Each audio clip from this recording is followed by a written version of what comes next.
And so, my fellow Americans, ask not what your country can do for you, ask what you can do for your country. And we shall overcome. Impromptu celebrations erupted outside the White House. The very word secrecy is repugnant in a free and open society. And we are, as a people, inherently and historically opposed to secret societies, to secret oaths, and to secret proceedings. For we are opposed around the world by a monolithic and ruthless conspiracy that relies primarily on covert means for expanding its sphere of influence.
All right, my bad. So, old niggas, I'm just gonna tell y'all the truth. Old ass niggas, you know what I'm saying? You get on here, you start talking. I done said, what's up, the Bullet? I done shouted out the ladies of I Talk. And I want to say it again. Y'all make sure y'all go sub to them. You know what I'm saying? They do a hell of a job. Especially on Saturdays. They got game nights and shit. But I had my mic on mute. I did have my mic on mute, man. Goddamn, what? Hey, a nigga out here talking, doing all type of shit. Got a damn mic on mute. Ain't that a motherfucker right there? Ain't what for goddamn. Ain't what for goddamn. Hey, look. Nigga that started leaving the chat, leaving the stream because my shit on mute. Hey, it happened. It happened with old school niggas, man. They do. It is what it is. I ain't as technically sound as a lot of motherfuckers. I'm just gonna be honest. But damn it, what we doing, man? We got the YSL case. You know what I'm saying? We got the Al Smith dinner with Trump. You know what I'm saying? We got an open panel. You know, we ain't talking too much boxing, but we probably gonna end up talking boxing to some degree because, you know, I can't help myself but talk boxing. I can't help myself. But damn it, I gotta get into this first. Because it's the time and the place. The Bible tell you, you know, I'm not very religious, but I do believe in the Bible. I believe in God. Yeah, you know what I'm saying? I believe in the Most High, respectfully to anybody else who they believe in, but I believe in the Most High. You know what I'm saying? And it's a time and a place for everything. And where we at today, at this current moment in time,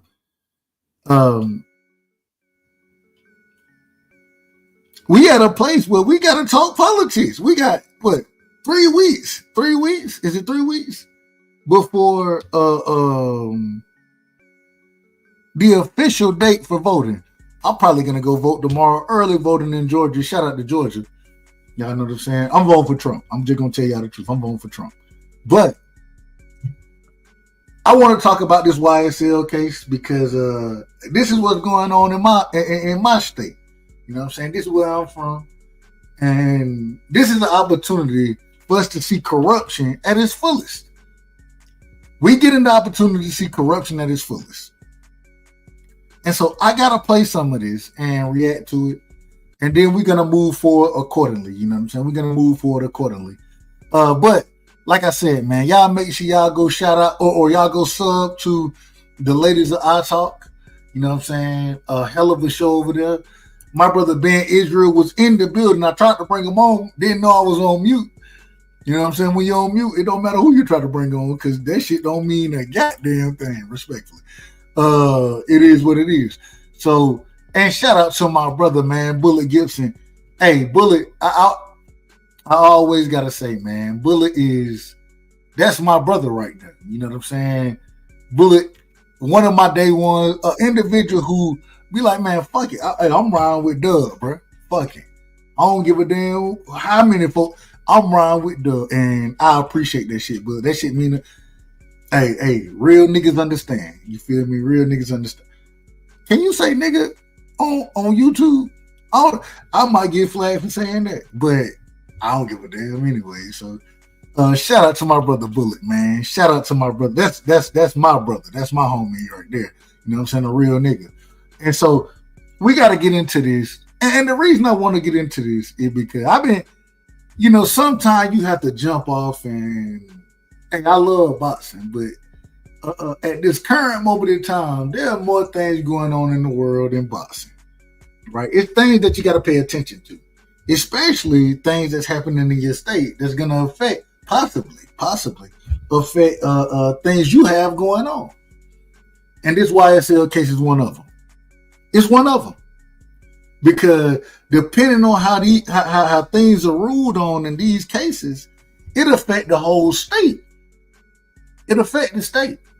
You know what I'm saying? Because who knows what you may be going through or what may happen. And then because of what this judge implements or allows in, that may be, and I try my best to stay out the court way. I don't want to be in court any day of the week. Any nigga I know don't want to be in court. All I'm saying is you do have that opportunity. And so when you have that opportunity, you got to understand what's going on with the state, right? So you know, hey, this I need to stay out the way of this shit right here, or this shit right here. You got to understand it. So without further ado, man, we're going to play some of this, and it's interesting. The reason I think it's interesting is because what we're going to see is a rogue-ass cop, a detective supposedly, that did pathetic detective work, sit here and then come out and knowingly, because the man done testified for years. He done been in the court for years. He comes out and says something directly biased against one of the defendants. And I just enjoyed how the judge handled it. So let me see if I can do this the right way. I got to do this the right way. All right, that's how we're supposed to do it right now. That's how we're going to do it. So we're going to play it, and then we're going to chop it up, man. Like I say, man, I think the link, is the link pinned? I thought the link was pinned. It might not be pinned, shit. Who knows if it's pinned? We'll pin it again if we need to. Y'all let me know if y'all see the link. If y'all can see it, then let me know. But if you can't, then let's do this. And make sure there are no questions being asked. Okay, it got to be already up there because I can't pin that shit. So, I can pin. Okay, all right, there we go. Here we go, man. We got to come out with this first video. Let's listen to it, man. Let's listen to it, and then we're going to break it down. And we ain't going to listen to it too in-depth. Matter of fact, I want to do it better than this, because this video right here, it's a tad bit different. It's a tad bit longer. I want to get one of the shorter ones, and you know what I'm saying, and really break it down. So let's go. Let's do it this way right here.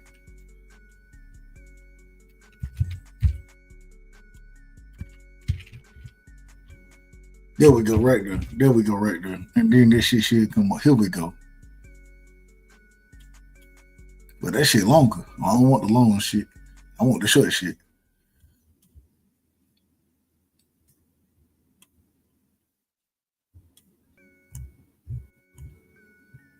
Y'all bear with me for a quick second, so I make sure I find the best video. The best video I can find. And hit the like button, man. Hit the like button. Anybody, y'all make sure I hit the like button. I don't even know if I'm supposed to say that. All right, that's that. Let's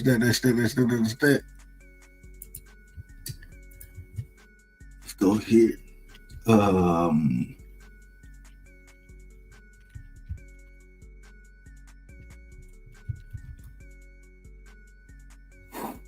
All right, boom. Here we go right here. Here we go. So I want to play this right here real quick and show the biasness. I want to show the biasness. That's what we're really looking at, is how biased the state is being, how biased things are happening in this courtroom. So here we go. We're going to play wrong one again. Damn. I got to pull it over here. Let me put it on this one right here. I got to pull it over here.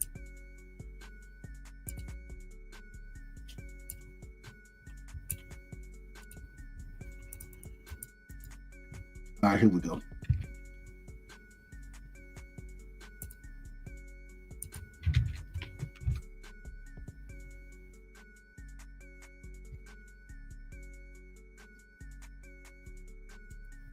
All right, boom. All right, boom. Here we go. We're gonna get this in right here. Let's do it again. Let's share it, and let's talk about it. Here we go.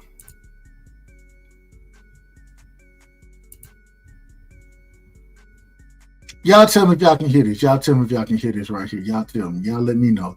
Because I don't always know if you can hear it. But let's see what we got. Let's see what we got. There's a few additional questions. You talked about during your investigation back in 2020. Can y'all hear this? You were able to go to social media and pull things from social media. Is that fair to say? Yes. All right. And even after 2015, did you still pull or were able to view social media of individuals that were a part of that 2015 investigation? Yes. You have permission to approach? You may. I'm going to show you what's Now she approaching. Exhibit 1TT. Mind you, this is Detective Dennis, the lead detective in this case. Yes. And Simone you pulled Hilton. that from social media. Yes.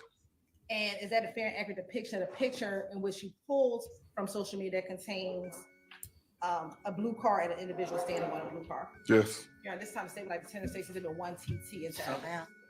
1TT into evidence. They tendering. All right, that's admitted. And then also looking at Stacey Exhibit 544Y, is that a picture that you pulled from the Instagram of whose Instagram is that? Let me ask. It appears to be Shannon Stillwell. Now, mind you, Shannon is on. And this is the problem with all this shit. Shannon, he's in court right now. You know what I'm saying? Thug is in court. Yak Gotti, aka Diamante Kendrick, is in court. What's my boy name? I can't even think of his name right now. What's the little light skinned buddy name? I can't think of his name. He right there. I can't think of his name. But you got these folks in court. This real life shit.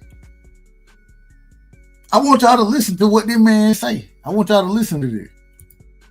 And what was the Instagram handle? Let me turn the music. OG_Bull, BOOL. And Excuse me, I'm sorry. Could you use the microphone, please? Thank you. and is there a date on that image? March 28th of 2015. We don't Your care. Honor, this time to stay like the tender Stacey Exhibit 544Y into evidence. We're gonna fast forward a little bit. So Let's well. fast forward. Subject to All right. So they showing that's Shannon right there. Here we go. Let's keep fast forwarding a little bit so we can get to this. So we got to get to what was said.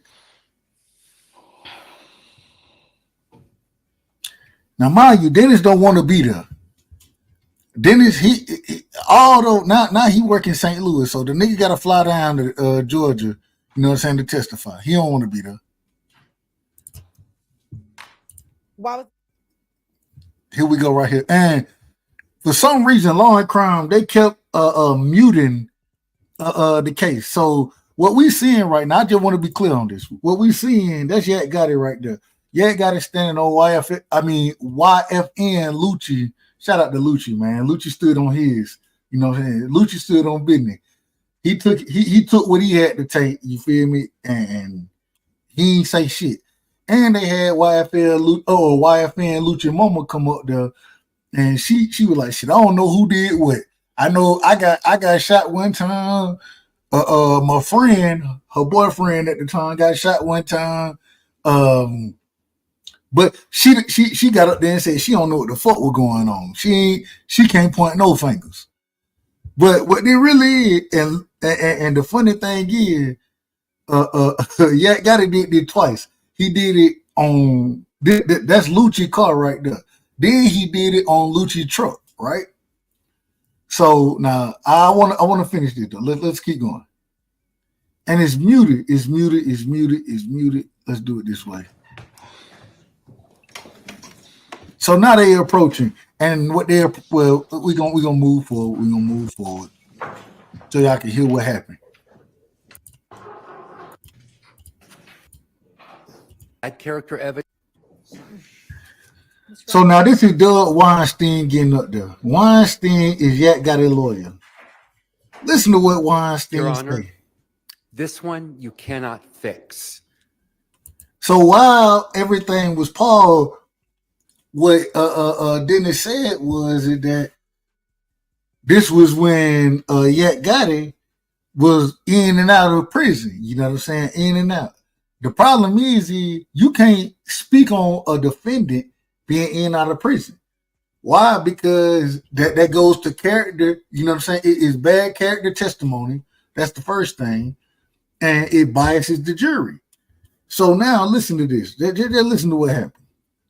And I loved all of this. Shout out to Doug Weinstein. This is bad character evidence that came in. The state should have prepared their witness. I move for a mistrial. This absolutely cannot be unheard by the jury. It was heard clear as day in his deep, sonorous voice.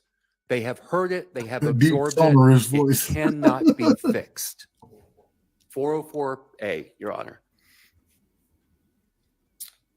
Here, whatever response the state might be able to make. What the state gonna say to that?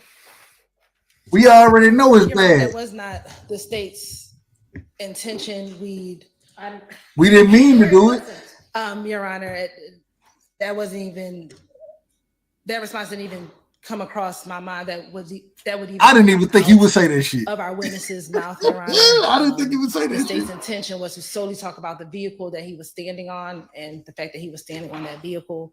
If you can just give us an opportunity just to look at some case law just to see if we can. Your Honor, I'm sorry. How many times has this man testified in a trial? How long has he been I know he's a retired investigator. How long has he been an investigator? He knows he is not supposed to say. Listen, I'm just gonna be honest with y'all. Y'all know what scared me about all this shit. Imagine this shit is live televised, and this is what these folks are doing. This is a big case. Imagine the shit that was going on in other individual cases that wasn't televised, wasn't no big case. You know what I'm saying? And imagine if this wasn't a big case, we wouldn't even know this shit was going on. You got to go sit in the courtroom. The Diddy case is coming up right now, and because it's a federal case, they're not going to allow it to be televised. We need to see it. We need to see all of this. And the reason we need to see it is because these folks, the individuals who are trying to take folks' lives away from them, they need to be handled accordingly. They need to have, when they out of order, we need to be able to call them out of order. That's what we should be able to do. We should be able to hear everything that's being said. And what's so interesting is, even though they want to tell you that Thug guilty, that's what they want to tell you. The evidence so far has shown it ain't no connection to him. It's no connection.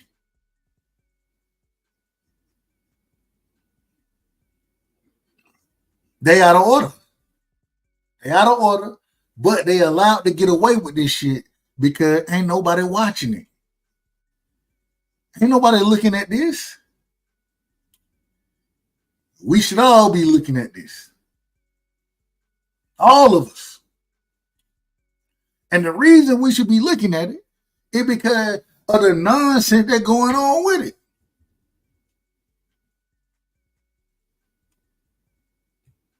The nonsense can't be excused. It can't be excused. And because of the nonsense, somebody like myself will sit here and say, hey, I want to see more of this because I believe that this happens in more trials than most folks understand. I think this happens on a regular basis. The only difference is because Thug is a high-profile individual, he able to have video coverage of it. But think about the average everyday individual. The average everyday individual, excuse me.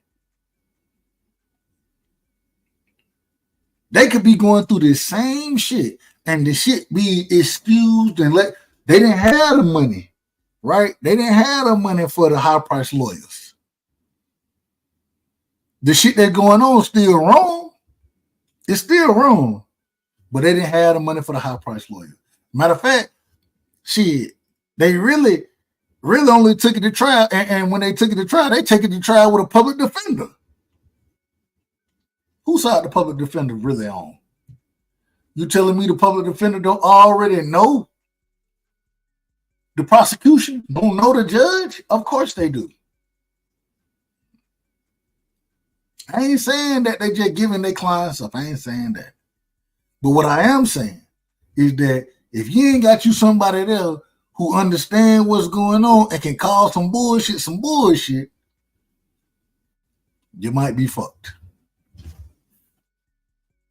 And shouldn't no individual in the United States of America be fucked over not having the money to have the best lawyer. If you ain't got the money now, I will say you probably want to make sure you're not committed too many crimes. You don't want to put yourself in that position. Because money talk, bullshit walk. We all understand it.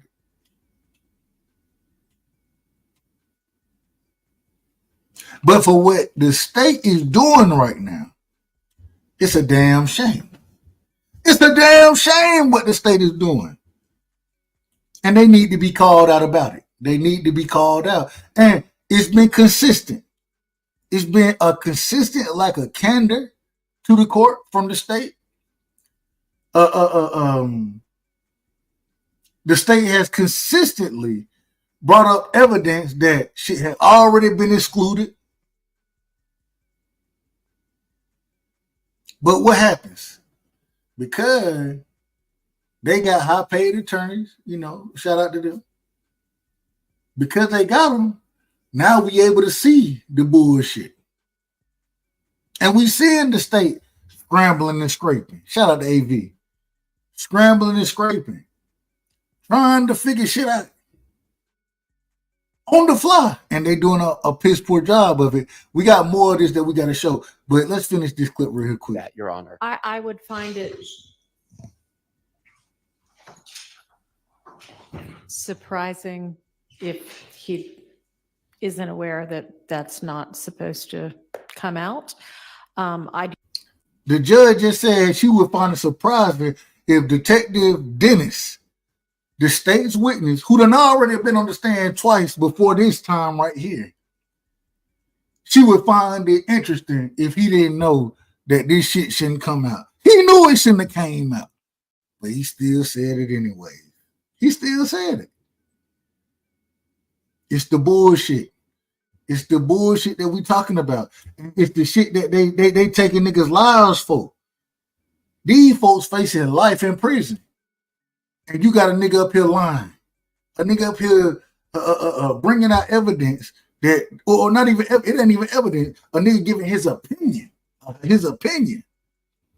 on shit that we don't need your opinion on, sir. We just need you to tell the fact. We don't need your opinion. We didn't bring you here for your opinion. We brought you here for the facts. But that's not what you're doing.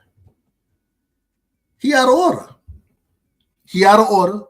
And this is the first video. I want to go and I really want to show y'all, because in my personal opinion, it should have been a mistrial today. According to the judge, shout out to Judge Whitaker. White lady Whitaker, man. Paige Whitaker. Get what she said. She say, well, we not gonna do well, first off, she said, if it let me pull it up. Let me pull it. I don't even want to say what she say. I'm gonna tell you what she say. She say, well, if he didn't already have, aka DeMontre Kendrick, aka Yak Gotti, if he didn't already have in this trial, right, an overt act that was presented against him, which was him possessing a weapon as a convicted felon, right? They used it, and mind you, the man done already did his time for that. He done already did his time for it. And this is the craziest thing about the Georgia RICO Act. You got niggas who done did their time. Niggas that done already did and pleaded guilty to this stuff, you know what I'm saying, did their time, and now it's able to be brought up again in a quote-unquote RICO case, and they get charged like this shit ain't ever happened. They get charged like they still guilty of it. Wait a minute, they did their time. What happened to double jeopardy? Well, in the RICO Act, it ain't no damn double jeopardy. It's pathetic. It's nonsense. It's ridiculous. That's what it is. And here's the reason we gotta call this stuff out. We gotta call it out from the beginning. Shout out to my brother Picasso, man. Salute to Picasso. Picasso, I didn't know you weren't wrenched up over here. Damn, I'm out of order, man. I'm out of order. I don't call myself out of order too often. But y'all know I'm honest. I'll be honest about it. I'm out of order on this one. I'll get you straight in a minute. Hey, Picasso, I got you. You know what it is. I got you, bro. So I want to bring up, I got to bring this next clip up. and we got to react to it. Like I said, hey, y'all make sure y'all hit the like button, man. Hit the like button when y'all come through. Let's see. Make sure I find. Here we go. Right here. Here we go. This the one? Retaliatory shootings. No, that ain't it. Hold on. We'll do it this right here. Detective Dennis.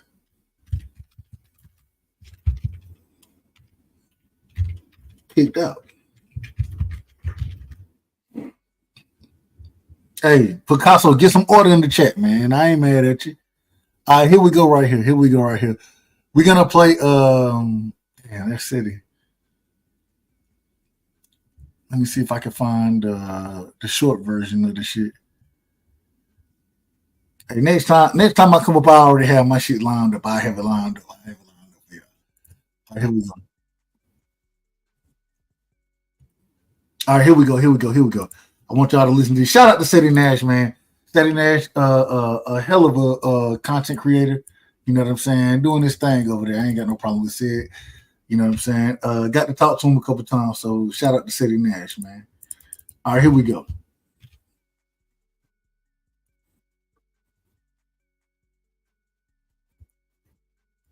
A retired investigator. How long has he been an investigator? He knows he is not supposed to.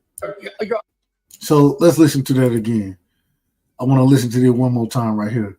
Y'all listen to what Weinstein says in this situation right here. Y'all just check it out.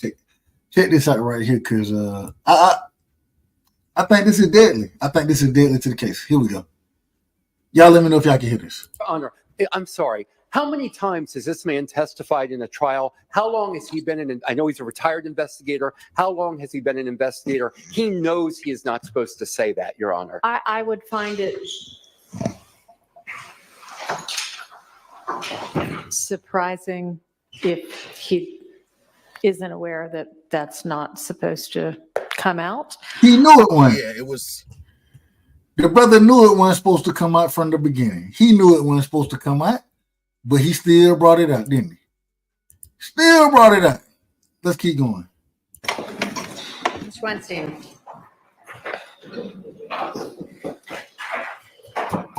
Your Honor, this one you cannot fix. You can't fix this This is shit. bad character evidence that came in. The state should have prepared their witness. I move for a mistrial. This absolutely cannot be unheard by the jury.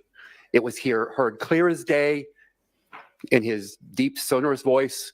They have heard it. They have absorbed it. It cannot be fixed. 404A, Your Honor. Here, whatever response the state might be able to make on that. This is what the state say. Your Honor, that was not the state's intention. It went our intention. Sure, it wasn't. Your Honor, that wasn't even, that response didn't even come across my mind that would even have come out of our witness's mouth, Your Honor. The state's intention was to solely talk about the vehicle that he was standing on and the fact that he was standing on that vehicle. If you can just give us an opportunity just to look at some case law just to see if Your Honor, I'm sorry. How many times has this man testified in a trial? How long has he been I know he's a retired investigator. How long has he been an investigator? He knows he is not supposed to say that, Your Honor. I would find it surprising if he isn't aware that that's not supposed to come out. I do not believe that the state intended to elicit that. And I think that you actually yourself acknowledged up here at the bench that you don't believe that was the state's intention. I do not believe it was their Nonetheless, intention. it happened. I'm going to give y'all about 15 minutes or so to find whatever you might be able to find. Thank you, Your Honor. All right. So Paige is Judge Whitaker. She gives the state, for reasons I don't even understand, gives them 15 minutes. Hey, y'all go find some case law to prove that before I grant this mistrial, right? Before I grant this mistrial, give me some proof that I shouldn't do it. Tell me why I shouldn't do it, state. Go find some proof and evidence of it, right? This is what happens. So now, let's go ahead. We're going to fast forward a little bit and continue to listen. Here we go. What is the state? Yes, Your Honor. The state will ask that you deny defendant's motion for a mistrial. The state would like to cite the court to Swims v. State, which is 307 Georgia, 651, a 2020 case. Now, before we get into it, the state, they literally are bringing up a case where not an individual who is an officer of the law, right? Somebody who done testified on multiple times. They went and found a case where the individual who put this information out there was a co-defendant and a inmate at the time, an inmate. This is the testimony they went and got. Let's listen to it. Thanks, Your Honor. In that case, which was the defendant's own enumeration of error, and I'm in Division 2 of that opinion, Your Honor, Swims contends that the trial court erred in denying his motion for mistrial after his character was improperly placed into evidence during Chelsea Owens' testimony. When the state asked Owens if Swims offered any reasoning for why he wanted to escape. So we're going to fast forward through a lot of this because it's bullshit. I'm just going to be honest with y'all. It's bullshit. I said, why off time? When the improper acts of character and was negatively on the his car store. Six, the purpose of during that testimony would not be substantially more prejudicial, Your Honor, given that, one, the jury has heard this indictment, and as well as this evidence will come out, at least that he was convicted. She out of order right now. She out of order. The judge need to call her out of order. This is the problem. The judge need to call out of order. Well, listen to this. And we have instructed our witness. So basically what they just said is that, well, because of this case right here where some prisoner or whoever, inmate, co-defendant, said this prejudicial stuff, it came out in court. They didn't throw it out though. They didn't throw it out because they said that. That's what the state is ordered or arguing right now. Listen to what Weinstein come back with. Okay, say this.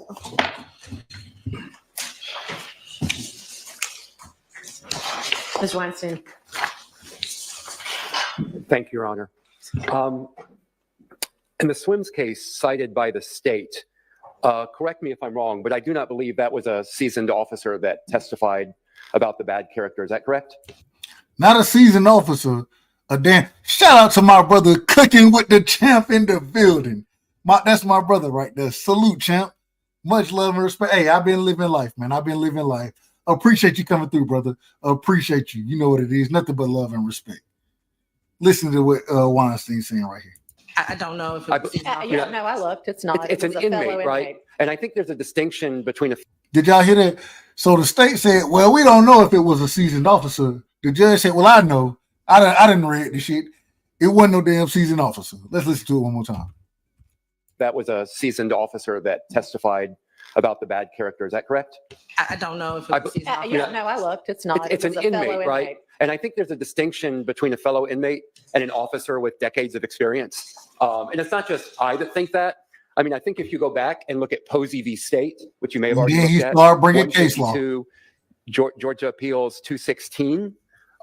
There you have a case where a seasoned officer testified about bad character of a defendant. The court in that case called for, there should have been a mistrial. It says that when it's impossible for the trial court by corrective instruction to rectify the harm done by improper testimony, a mistrial must be granted. And again, the issue here is you have a seasoned officer, someone with years of experience testifying. And in Posey, there's really very instructive language from our courts where they say, we reiterate here. I'm sorry, I'm talking too fast. And too loudly. Yeah, you know what? I'm going to tone it down.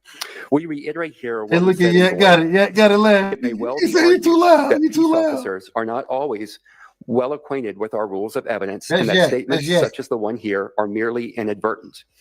I'm going to stop the quote for a second to say something, which is, again, here we have a peace officer. Here we have an investigator who is well seasoned. The quote continues.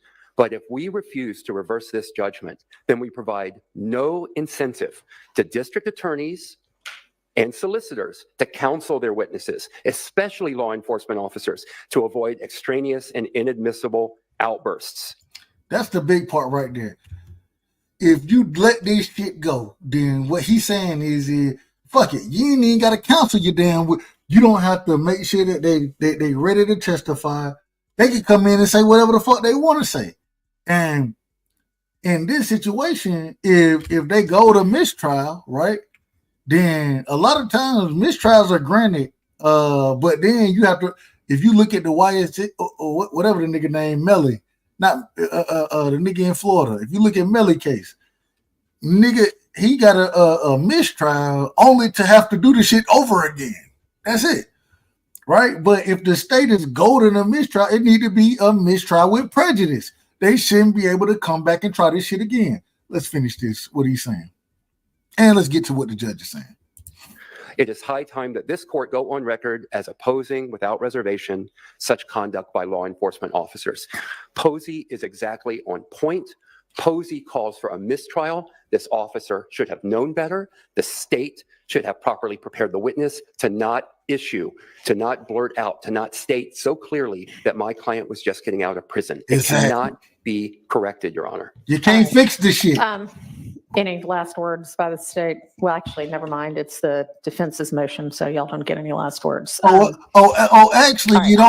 you don't get the last words, and the reason you don't get the damn last words is because they brought the motion. So they got the first words, you get the second, they get the last. That's normally how shit going. And shout out to my brother BC in the building. Salute BC, much love and respect. You know what it is, family. So when we have this going on, this nonsense that we watching, right? It's nonsense. But I want to finish this up because I want you to hear what the judge say, and the reason there's not a mistrial granted, which it should be. BC, it's your birthday? Oh Lord, I didn't know it was your birthday, man. Happy birthday to my brother, man. Happy birthday. You know, hey, I don't know, y'all are 47 years old, respectfully. Congrats. Hey, much love and respect, my brother. Much love and respect. Here we go right here. I want to finish this stuff. I think I am finding that this was not intentionally elicited on the part of the state. However, I also am finding that this witness as a law enforcement officer should have known better than to make any mention of it. It is, however, significant that one of the charges against Mr. Kendrick in this indictment is that he is a convicted felon. Now, this is the problem with all this shit. So what she's saying is that, hey, I agree he shouldn't have said this shit. I agree. But because he said it, and what he said was it brought up prejudicial information as far as him being in jail, Yak Gotti being in jail, according to the detective in and out of jail, right? But because, like the judge is saying, because one of the charges in this case is, or not really, one of the overt acts, quote unquote, overt acts in this case is that he was convicted of being an individual, a convicted felon in possession of a firearm, right? Because of that, we're going to allow this shit to go on. Which, what happened to double jeopardy? Once you get convicted of a crime and then you go serve your time, you ain't supposed to be able to charge me with this shit again. That's double jeopardy. That's the basic level of double jeopardy. But what they doing in this case is they literally going back and saying, well, because he was a convicted felon and he did get charged with this crime, we're going to use this as a part of the RICO Act. It don't even make sense, in my personal opinion. But this is what the lawmakers of Georgia, and we got to hold them accountable as well. This is how they done fucked shit up right here. This is how they done did it. But let's keep going. Let's listen to what she's saying. Were it not for that, I would grant the mistrial motion. But were it not for him already being charged and being convicted of being a felon that had already been in possession of a gun, then I would grant a mistrial. That's what she said. Let's rewind it. I want y'all to hear this one more time. Listen to this. Listen to what she said. I am finding that this was not intentionally elicited on the part of the state. However, I also am finding that this witness as a law enforcement officer should have known better than to make any mention of it. It is, however, significant that one of the charges against Mr. Kendrick in this indictment is that he is a convicted felon. Were it not for that, I would grant the mistrial motion. But given that this jury already knows that he's been convicted and is a convicted felon. Were it not for him being a convicted felon and that being a part of the charges in this conviction or in this indictment, if it wasn't for that, I'm throwing this shit out. But because they already know it, let's see what she's gonna do. Anyway, even without this testimony, I don't think that a mistrial is warranted. I am, however, going to give a curative instruction and as a sanction for this having occurred, that's the end of the testimony from this witness. Hey, that's the end of the testimony from this witness. Now, the problem with that is this. Even though it's the end of the testimony from this witness, even though it's the end of the testimony, right? The problem is this man, Dennis, right? Detective Dennis, he was the individual who had been investigating all the shit. And so if you don't have Dennis in there, then you can't place, because you got to remember, this shit happened over 10 years. Probably 9 years, but this is a 9-year case that they're trying to piece together. He is the one that was involved in the majority of the piecing together. He was the one who was involved in the majority of the research and those type of things. So what you have going on now is her saying, well, and mind you, this is his third time on the stand. I ain't never seen a case where usually when a nigga get on the stand, you get on the stand and you done after one time. In this situation, this is this nigga third time being on the stand. What she said was, we gonna disregard all this shit that he done been talking about today. And because we gonna disregard it, you know what I'm saying, we not gonna allow his ass back on the stand. We striking all the testimony. I want you to listen to how the state started to talk when that shit started to become the issue. Listen to this. Yes. And did you know anything about those shootings prior to speaking to Mr. Zachary? Yes. What information did you have about those two shootings as a part of your investigation prior to speaking with Mr. Zachary? It could be hearsay. I don't know. It's a broad question, so I'm going to preliminary object to hearsay and confrontation clause, unless it is narrow. Overruled. The weapon that Mr. Zachary was caught with in May of 2015 was not even back to the second shooting of Rayshawn Bennett's mother's house where she was shot. On January 28th, 2015, did you ever interview a woman by the name of Antrevia Smith? Yes. And what was your reason for interviewing with Ms. Smith? Her apartment was shot up on Springdale Road. And did that shooting happen on January 20th? And none of this don't even matter. The reason it don't matter because this is just the testimony that he went through that got struck. That she said, we throwing all this shit out. We throwing all of this shit out. And the reason we throwing this shit out because it don't mean nothing no more. It don't mean a motherfucking thing. And the reason it don't mean a motherfucking thing is because the shit you said about Yak Gotti. It don't mean nothing no more. And then, I will say, and I don't want to go find it really. I'm gonna be honest with you, because I gotta move forward. Y'all make sure y'all smash the like button, man, when y'all come in the building, man. Much love and respect to everybody in the building.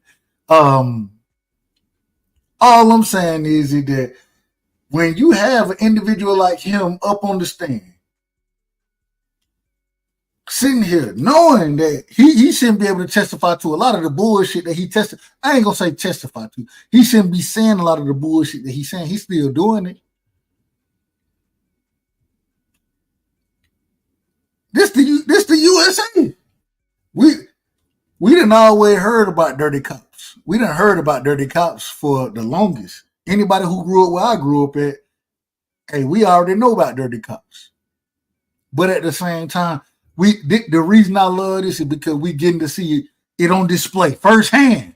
We getting to watch this shit. Shout out to my brother Cash Crypto in the building. We getting to watch this shit firsthand. And that's what we need. We need to be able to see this.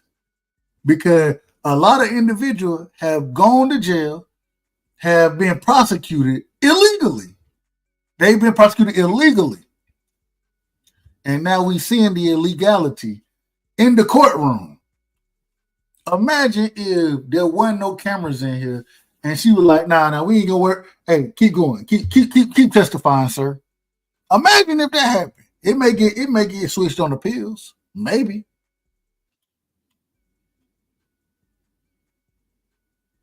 But this is the same reason I sit here and say we need to be in Diddy. When they prosecute Diddy, I think Diddy guilty. But at the same time, we need to see it and make sure it's fair prosecution. Everybody is innocent until proven guilty. Everybody. I don't give a damn what you say. They're innocent until proven guilty. And the shit that we seeing, it ain't innocent till proven guilty. It's guilty till proven innocent in a lot of these cases. And the judge sit there and go right along with the shit. I ain't about that. I ain't got time for none of that. We're gonna move forward. Let me shut that down, man. I'm gonna shut it down. Well, hold on. What? Just because, hey, BC, just because I believe he did it, don't mean he did. I could be wrong. I believe he did it. But at the same time, I could be wrong. The man is innocent until proven guilty. I agree with you. He a nasty motherfucker. P. Diddy is a nasty nigga, man. I agree with it. But he innocent until he proven guilty. That's all I'm saying. Everybody deserve a fair shake. Let them folk get their fair shake. That's it. That's what it's about, in my opinion. That's what it's really about. You feel me? I gotta move forward. And hold on. I'm out of order right now. Y'all know I'm out of order. That's how you know I'm out of order right there, because the music ain't pumping like it's supposed to be pumping. It ain't pumping like it's supposed to be pumping. So at the same time, though, I do have to say, from what I've been seeing from this YSL case, man, free Thug, man. Because a lot of this stuff that these folks are presenting, it has nothing to do with Thug. The only thing that they can do is say is that, well, shit, Mr. Williams, he took pictures with these people. Thug took pictures with a lot of folks. He claimed YSL. Well, shit, he made it a label, but y'all want to call it a game? Okay, fine. He made it a label. Man, free Thug, man. And the craziest thing is they don't have, every time they bring an evidence, quote unquote evidence out against Young Thug, it ain't about Thug. It's about niggas he grew up with. That's it. It's about niggas he grew up with. If they want to say it's a RICO charge for niggas I grew up with, shit. Man, my cousin done did all type of wild, a couple of my cousins, respectfully, done did some wild shit. Some of my friends done did some wild shit. One of my partners that I came up with hooping with, nigga caught a body, niggas in jail right now. Does that have anything to do with me? Hell no, it ain't got shit to do with me. It ain't got a damn thing to do with me. He did that on his own. But just because we grew up together, we were friends? Nah, stop it, man. Stop it. Hey, BC, you can say that. You can say that, but where's the proof? Where's the proof? What evidence are you bringing to the table to prove that he was a degenerate? Where's the evidence and the proof? That's all I'm saying. Bring evidence and proof when y'all start talking about this stuff. Next though, we got to keep moving forward. Man, we did the Kamala Harris, excuse me. We did the interview last night. We didn't get all the way through it, but we did the interview last night. She had a piss poor interview. We all understand that. The Wayne, hold on, BC. The Wayne bus incident That wasn't Thug. That wasn't Thug. That was Pee Wee. What's his real name? I can't think of his real name right now. He got charged for it. He ended up pleading guilty, but then, hold on. But then, even after he pled guilty, it come to find out he ended up having to plead guilty to it because the judge coerced him to plead, and the state legislature, aka the Supreme Court, the Georgia Supreme Court, overturned that plea deal. Or they overturned it and said that no, the judge was out of order for forcing him to plead guilty to the Lil Wayne tour bus shooting. I'm just telling you what happened. Do I think he did it? Jeffrey or Jimmy Winfrey. That's his name, Jimmy Winfrey. Am I telling you I don't think he did? No, I think he did it. I do. But at the same time, I can't prove it. And they said that he was coerced into pleading guilty. This is what this Georgia Supreme Court said. And they let him go.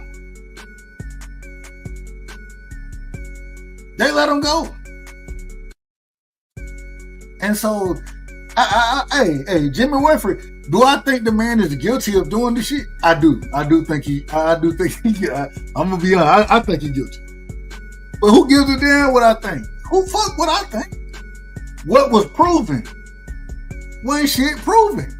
And so until y'all start proving shit, I don't want to hear nothing about none of that shit, man. He said, I know, dude. I just like how well you. Hey, I appreciate it. Oh, y'all know I try my best not to argue shit I don't know nothing about. Well, I argue shit I don't know nothing about too. I ain't gonna lie to you. I argue that too. If I have some leeway to speak on it, you know what I'm saying? I will argue. But I was gonna do the Al Smith dinner, but Kamala, she didn't show up to it. So I'll only be talking about Trump. And if it ain't Kamala and Trump, then it ain't interesting, in my opinion. I want to hear, hey, I need both sides of it. So, man, I'm going to drop the link. Is the link? I think I pinned it already. So if y'all want to jump up, jump on, man. I got to move forward. I got to talk about this. And didn't plan to. Did I pin the link? I think I pinned it. Be done fucked up and not did some shit I was supposed to do. Then be done forgot I didn't do it. Hold on. Give me 1 second. Let me make sure I did the right shit.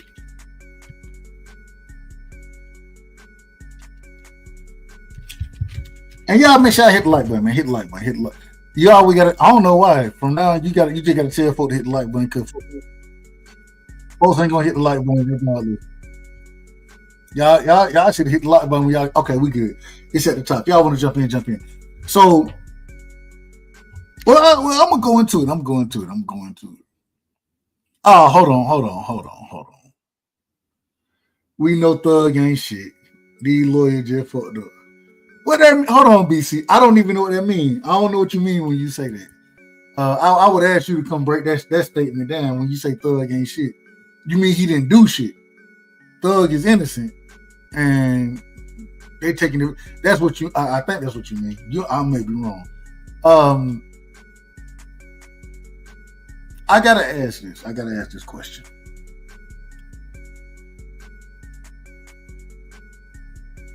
Meaning he get. Hold on. Thug guilty?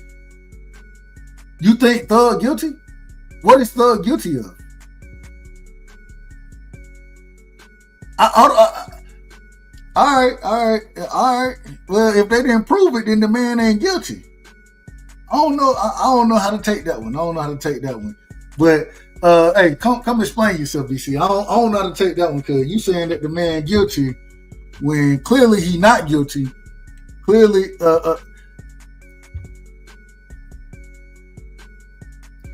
we got 3 weeks left. If y'all know, man, put 3 weeks into hey, that's what Thug mean, truly humble under God, man. If y'all know we got 3 weeks left to the election, man, put 3 weeks in the chat. Look, who gonna win the election? I want to know who y'all voting for. Y'all don't have to tell me. And if you don't feel comfortable telling me, I ain't got no problem with it. I want to know though. Because from what I'm seeing right now, I seen Barack Obama come out. Shout out to Obama. I seen Obama come out and say that black men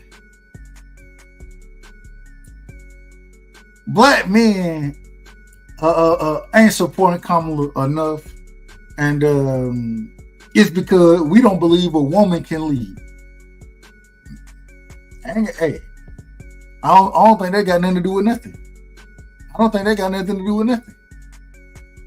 I think black men ain't supporting Kamala because she a piss poor candidate. I think she piss poor. Black men wasn't supporting Joe Biden either. The Democrats have been taking the black vote for granted for so long that they just expect us to go right on and jump on the bandwagon. I don't believe it. What I'm seeing and what I'm hearing, what I'm listening to, I'm hearing a lot of motherfuckers say, shit, I ain't fuck, man, damn that shit. Damn the bullshit. Now, hey, I ain't gonna lie to you. Didn't Thug rent the car? Listen. Thug rented the car. I agree with it. The problem is he Thug rented a lot of cars for a lot of folks. And the individual that they gave immunity to, with the champ. Shout out to my brother. Oh man, hold on real quick. I got my brother in the back, man. And I'm gonna finish answering your question in a second, champ. Hey man, shout out to my brother in the building, man. One of the best New York niggas I know. I'm gonna just be honest with you. One of the best of them. My brother BC is in the building, man. BC, welcome to the show, man. You know you always welcome up here, and hey, much love and respect, my brother. You know what it is. What's good, Dub? How you doing tonight, man? Man, I'm talking my shit, man. I'm talking shit. Yeah. Yo, listen. Your joint from yesterday, your boy had me rolling. Which one? Hold on. When y'all was talking about Kamala Harris and and when she was being interviewed. Yeah. I watched that shit. Y'all had me rolling. You talking about Melvin there? I can't say. Yeah. Yeah. That's hey. Shout out to him, man. Now look. This is just my honest view of everything. I hope people ain't offended by politics, but they usually are. So I'm voting for me because I know I'm trustworthy and I know me. And I know, no, I'm being dead ass because last election I voted for me. This election I got more than one vote though. But on some real shit, I don't like her because she reminds me of the bad bitch with the good job that is an asshole on the low and does not give you answers to questions because she doesn't feel like she has to explain herself, because that's how she answers her questions in such a not answer you matter of fact way. It fucking annoys me. It reminds me of an ex-girl I had. This nigga is an absolute idiot for a politician and a liar, an overt liar.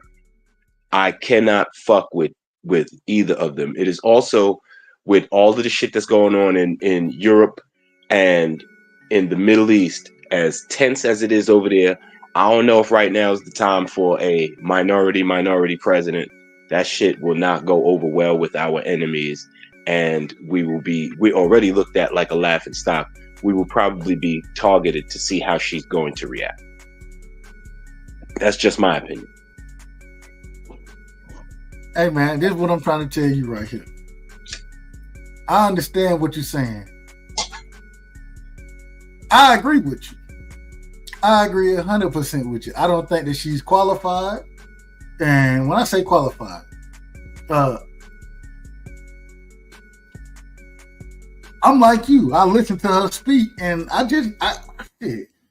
At least with Trump, man, hey, the nigga keep it a buck, bro. He keep it a buck. He does not keep it a buck. What when you say a buck, he keep it a New York buck? Yes, he do. That nigga is a spin doctor for real. He's an idiot too. We can talk about it. Go ahead, break it down. The nigga was asking doctors on live TV if they could inject bleach in people to cure COVID, bro. Like, nah, my nigga, I'm not. I do not forget these things. I do not forget him talking about it has been one of the wettest storms in terms of water. Okay, like the nigga been getting caught in milk storms his whole life. I don't forget the shit that he says. He's an idiot. Not only is he an idiot, he's a brazen idiot. The nigga talking about let's see who's got the bigger button to Kim Jong-un. Like, I'm not fucking with this dude, bro. He's an idiot. Not. At least she's not an idiot. I don't like how she doesn't answer questions. But at least she's not an idiot. He's an idiot. And we try to be like, oh, during the pandemic we got paid because of Trump. Like, yo, please remember shit is residual. That's, you inherit the shit before you. That wasn't Trump, yo. All they could do was give us money. They was running tests on us. They were running a global test on us. They tried to make everybody stay away from everybody. They had to shut us up with something. All right, so we're going to break it down policy-wise, point by point. And then I want to hear your thoughts on each one, okay? Mm-hmm. So first off, let me ask this. I believe she came out on The View and said that she wouldn't change shit that her and Joe Biden have done. She said she can't think of nothing that she would. Right or wrong about that? Hold on, you broke up. I said she came out and said she wouldn't change anything from what Joe Biden administration did. It was her and Joe's administration, but it was his administration. Agree. Okay, that's fine. But she said she wouldn't change anything that happened in that administration. Would you agree with that? Would you keep everything the same that Joe Biden has been doing? I mean, you got to put things in the perspective of what went down before he got in office, bro. Like, yes, I wouldn't change. Yo, this shit was getting ready to do. So you wouldn't change anything? Listen, hindsight is always 20/20, bro. You can't. But even though hindsight is 20/20, when you had that 20/20 perspective, you can say, yeah, I would change this. I would change this. I would. I mean, you can say that if hindsight is 20/20, you can say yes. And when we say 20/20, it's just saying you got a clear perspective of the past, correct? Mm-hmm. Mm-hmm. So you looking at Joe Biden administration, you saying you would? I'm asking you. You saying you would? Hold on. You out of order now. You out of order. I'm asking the question. If you're gonna say hindsight 20/20, hey, let's talk it. So you saying you wouldn't change anything that the Biden administration did in the last 3.5 years, 4 years? That's what you saying? I'm not saying that. I'm saying that it took a lot more. It wasn't no 3.5 years, because if you recall, it was such a shit show right before he took office that we took the first year just getting over the trauma of the audacity of this nigga, and then it was the whole try to bring him up on a whole bunch of shit. So we weren't really focused on the Biden administration for the first year. Hold on. No, you answering something that I didn't ask. I'm not talking about if people were focused. I'm saying what Joe Biden and his administration have done. You're telling me, like you say, hindsight is 20/20. There's nothing you would change, because that's what she said. So you're saying there's nothing that should have been changed? Nothing should have been different.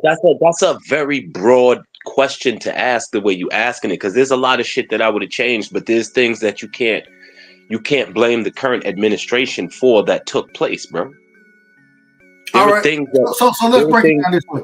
What would you bring? What would you blame? First off, what wouldn't you blame the current administration for? What wouldn't you? you can't blame them for how the insurge of all of these different factions of foreigners coming in. Like, that's not solely on them, bro. That shit I was can't already- blame them. No, I can't blame them, and I can tell you why I can blame them. I can tell you why. Because when they got into office, Trump had in place remain in Mexico policy. So before, and mind you, a lot of immigrants, illegal immigrants, come to the border and they're seeking quote unquote asylum. Trump literally said, Mexico, we're gonna put tariffs on your ass and everything you send over here if you don't sit here and keep them there while we figure out if we're gonna give them asylum or not. That's The the fact. nigga was trying to build a wall, bro. Hold on. Now you out of. But hold on. You out of order. Now you out of order because I'm giving you the policy. I'm telling you what's going on, and Joe Biden came in and directly took that out of place. They said no, you don't have to remain in Mexico no more. They got rid of that executive order. Okay, let me ask you a question. Hold on. Before you ask me a question, let me finish. Before you ask me a question. So when you say they can't help how many immigrants or migrants, whatever you want to call them, they couldn't help. No, they didn't have to do nothing. All they had to do was let the remain in Mexico policy stand, and then vet the individuals coming over. I'm in Perry, Georgia, right? Warner Robins. Bill Clinton was in Folk Valley. Folk Valley is damn near 14, 15 miles away from where I'm at. Dead ass. The nigga in Folk Valley said, well, Lincoln Riley wouldn't have died if we would have been vetting the illegal immigrants coming across the border. This is what Bill Clinton said. I didn't say it. Bill said it. If you want me to pull it up, I'll pull it up. All I'm saying is no. There were policies in place that Joe them came and got rid of, which made the situation worse. That's all I'm saying. Okay, let me ask you a real question. I ain't talking about our bottom lines as what we do for a living and the money, and I'm not talking about tax bracket shit. I'm talking about just real deal Holyfield life shit. Who is the greatest threat to national security, yo? The greatest threat to national security? Between these two candidates, who is the greater threat to our national security? Realistically, Kamala Harris. Are you serious? I can tell you why. How did Iran start doing the things that they're doing after the Obama administration? Who the fuck took top secret shit home with them? You either gonna let me, you gonna ask a question and let me answer it, or you can just go on your diatribe. It's up to you. It's up to you. But I'm here to answer every question. I'm gonna answer them if you allow me to speak on them. Please do. So, the first thing is that you asked, according to you, before, and I want you to make your question because you said who's a bigger threat to national security, correct? Yes, between these two candidates. All right, and so I'm gonna answer that question first, and then I answer the next question. The reason I say Kamala is the biggest threat to national security is because when I listen to her speak, what I don't hear anything of substance. And when I don't hear shit of substance, what that means is, in my personal opinion, when you get in the ring or in the room with these other leaders, when I'm talking about China, I'm talking about Russia, I'm talking about Iran, I'm talking about all of them. When you get in the room with them, then you're gonna get overran because they're gonna be listening to you and be like, she ain't saying a motherfucking thing. Cool, we can do what the fuck we want to do. That's the biggest threat to our national security, in my opinion. Okay, not the nigga that takes top secret shit home and has a relationship outside of this shit with like Putin. And I ask you this right here, and go ahead. And goes back and forth with North Korea like yo, man, this nigga. Listen, I think we're doomed either Hold on, way. wait a minute. If you got a question, ask it. You can't get ramble now though. You got to ask the question. Nah, I ain't rambling. I think we're doomed either way, bro. I don't think that. I think that he is a greater threat to national security by just being a fucking Nimrod, because he's stupid and he's like fucking John Wayne, bro. He's just on some like, yeah, fuck it, cause I'm American, dick out. Like that's why he will get us destroyed. So this is how I can prove that you're wrong. I can prove it very simply, and I want you to tell me when I start lying. Okay? All right. I'm ready. When Trump was in office, did Russia invade Ukraine? Yes or no? No. When Trump was in office, did Hezbollah go after Israel? Yes or no? No. When Trump was in office, was there a threat of? Wait a minute. Wait a minute. Hold on. The Hezbollah Israel thing been going on too long to really say that. No. It's been going on, but there was not a direct attack from Hezbollah on Israel when Trump was in office. That never happened. These are facts. Listen. I mean, that's a tricky one, though. When I'm saying these things, I'm not saying them. My nigga, that's happenstance. But go ahead, you got that. In your opinion, they're happenstance. But then if I go back and say, if I go back and say that Russia took Crimea from Ukraine under Obama, right? If I go back and say that, then what you going to say then? It's not happenstance. It's what these folks allow to happen. They allow this shit to happen. The same way when you talk about Iran. Is it not true? Correct me if I'm wrong. Did Obama, did they not give pallets of cash to Iran? Did they not do that? Yes, they did it. These are facts.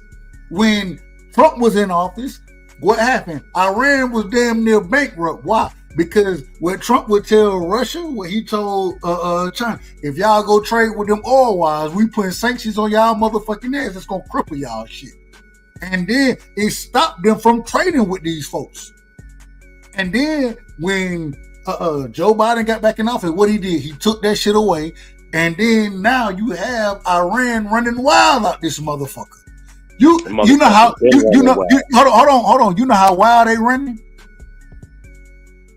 You know how wild they running? The vice president just did an interview yesterday, and she said that Iran is the biggest threat to the United States right now. Iran. That's what she said. I didn't say. I still think it's China, me personally. But she said Iran is. You know why? They're all the same shit. But do you know why? It's because these folks have been feeding the Middle East for years. They've been doing this shit for years. We have too. No, I'm not talking. This shit stopped under Trump.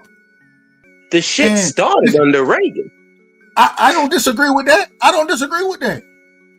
And this is why I think. See, my whole thing is this right here. I'm against, and I love I had an opportunity to, and I didn't see things this way all the time. I'm gonna be honest with you. I haven't always seen things this way. I had an opportunity to go and go to the Pentagon, go to Washington D.C. with a high-ranking individual and get to explore some shit. You know what I'm saying? Me and all my cousins. It was about 18 of us that went, and what we figured out is that shit, there's some shit going on up in this motherfucker that ain't all the way right. Mm-hmm. And mind you, this is under this when Trump was in office at this time. My aunt, she had just she was on her waning day when Trump got in office. She couldn't stand him. Respect. I say respect. I love her to death. But a high-ranking individual, she literally has the highest military clearance for a civilian, right? Worked in the Pentagon for years, had the power. Like I told you, it's 18 of us. When you go to the Pentagon, one escort can only have 10 people with them. You know what I'm saying? She had another one that had moved to a different site and no longer had Pentagon clearance. Get what she told, and the security guard, and I'm saying this for a reason. The security guard telling us, man, hey, you can do this half here and this half here. It's Sunday. She like, well, we got to go to church. And it's about 9 o'clock in the morning. She like, we got to be to church at 12, so we can't do it this way. We gonna have to let everybody in. Y'all start checking in. Give me a second. Make a phone call. Put a nigga on the phone, and the nigga like, yes, sir. Yes, sir. Yes, sir. Yeah. All right. Everybody in. You feel me? I'm talking. I put this on everything I love. And so what I'm saying is that I understand the maneuvering that goes on behind the scenes, but Trump shut a lot of that maneuvering down from the bureaucrats of Washington. He shut a lot of that shit down, and we need it shut down because these niggas are doing shit. I live in a military town. I live in where there's an Air Force base. I know about Northrop Grumman. You know what I'm saying? I know about these agencies and companies that government, not even government. I'm gonna be honest. They technically private companies, but like Northrop Grumman, and I'm in an Air Force town. You know what I'm saying? They training all the fucking pilots. The Air Force ain't training the pilots. Northrop Grumman is. And it's like, hold on, wait a minute. And one of my homeboys, his stepdad worked for Northrop Grumman. Training niggas to fly planes for the United States, right? Why are we outsourcing that to Northrop Grumman? The reason we doing it is because go look at who owned Northrop Grumman. Go look at the individual. It's the military-industrial complex. This was the shit that was being wiped out under Trump. This is why there wasn't wars like that, and niggas wasn't trying to go fight and shit like that. Why? Because Trump was like, man, we ain't finna be doing all that bullshit. Because when we do it, that's where they make their money from. We outsourcing it to the military-industrial complex. And so once he starts shutting that shit down, what do you see? They get mad. When they start coming at his helmet, look who come at him. Individual like Hillary Clinton, individual like John Bolton, one of the biggest neocons you've ever seen. And me personally, I say I'm not a Republican. I'm not a Democrat. I look as independent. I don't like the government. Respectfully, I don't. I probably shouldn't say that on here, but I'm not a fan of the government. Let me just be honest. I'm not a fan of the government. I think government, they don't create shit and they take from the people as far as taxes go. Everything the government is able to do come from taxes. It don't come from nowhere else because they don't produce a motherfucking thing. And so what I'm seeing is these bureaucrats taking money from me. That's how I look at the shit. And so, man, I don't fuck with none of it. I don't think it ain't no different for what he does either, bro. Just being real. Tell me how. How's it different? How's what he's doing different? I'll tell you how. How is the elitist society I don't understand. If he's in bed with all of these Elon Musks and all of these people, he's a fucking incubus, my nigga. Like yo, bro. So now, if we gonna talk about it, I would ask one thing. BC, and you know I'm gonna keep it a buck with you regardless. No more name calling. No. I ain't got no problem with that. But if we gonna talk about it, let's do it one at a time. Let's not do a mass exposure of it. Let's break it down one at a time if you want to do it that way. You feel me? Hey, I'm live right now, nigga. Hey, I'm happy to be live. You know what it is. So and I appreciate you jumping on, my brother. I really do. So hey, this is good conversation for me. My brain scatters around like while you talking to me, I got shit rattle in my head like, oh, remember this motherfucker did this. Like, you know what I'm saying? I got that Tupac cousin in the back of my head that keep talking to me. And that's what makes me That's me too. That's me too. Don't worry. Hey, don't even worry. That's me too, bro. That's me too. I can't help it. Like he has done so many just like. All right. So let's do it this way. Let's do it this way. What's the worst thing you think Trump has done? And then let's start there. What's the worst thing you think Trump has done? To me, well, I didn't have his trust. He didn't have my trust going into trying to be the president because I'm from New York and this nigga been around. And I want to tell you this. So for the longest, working in corporate America, nigga, I ain't coming up. Hell, my grandma Jehovah's Witness. I didn't tell you this before. I ain't come up voting. I didn't come up voting. The first time I voted, I was in college. I really didn't vote. Matter of fact, my mama cast the absentee ballot for me. You know what I'm saying? For Obama. You know what I'm saying? At that time, I was in college. That was, I believe, 2008, right? Hey, so, that was your vote.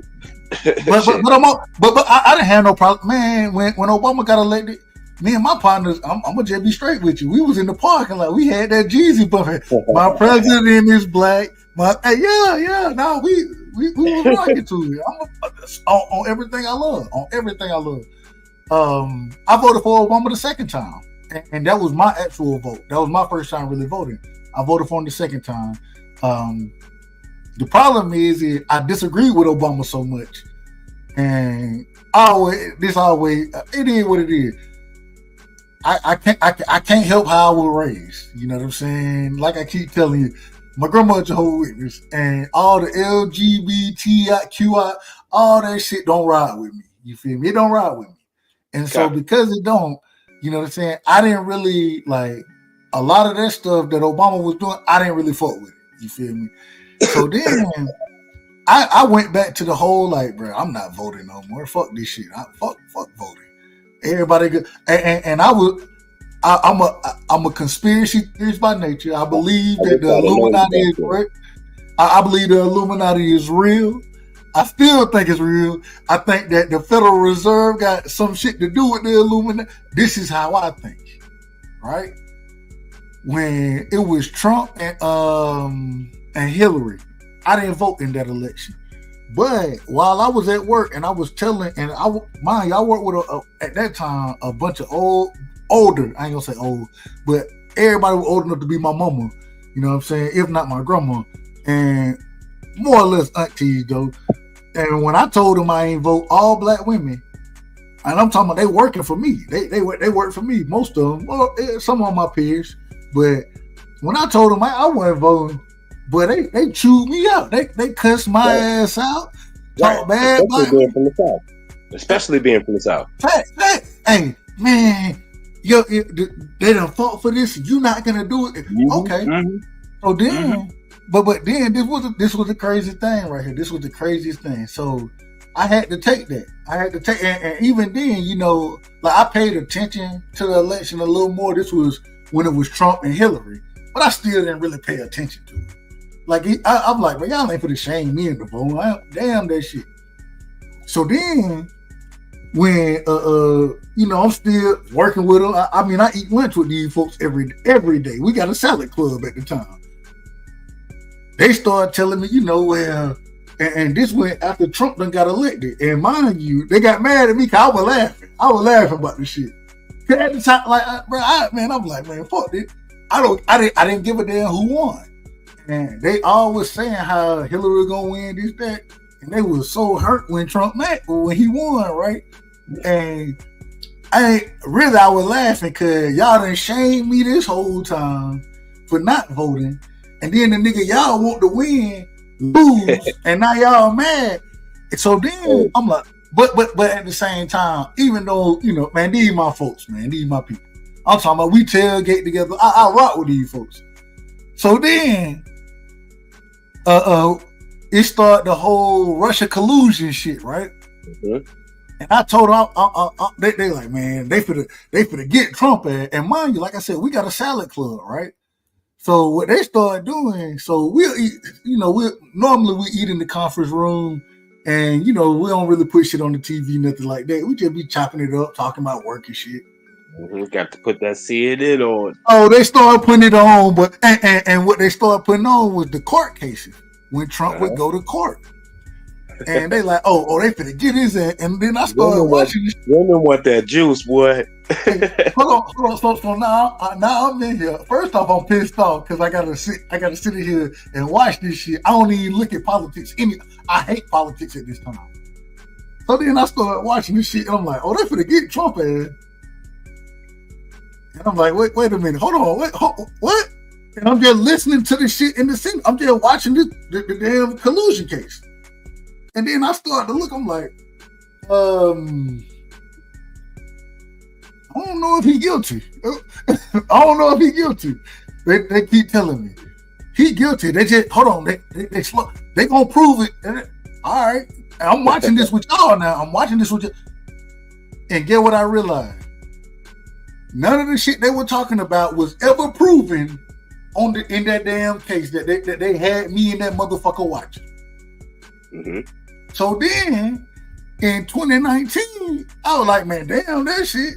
These motherfuckers lying. They said he was guilty of this shit, and I ain't seen none of it. They were lying to my ass. I'm voting for Trump. Right when I said that, get what they said. So now you gonna vote, but you ain't gonna vote for the right person. Hold on, wait a minute. You just told me that I need to vote, but now you want me to vote for who you want me to vote for. Okay. Oh man. It just, I'm just being honest on how shit happened. And this is how I just started looking at shit, and I'm like, man, y'all niggas telling me this shit going on when y'all showing me this shit. I'm seeing this shit going on. And then when I say something about it, y'all get mad at me. That's how I usually go. And then y'all were the ones telling me I need to be voting when I told you I didn't want to vote from the beginning. But y'all shame me for not doing it. So I'm like, hold on. So you shame me for not doing it. Then when I say I'm going to do it, you're going to tell me if I don't do it for the person you believe in, then I'm wrong. And then talk bad about me. Right. Oh, man. That just you know, once that it put a little extra chip on my... Sour and I it put a sour taste in your mouth? Hey, man, listen. And I ain't... But you knew all that already though, because it ain't like you ain't had previous experiences to let you know that there's sour grapes everywhere. Hey, it ain't about sour grapes. What it end up being is that one of the things. Hey, the road less traveled is usually the right way to go. You know what I'm saying? Okay. And that don't mean that though, Dub. It don't mean it. It don't mean it. I agree. Sometimes the road less traveled is not traveled because it's a fucked up road. Agree. I agree with it. But at the same time, biblically speaking, and I always tell you, it's ingrained in me. It's ingrained in me. You got your basic instructions before leaving this motherfucker. I know how it go. hey, and that shit go keep me straight. At least I know that. Hey, the majority of the shit. Look, the majority of the shit in there. It ain't nothing crazy. It's common sense shit. Most of it, yeah. Some of it. There's a bit of spilled poison in there. Agree. You know. Agree. It ain't perfect. It ain't perfect. Ain't nothing perfect. But at the same time, I do feel like shit, just the 10 Commandments alone, they tell you common sense stuff. Man, honor your mother and your father. Love the people who raised you. Love them. Right. Don't kill nobody. Treat your neighbor how you want to be treated. I mean, this is common sense stuff. It's the stuff that me personally, you know, as a father, shit, this is what I want my son to do. And then as you read along in the literature, it gives you different instruction under the same pretense of like, hey, you know, you shouldn't do this. However, if there's a time to kill. Listen, you know. There's a time to kill. I understand it. Hey, you cannot negotiate peace without the threat of violence, my nigga. It's just a fact in all things. But this is what you just say. You can't negotiate peace without a threat of violence. No.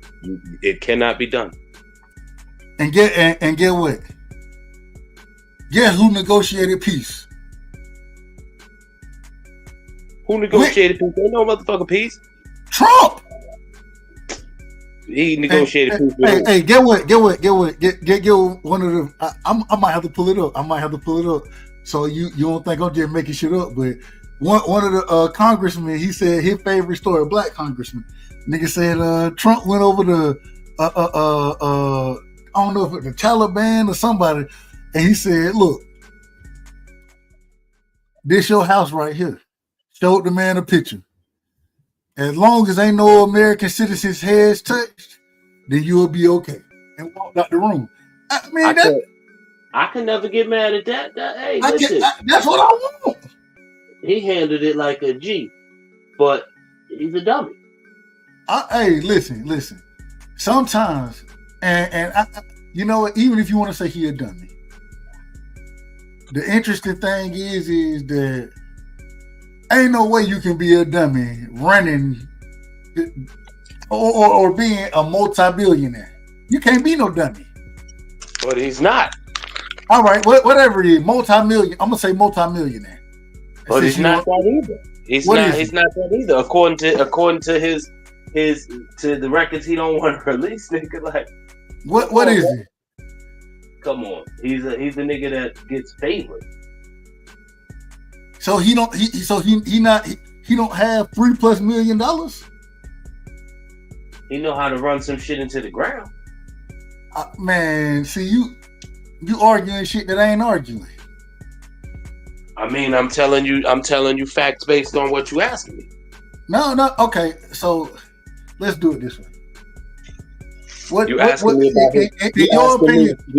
me about his worth, and I find him to be worthless. So all right. It is kind of it's a dubious prospect, bro. Like, how do you want me to?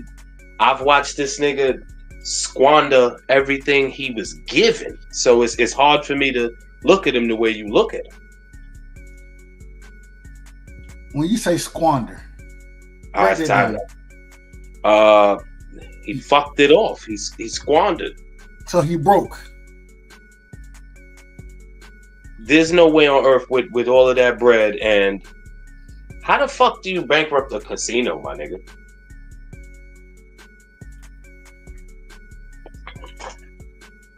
How do you bankrupt the fucking number spot? Do you want me to explain? I'm curious to know how you fuck off the number spot. So I can't explain none of it because I don't know shit. I don't know shit about running a casino. I can't explain it. One thing I can explain, but one thing. Hold on. One thing I can explain is that bankrupt or going bankrupt.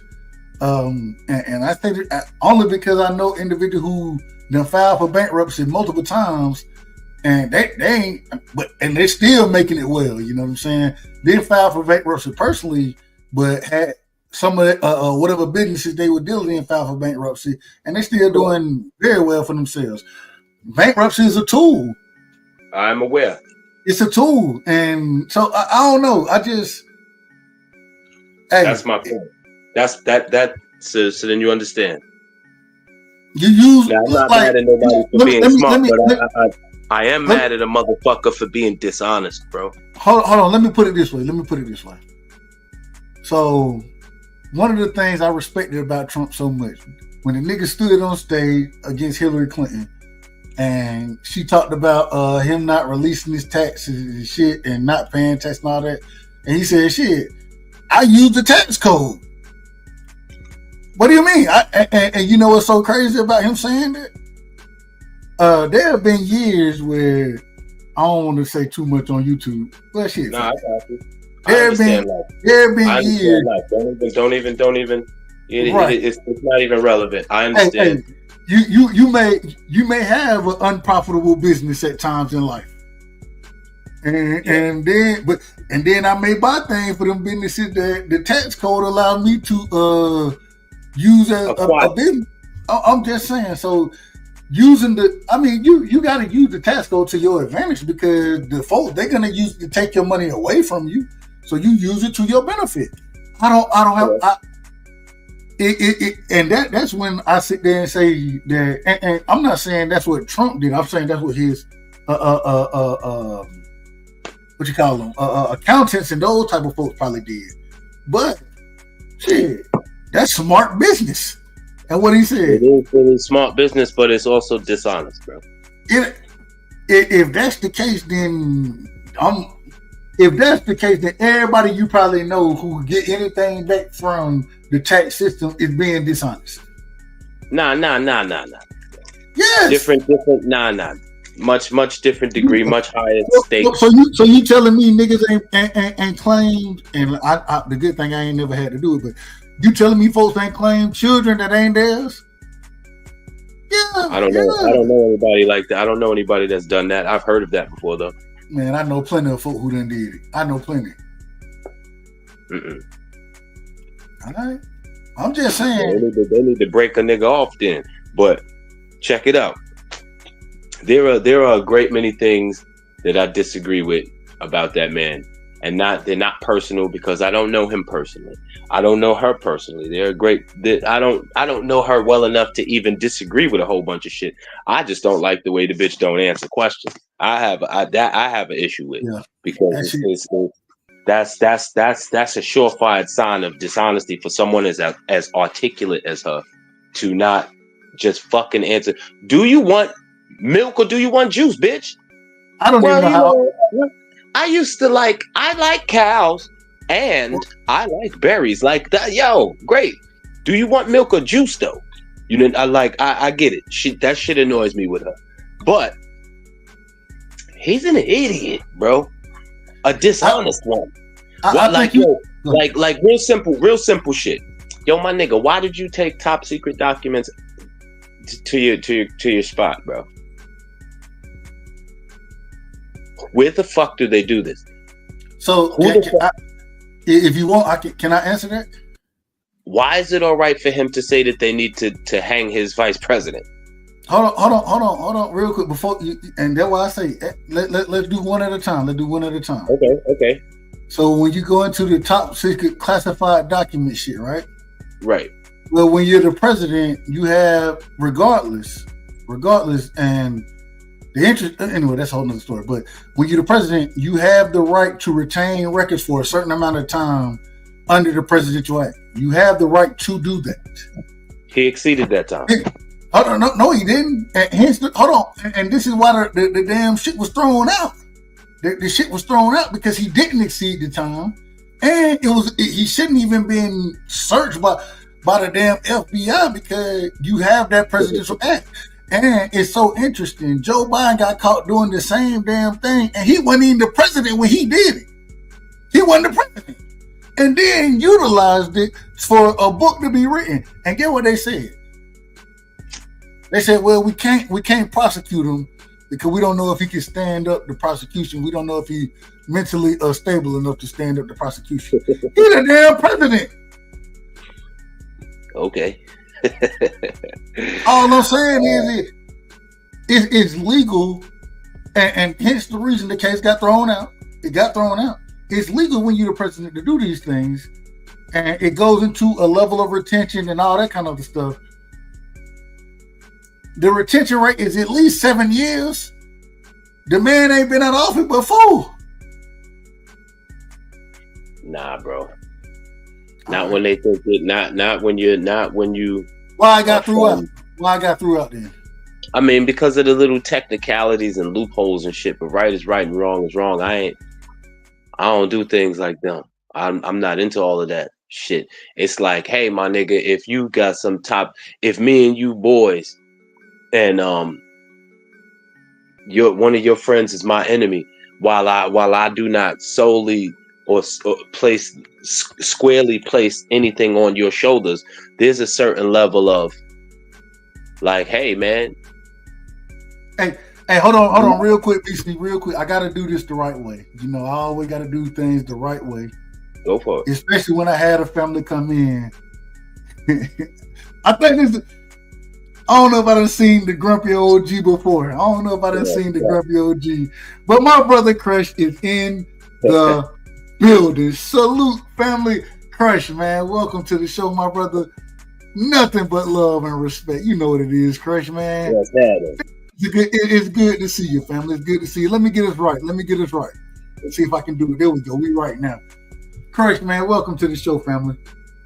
What's up, Dub? What's up, BC? How y'all doing, man? I see you cooking, Dub. You back at the late night, man.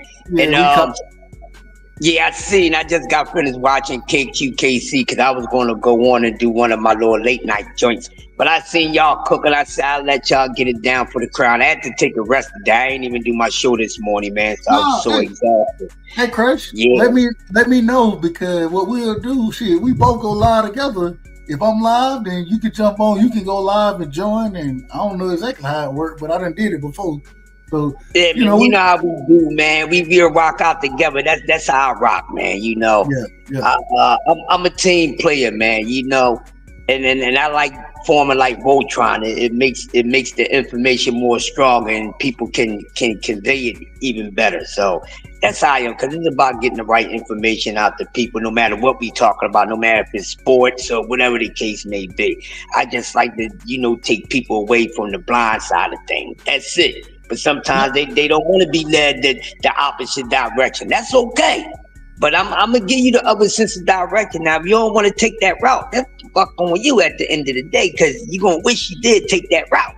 It never fails. But anyway, man, I hear y'all up here talking about the presidents and this, that, and the other, and y'all already know I say F you to all politics and politicians, because I don't have no time for that.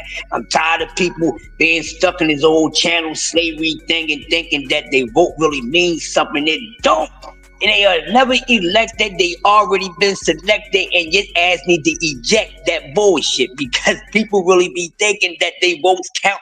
No, you buffoons. They treating it just like they treat any other goddamn situation. Oh, everything is always a popularity vote. No matter if it's a Hall of Fame, no matter if it's pound for pound, no matter when it comes to music awards, who's voting to get into the All-Star game for basketball, football, baseball. It's just a popularity vote. Doesn't mean that what you saying, what you put, your word don't mean shit, you dumb Americans. Every single American on this dirty soil, no matter what ethnic background they come from, is a fool. I don't know how many times I gotta keep dropping this game, but if people want to stay blind and stay dumb, then go ahead. Because me, I'm planning to leave the world behind like that damn movie. People call me crazy, but guess what? With the mindset I have, I live in crazy every day, because I know what the hell is going on. You can't tell me nothing about what's not going on, from Elon Musk down to the damn president, down to the Diddy, and down to the even the more shittiest shit. You got this man that's trying to turn things into damn robots and all that. You're not paying attention to what Elon Musk is trying to get going on. He's trying to fill the planet with some odd robot shit. That man is half extraterrestrial or something. It's so much shit that's going on. People not paying attention, and each goddamn election is nothing but a distraction for some serious shit that's gonna wind up biting you on your ass. I'm telling you, this country is going through a piece of shit. They didn't annex, they didn't sold this country. They didn't sold the country. They keep talking about, all right, good old America. Y'all been sold out to somebody else. By who? Your Democrats. Not your Democrats, but your Democrats. Yeah, that's what I said. That's what it is. But since y'all want to live in it, y'all made that bed, y'all want to sleep in it, then die in it. Because guess what? I ain't coming to save your ass. Because we all fools when it come to this. The government don't give a damn about nobody on this planet except for the ones that's down with them. They don't care. They trying to come with it real quick, dog. They trying to come with a one world government to have everybody under the same rule, man. And this is where I gotta stop you. This is where I gotta stop you. Because I agree with you. I believe that they want globalism. You know what I'm saying? I agree 100% with you. They want a one world government, the new world order. I agree with all of that. Where I disagree is this right here. Shit, you know who they all against? Yes. They always listen, man. It always been a plan to trying to destroy the so-called black civilization ever since their knowledge of the black civilization, because that was the first civilization ever on this damn planet, was the so-called black civilization. Y'all notice I say so-called blacks. I don't like the word black because it doesn't equate to you being a human being or the color of your damn skin. But whoopsie-doo, y'all want to be retarded? I'm gonna be retarded with y'all. I've never seen that black equates to brown and brown equates to black. I bet you if you go around rubbing those paints together, you're going to get a whole different clash of damn coloring. But okay, black is beautiful, but you got ebony brown shade skin. Black is beautiful, but your skin is just as golden as honey. What the hell? A 5-year-old child will tell you I'm brown if you're going by the color code. But we the only people that go by so-called color code, because at the end of the day, white or black is not even a damn color.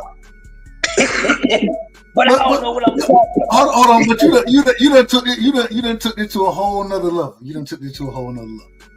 Hey man, gotta take it to the level where it come from. What is all about? All right, so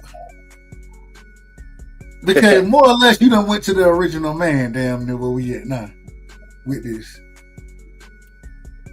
What is the thoughts? And I don't know if I ever had this conversation with y'all. I'm gonna have this conversation with y'all. The original man, where did the original man come from? Where would it develop? What happened? Somebody tell me the story of life. Okay, let me go first real quick. Nobody really knows where the original man come from. Let me just say this for all scholars and all retards, because I'm sick of the nonsense. It only takes a drop of common sense, people. You don't have to have a high IQ level to understand the most smallest things as it's common. First of all, nobody knows where the man come from. You just heard a story about it. And after that, you know that you got in through two holes. Through the penis, through the penile hole, and through the vagina hole. After that, you don't know nothing. But everybody's walking around all this and that. And life started, life for the human started in one part of this damn planet, which doesn't make no damn sense. Because guess what? It was living things on the planet way before the human experience. Which, first of all, you ain't a damn human first, you idiots. You are a damn energy. That's what you really are. You are energy. We are science. I don't know what y'all keep talking about. Y'all want to keep going to these playwright books and all that. Yeah, y'all keep believing all that if you want to. Ain't no sky daddy coming out, no sky nothing. Who are you praying to? Do the voice answer back to you? Because I'm gonna tell y'all one thing that do exist on this damn planet. It ain't the one above your heavenly God. He ain't the one that exists and walking around on this planet like some of your hopefuls think it is. No, but I tell you what, it's a whole bunch of evil that's in real time on this damn planet, because look what's going on. You mean to tell me that evil's more powerful than goddamn good? Y'all get out of here with that damn nonsense. From the definition of what they say about what the creator is, then the devil shouldn't be more powerful than him. Pay attention to this shit. I don't overthink and I don't underthink any damn thing. I see. I look at things. I look at things with my brain more so than the two eyes. The only thing I look at with my two eyes is the direction I'm going. I'm gonna say that again. The only thing I use my two eyes for, the ones that you can see the person next to you and colors and all that, is the direction that I'm going. But anything that goes on this planet, I use my freaking third eye, because that's the one you gotta use or you're gonna be confused and blinded. That's why people thinking that they votes mean something. They think that somebody the same color shade is dumb, is the same as dumb.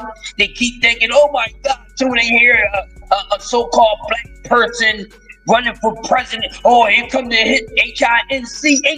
Ain't gonna never be a HINC in charge of no damn white people. Get it out your damn head.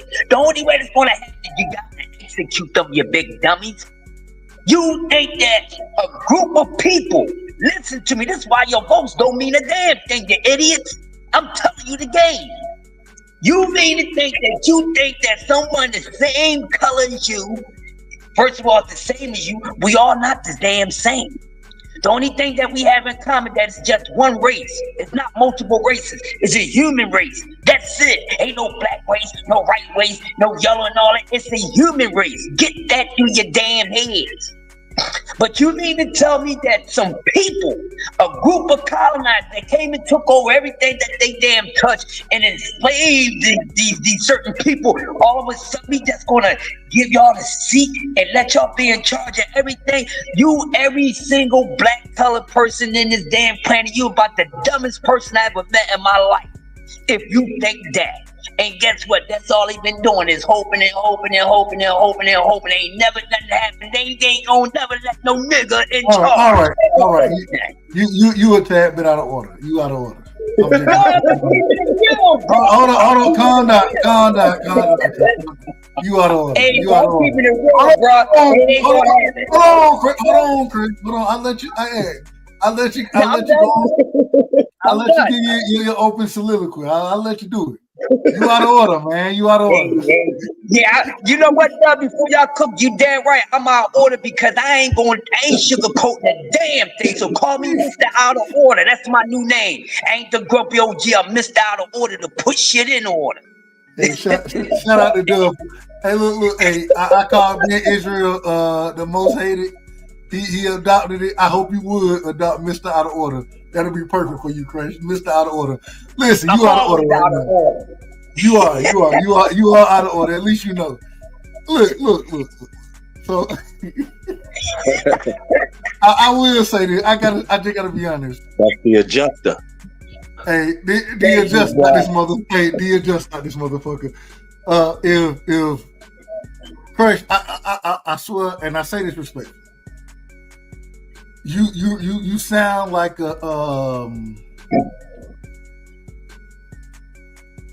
and I say this respectfully, a 90s version of Malcolm X. A 90s version of not really Martin, really Malcolm X. That's what you sound like. I didn't heard that 1,000 times. I take it as a compliment, dog. Yeah, no, I mean it as a compliment. Sometimes folks think you know talking. No, that you sound like the 90s version of it, you know what I'm saying? And the early 90s version, if I have to put it in context. Mid 80s, it is late 80s, the early version. The thing is this though. The thing is that time frame, things have changed in this world. It is what it is. Things have changed. Oh yeah. And they've changed in a way that I can't blame nobody. Ain't damn the white man, respectfully. Damn his ass. Cause that nigga can't hold me. He can't stop me from doing a motherfucking thing. He can't stop my son from doing the goddamn. Matter of fact, my son he finna go out there and whoop your ass on that even playing field that you got now. What we looking to do? And so, damn the bullshit. Fuck them. I ain't worried about none of that. Because I think we done got to a day in time, because I'm going to just be honest with you. You go listen to white women talk. White women want black niggas. They want niggas more than they want white men these days. It is what it is.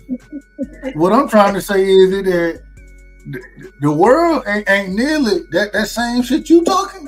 Respectfully. It don't rock that way no more. There's more opportunity out here. And man, you make your own out here, and you got the opportunity to do it. That's why I love the country. At least you got the opportunity to do it here. Shit, as long as if you could put your goddamn head down and do some damn real work, shit, you can make it. You can make some shit. It just take you working hard. As long as you put the work in, yeah. Sometimes you will be desired opportunities, but at the same time, there's so many opportunities that. A closed door don't do nothing but open another door for you. And that's the mindset you gotta have with this shit. So damn blaming anybody else. What I'm telling you is I'm looking for the same reason I'm telling you I'm voting for Trump. Cause at least I know the nigga gonna open opportunity up. Yeah. I mean, first of all, this is a business. It's not even a continent. I can't remember the last time this place was a continent because people turned it into a country. And I'm thinking, like, how did we get from a continent to a country? Didn't we all learn this in school? But okay. But if you have a corporation, right? And you gotta hire somebody for your business, you're gonna hire a politician or a damn businessman. You gotta hire a businessman to run a businessman to run a business. A judge, not a politician. This country been going away from politics. It's a corporation, so you don't need no damn politicians running anything. That's why Trump fits the bill. You can see all this one always pointing fingers and think, "Oh my God, no, they all evil. They all evil." What is that? I'm not trying to hear none of that from these weak-minded people. Or just vote for your own kind. You don't even know who your own kind is. That's why they always making a mistake. Question, BC, I want to ask y'all a question. I want to ask y'all a quick question. Wait. Before y'all continue, ahead, if that opens up opportunities for more white women, I'm in. Brother Darkness. Brother Darkness. Planning to put the dark shadow. Look at Hey, that brother out there thirsty. He hungry out there, ain't he? No, I'm not thirsty. I'm just honest with myself. He gotta eat. Hold on. As well as others. You know what I'm saying? Hold on. So look. Go ahead. No, you asked me. No, okay. So this. Hold on, real quick. Keep cooking real quick. And the only reason I gotta do this, and I gotta get more. I really gotta learn more about them StreamYard so I can get this shit together. But I gotta play this for you real quick, bro. I gotta play this. And when you said that, it just made me think of this right here, man. It made me think of this.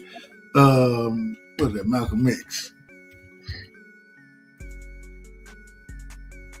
Let's see if I can find it real quick. Goddamn, 7-Eleven is 60 years old, man. Wow. They've been around 60 years. Wow. See, I'm sneezing, Dub, because I'm allergic to the shit you get ready to do. Uh-oh. No, you're not allergic. I got it right here. I got it right here. I got it right here. That's what it say right there. That's what it say right there. Here it go. Oh, there it go right there. Look.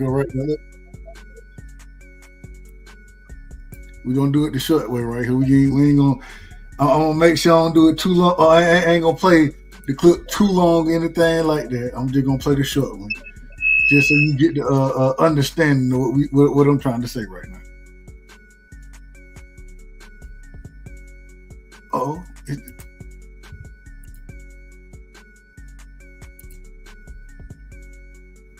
See, I don't know what the fuck. Oh, I gotta put it over here. That's what I got here.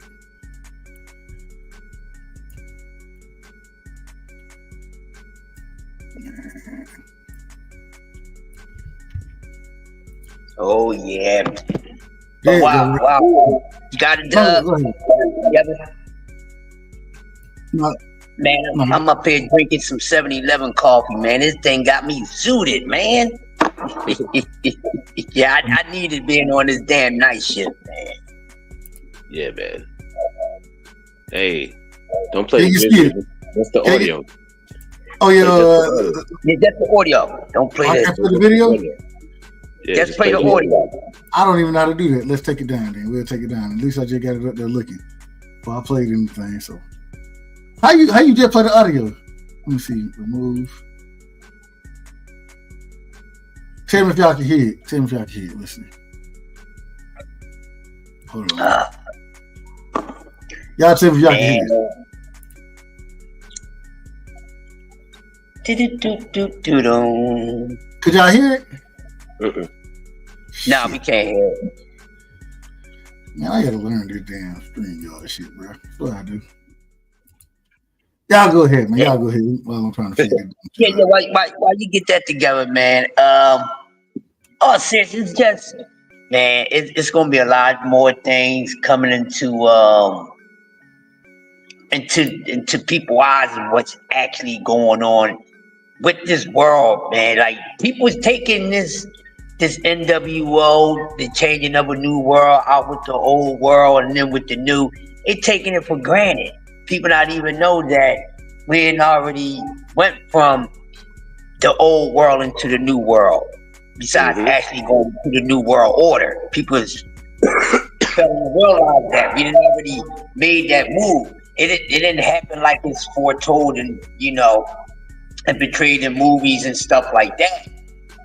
It can change in so many different ways, and it has been changing. Then when you look at it, just look at all these things that's been going on. Just not even just with this year, but if you think about it, the last years leading up to this year has been all telling that some things is about to change. Like I think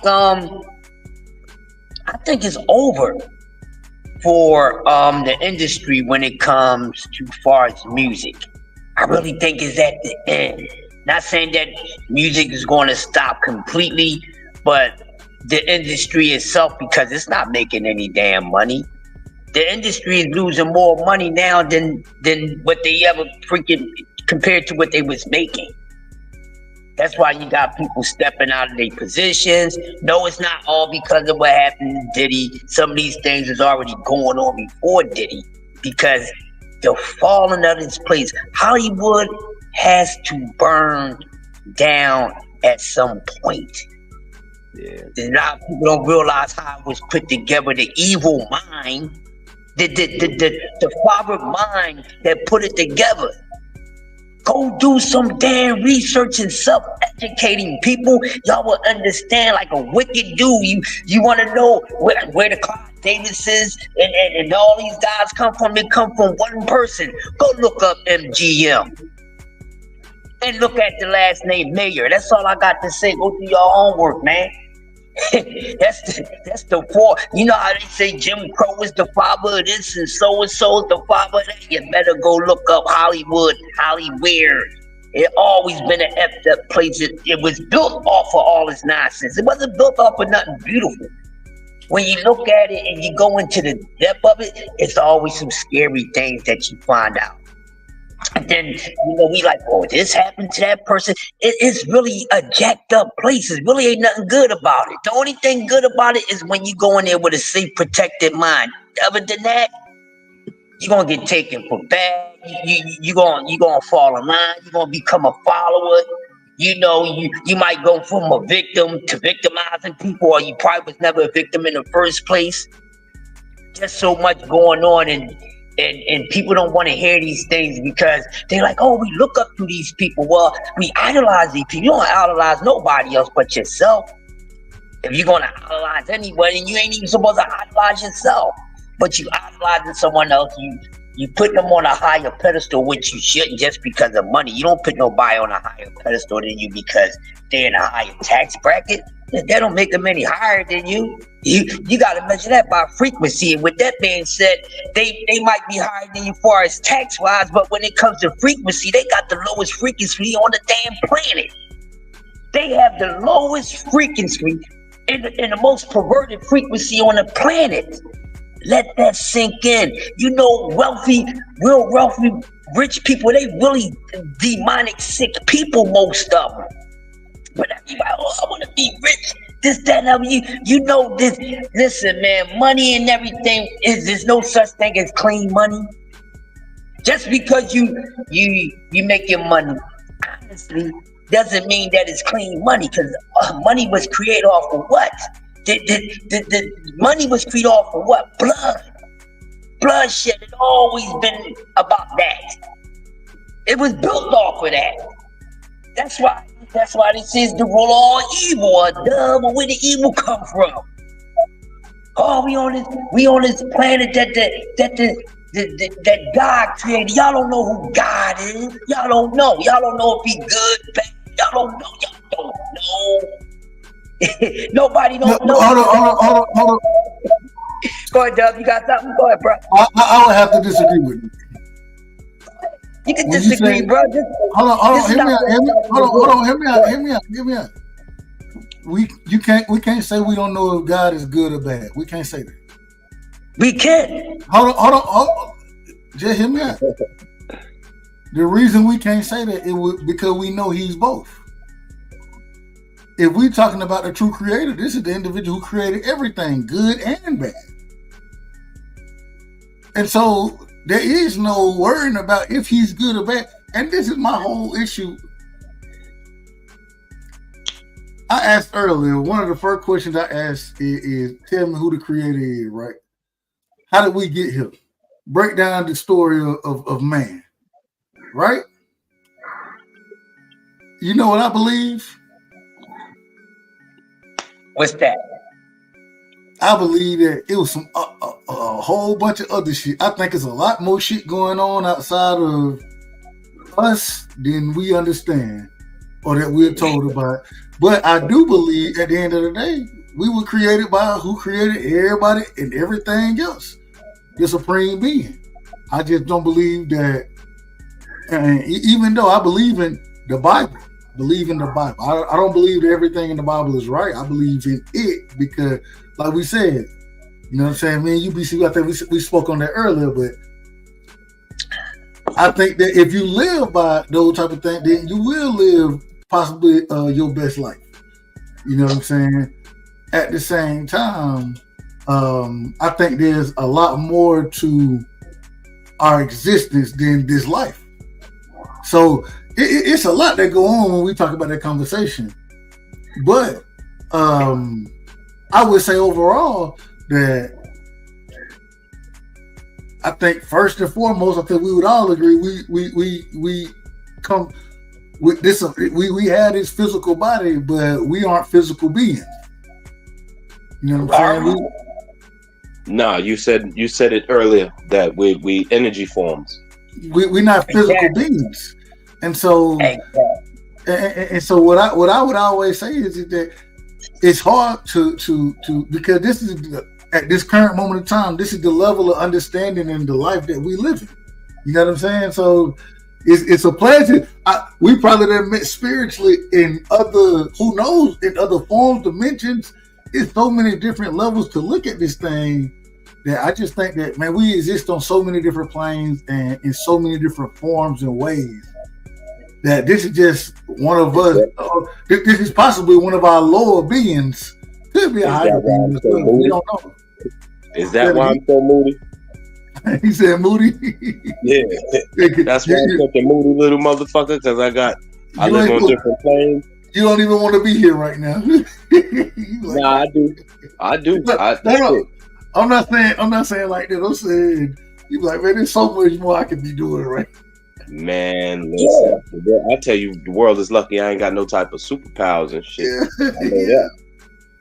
You do. You wait a minute. You do. You just haven't tapped into it. I've tapped into some of them, but not the ones that I'm talking about. Exactly. Man. So let me ask this. And well, first off, this ain't even a question. This is I'm gonna give a statement about something. Then I'm gonna ask what y'all think about what I say. Have y'all heard of the Anunnaki? Yeah. Yeah. All right. So I always, and I'm gonna tell you, one of the things that I always been a fan of is ancient cultures, right? Egypt, I love Egypt, Kemet, what they want to call it, whatever. I love Egypt. Ancient Mesopotamia, you know what I'm saying?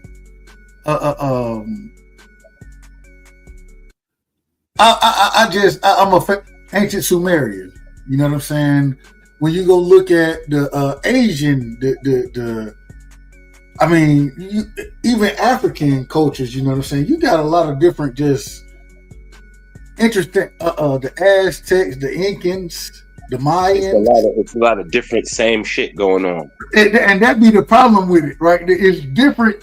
It's totally different shit, but it's the exact same shit. Yeah. Like, yeah.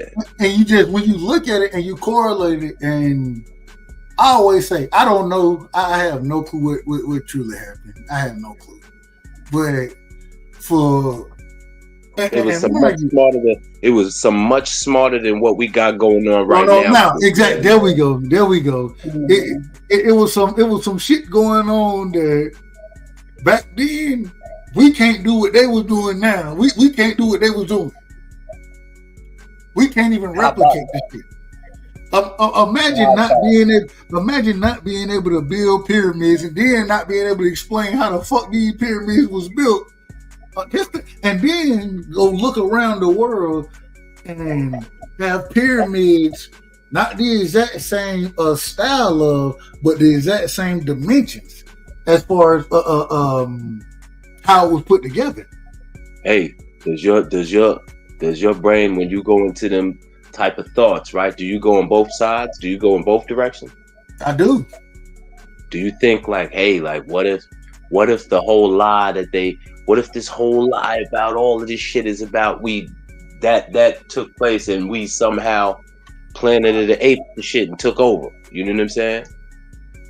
Nigga. If that's the case, right? We Planet of the Apes took over shit. Who was here before us? That shit ain't relevant. It is relevant. What's relevant is they coming back or not. That's what I'm saying is relevant. That's what I'm saying is relevant. Who were they? First off, who were they and why were they here and they ain't here now? They might be here now. They might be us, nigga. So we did that? Perhaps. But we can't do it now. Yo, wasn't meant to be that way. I don't understand. That's why the shit that's in control is in control and we not. Exactly. And you know the reason why we can't? Do y'all know the reason why we can't? Y'all should know the answer. Because if they was able to do it back then, right? With I'm gonna say with no technology. Let's just go there. They definitely had technology. Hear me out, Doug. Different technology, bro. We see it is more than one technology. Agreed. This natural technology, and then you got this digital technology. Agreed. See, back then it was natural technology. That's why they was able to build pyramids with no machinery. Exactly. I agree with that. I do agree with that. So it's some sort of technology, but it ain't the same technical approach. And they still haven't figured out how the hell did they do this with no machinery. Back then, they were more connected. You know why? Because they was more connected natural-wise. Look, the more that you bring these false things in, the further connected you come from. You start to be from things. Mm-hmm. When they say, they talk to the gods or the God, it probably was possible. But you haven't had that same experience because you ain't connected the same way. Yeah. So you got to ask yourself, why are we so disconnected? We descendants of these people that was thoroughly connected. Where did the disconnection come from? Why did we drop down even lower than what we already are? Because I think this is the lowest experience of this type of experience, because this ain't the only world. This other world, this other living life going on in other worlds, don't get that twisted, because everything starts from damn science. Forget a playwright book. Everything comes from science. Forget a playwright book, because us three can sit here right now and write a damn book, put it out 10 years later, we can call it anything else.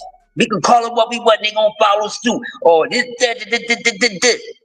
Because none of us don't know anything or have any clue at any damn disciple or any of this stuff that actually took place, these damn events.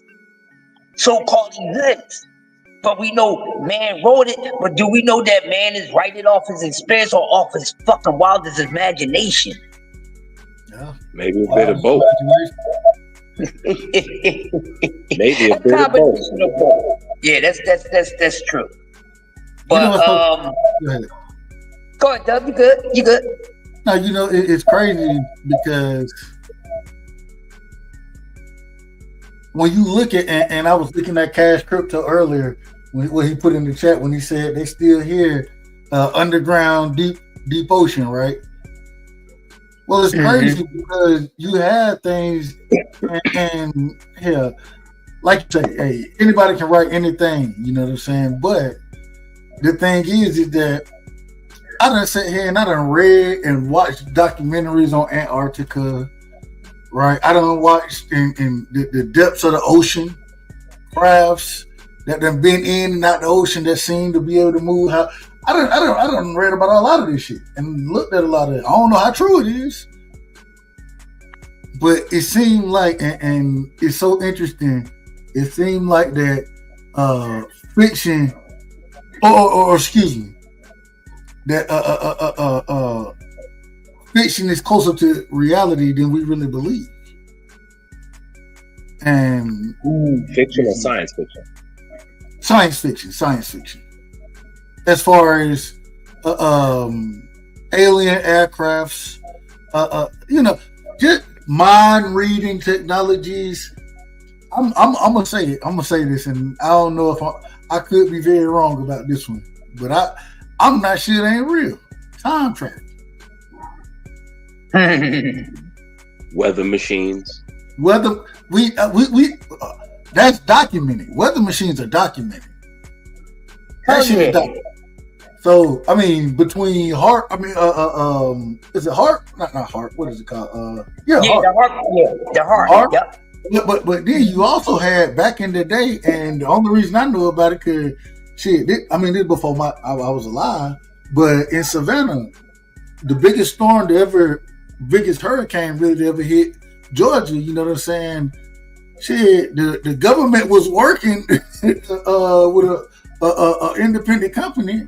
They went and sprayed like silver iodide or some shit into the damn storm. That bitch turned and hit Savannah. You know what I'm saying? So they've been doing the weather experiments. I think they got good control over the weather right now. I don't think none of this shit is a coincidence. That's just me.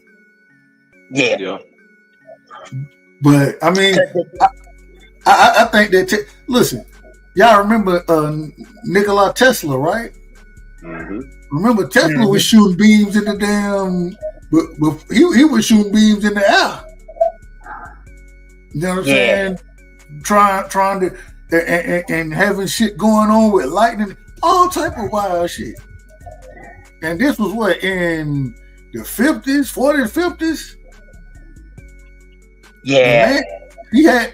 Man, they went to the moon in what, the 60s? But don't go back.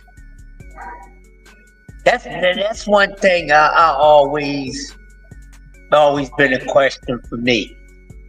Did they actually ever go to the freaking moon? Well, I'm gonna tell you. Maybe they saw some shit they ain't need to see.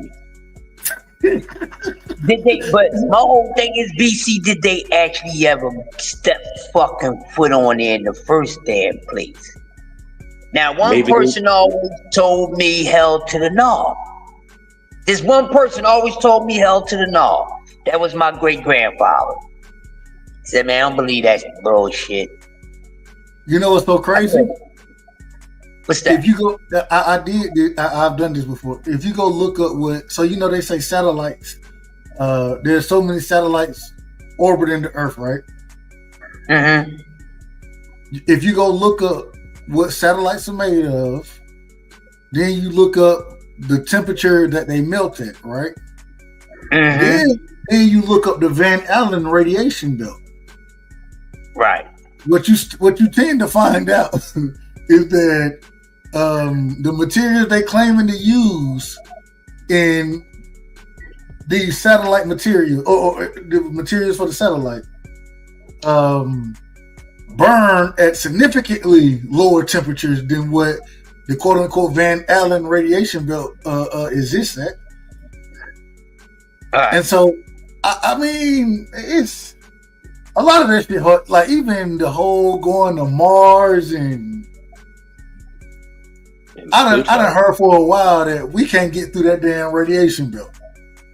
You know what I'm saying? I've heard it for a while. And even if you get through it, then my question would be, because that radiation belt comes from the supposedly, I'm just saying what the folks say, supposedly the sun, the radiation for the sun, and hitting the atmosphere and all that other kind of shit. When you get out into space, what the radiation gonna be like from the sun then? I don't know. None of this shit don't make sense to me. It just don't make sense. But it's really just because realistically the average person is not intelligent to understand it anyway. Right. That's one of the things that I always thought to myself, like when you think back to the great philosophers in life and shit, like what made their brains so much different than the people around them? Why is the genius intelligence quotient so it's not necessarily rare? I won't say it's rare, but it's not. I mean, it's fairly rare. It's not common. Right. Like it's out of like 30 people, there might be 2 people. You know what I'm saying? Yeah. Mm-hmm. Why? That's a hell of a question. Well, you know why though? It doesn't have anything to do with diet or anything like that. No, it has everything, and it does and it doesn't. Well, not everything, because you always have outliers, and the outliers are the ones we're pretty much talking about. But what usually ends up happening is the majority they end up being with the majority, and so if we had a conversation with certain people, they'll be like, man, so y'all really don't think folk went to, man, y'all, now let me guess, the earth is flat now, and this. He be like, hold on, we just saying there are questions, and we hadn't seen hard proof of anything. Right. That's it. Well, you can't, and then it becomes an attack fest. It becomes an attack fest, and then, and that's why I always say one thing I have to try my best not to do is not. I don't want to defend myself. I just want to make my argument. You know what I'm saying? And that's where you have to get into. It depends on who you're talking to, because everybody, it ain't at some point in time. It really ain't worth having a conversation, because you ain't finna change their mind. They ain't finna change your mind. And matter of fact, they gonna be mad at you for you not changing your mind when they ain't willing to change their mind. So you're like, nope, hey, you got it. That's when I concede the argument. You got it. You got it. It ain't worth arguing.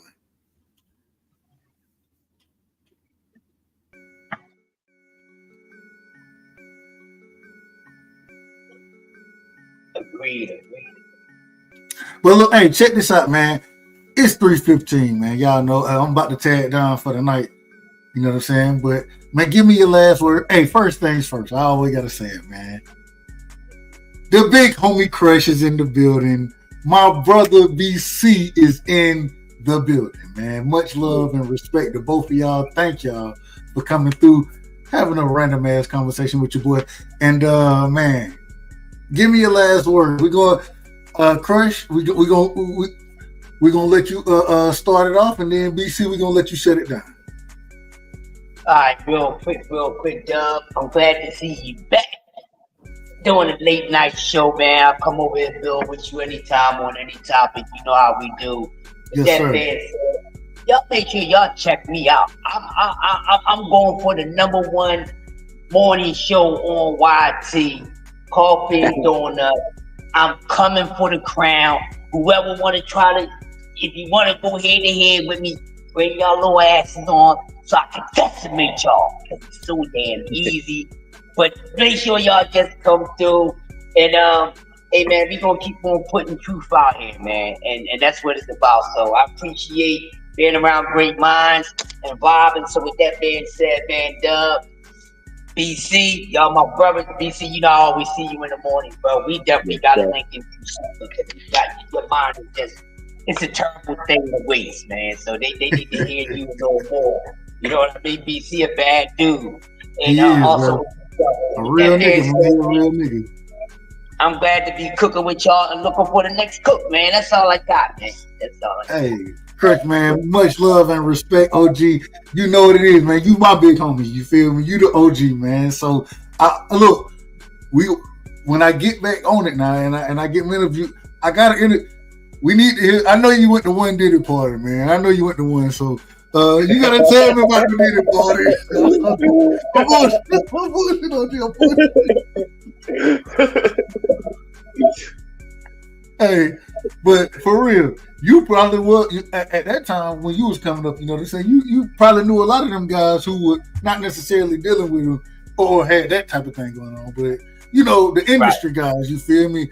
And you knew big names down there, and a lot of those folks that you speak on probably had some type of influence on Puff. You feel me? In my opinion. But, yeah, we definitely. Hey, you know what it is, man. OG, love you, man. Thank you for always coming through, man. We got to. Hey, y'all make sure y'all go sub. Make sure y'all sub to Crush the Legend, man. The true legend. If y'all don't know a true hip hop head, you know what I'm saying.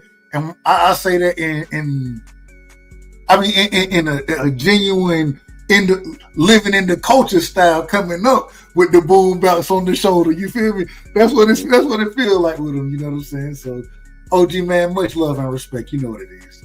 Always a pleasure. BC man, hey, my nigga from New York, man. AB. Let me know what it is, B. Let me know what it is, B. I always have a good time when I fuck with y'all. Y'all entertain me. We talk about politics. We talk about moon landings. We talk about white girls. We talk about all kinds of shit. We talk about religion. I love it. We talk about trials of rappers. We give them our opinions of their guilt. This shit is great, man. I always have a good time when I cook with y'all. I'm happy that you're back on, even though it'd be the most random of times. But it's dope to see you back in the swing of things. Yeah, man, get to it. I ain't gonna hold you up all night, bro. Hey, man, BC, man, you know what it is, man. I appreciate you jumping on. Much love and respect, my brother. And hey, you know you always welcome. You always welcome. You got a voice over here, and who knows what I might be talking about tomorrow. I might not even go live. And I gotta figure out a schedule. I really gotta figure out a schedule. But I've been missing it, and I just want to get back into the swing of things, and I had a little time where I can jump on and do my thing. So I ain't mad at it. It's been fun.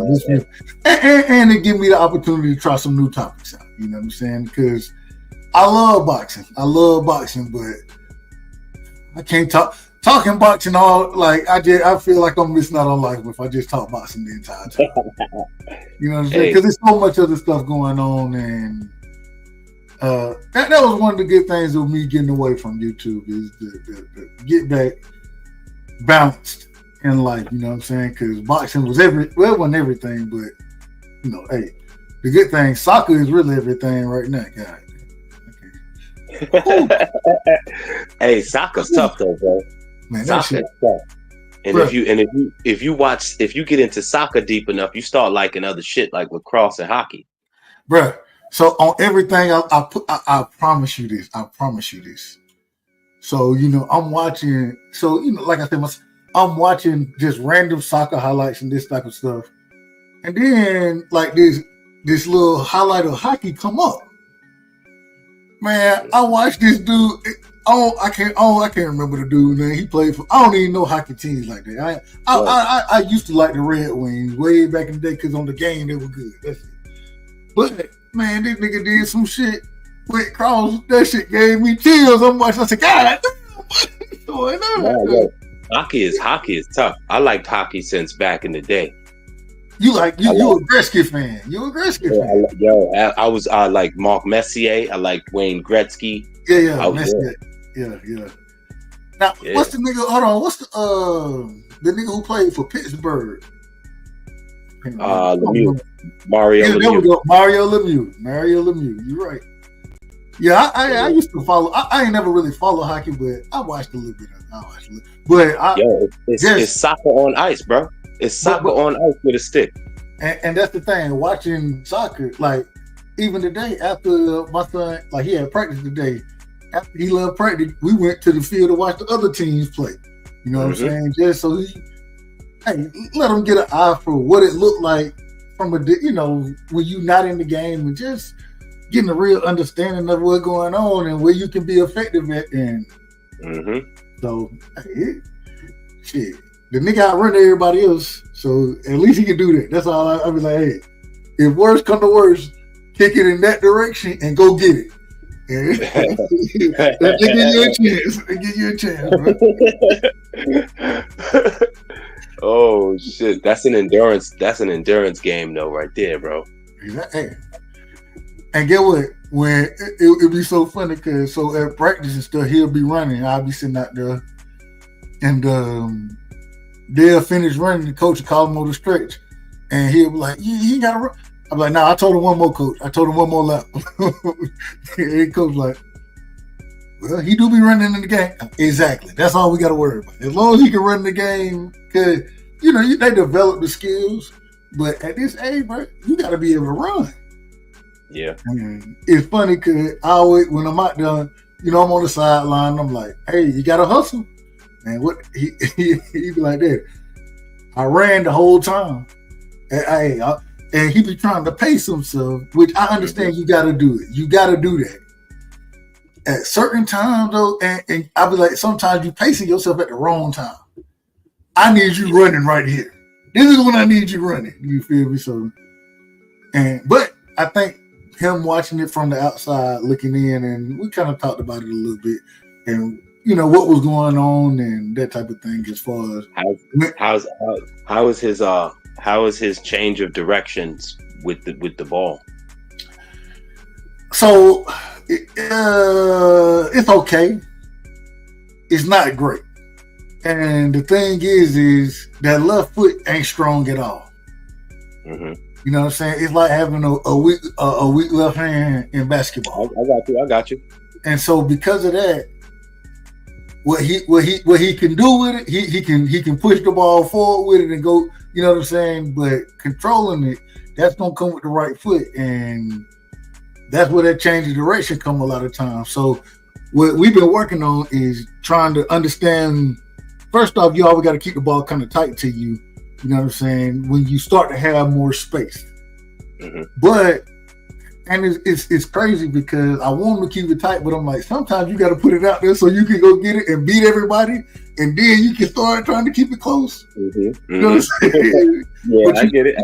You just got to so that's what.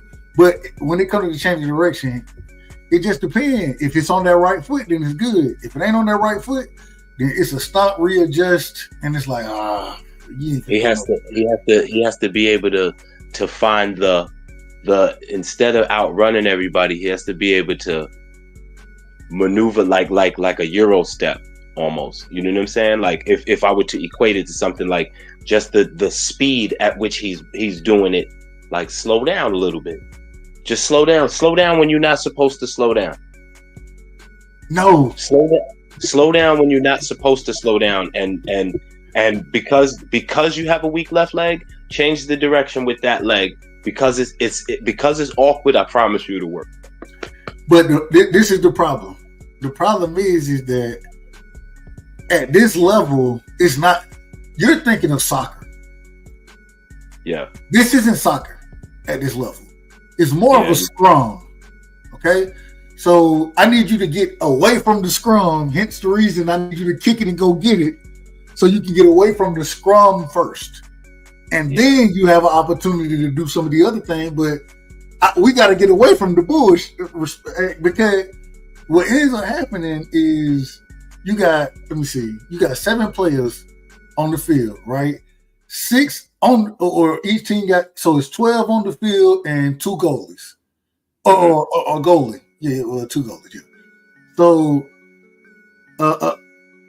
what ended up happening is you supposedly have 2 defenders, and then you have 4 attackers.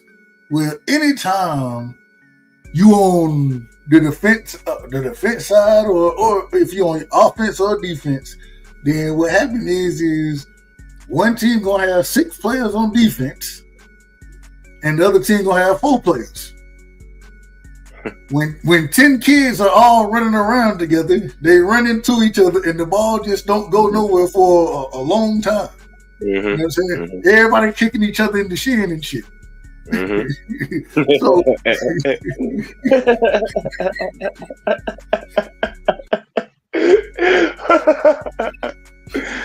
Yeah, I know. I need you to get it out of there and then go get it and then start some shit from there.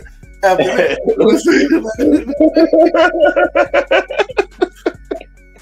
I get it. My 6-year-old plays soccer. I get it. You like everybody. Look, even if somebody do get close to the goal, it's so many folks around, you can't even shoot the ball. And then I'm like, okay, so I need you to look, and especially if we on defense, if you get a chance to kick it to about center field, beat their defenders to center field, and you got a chance because the defender's gonna be slow anyway. So you don't even have to have great footwork. Kick it in one direction and go around their ass, and then go score. So, but I need you to get it out there first, but when you get it out there, they give you an opportunity to work on your dribble. When everybody's sitting there kicking each other in the damn shin, and you like, ain't shit happening. Ain't nothing happening. Everybody, you got some kids with one soccer ball, everybody kicking at it, and you like, it ain't went nowhere in a minute. It turned into a karate fight. Hold on, you know the worst. If the ball go out of bounds, you be like, oh god. The throw-ins first off, so they can't throw the ball far enough.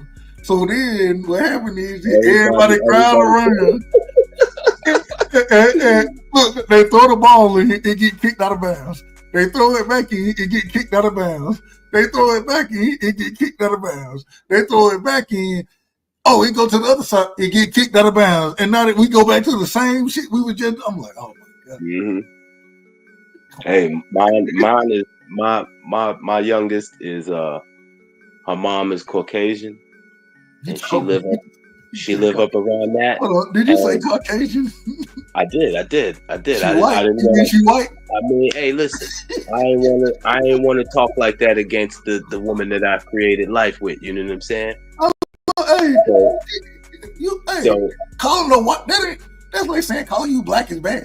What are you talking about? I mean, you know. What are you talking about?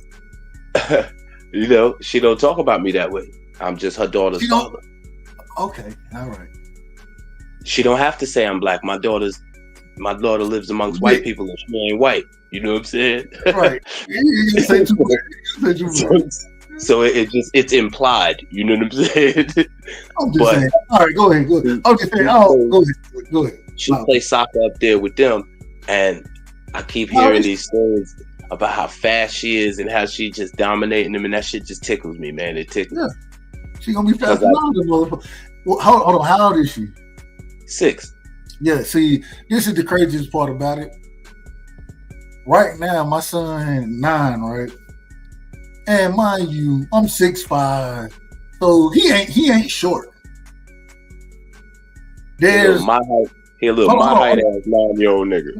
But this the problem. So you got in the league, right? You probably got 3 guys who taller than him. One of them is the coach's son. The nigga look like he should be playing 13 and under. The other one on the same team, I don't think he the coach's son, but you know, they don't know. They've been playing for a while or whatever. So they both taller.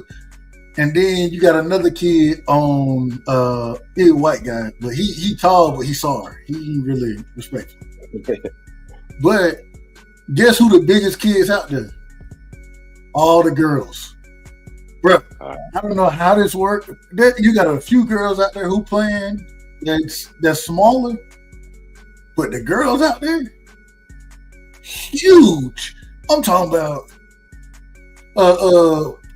the majority of them that's out there, they may not be as athletic or as fast or something like that, but the majority, they bigger than my son.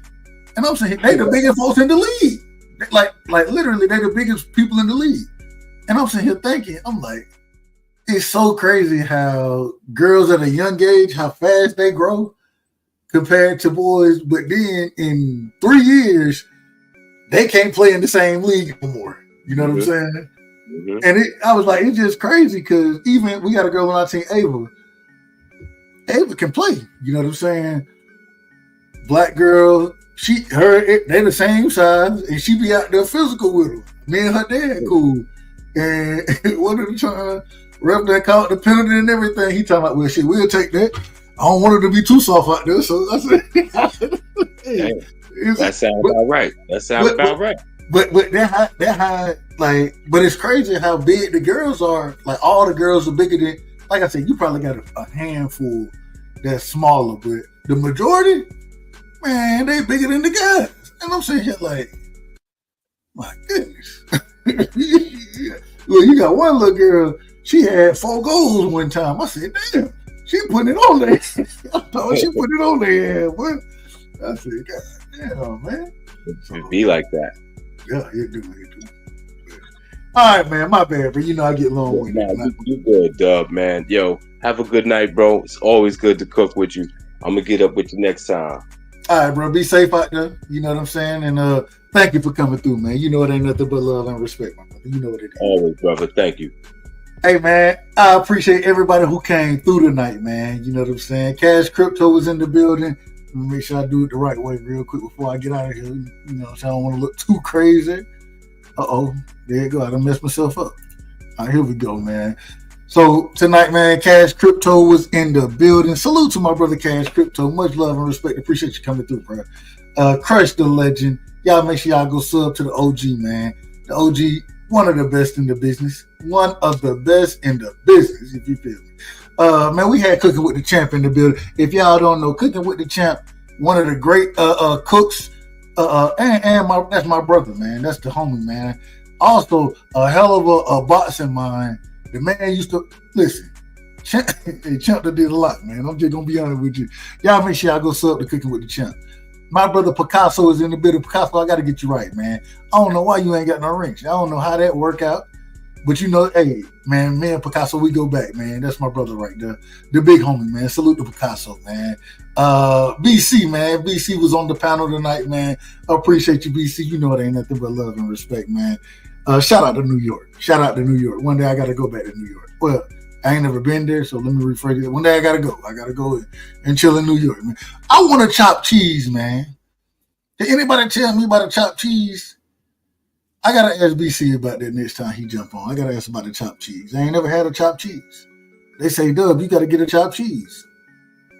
I ain't never had a chopped cheese. Anybody know about the chopped cheese before I get up?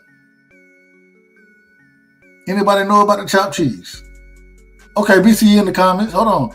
BC, you know about the chopped cheese? I'm going to give him a second answer. It's a ground up cheeseburger. That's it? Man, I seen some shit, man. They had a Jamaican patty, ground beef, cheese, lettuce, tomato, onion, another Jamaican patty, right?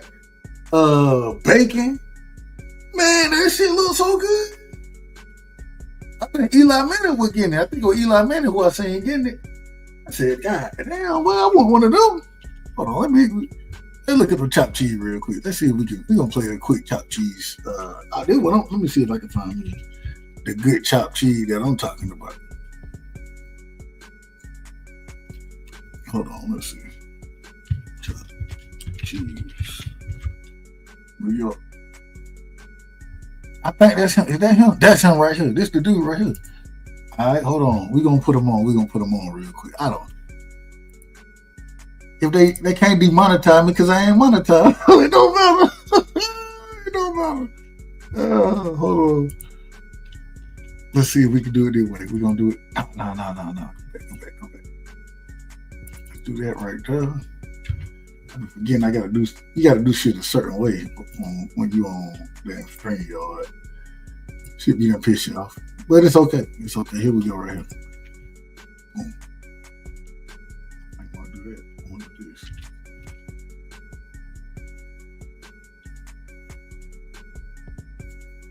All right, here we go, y'all. Here we go.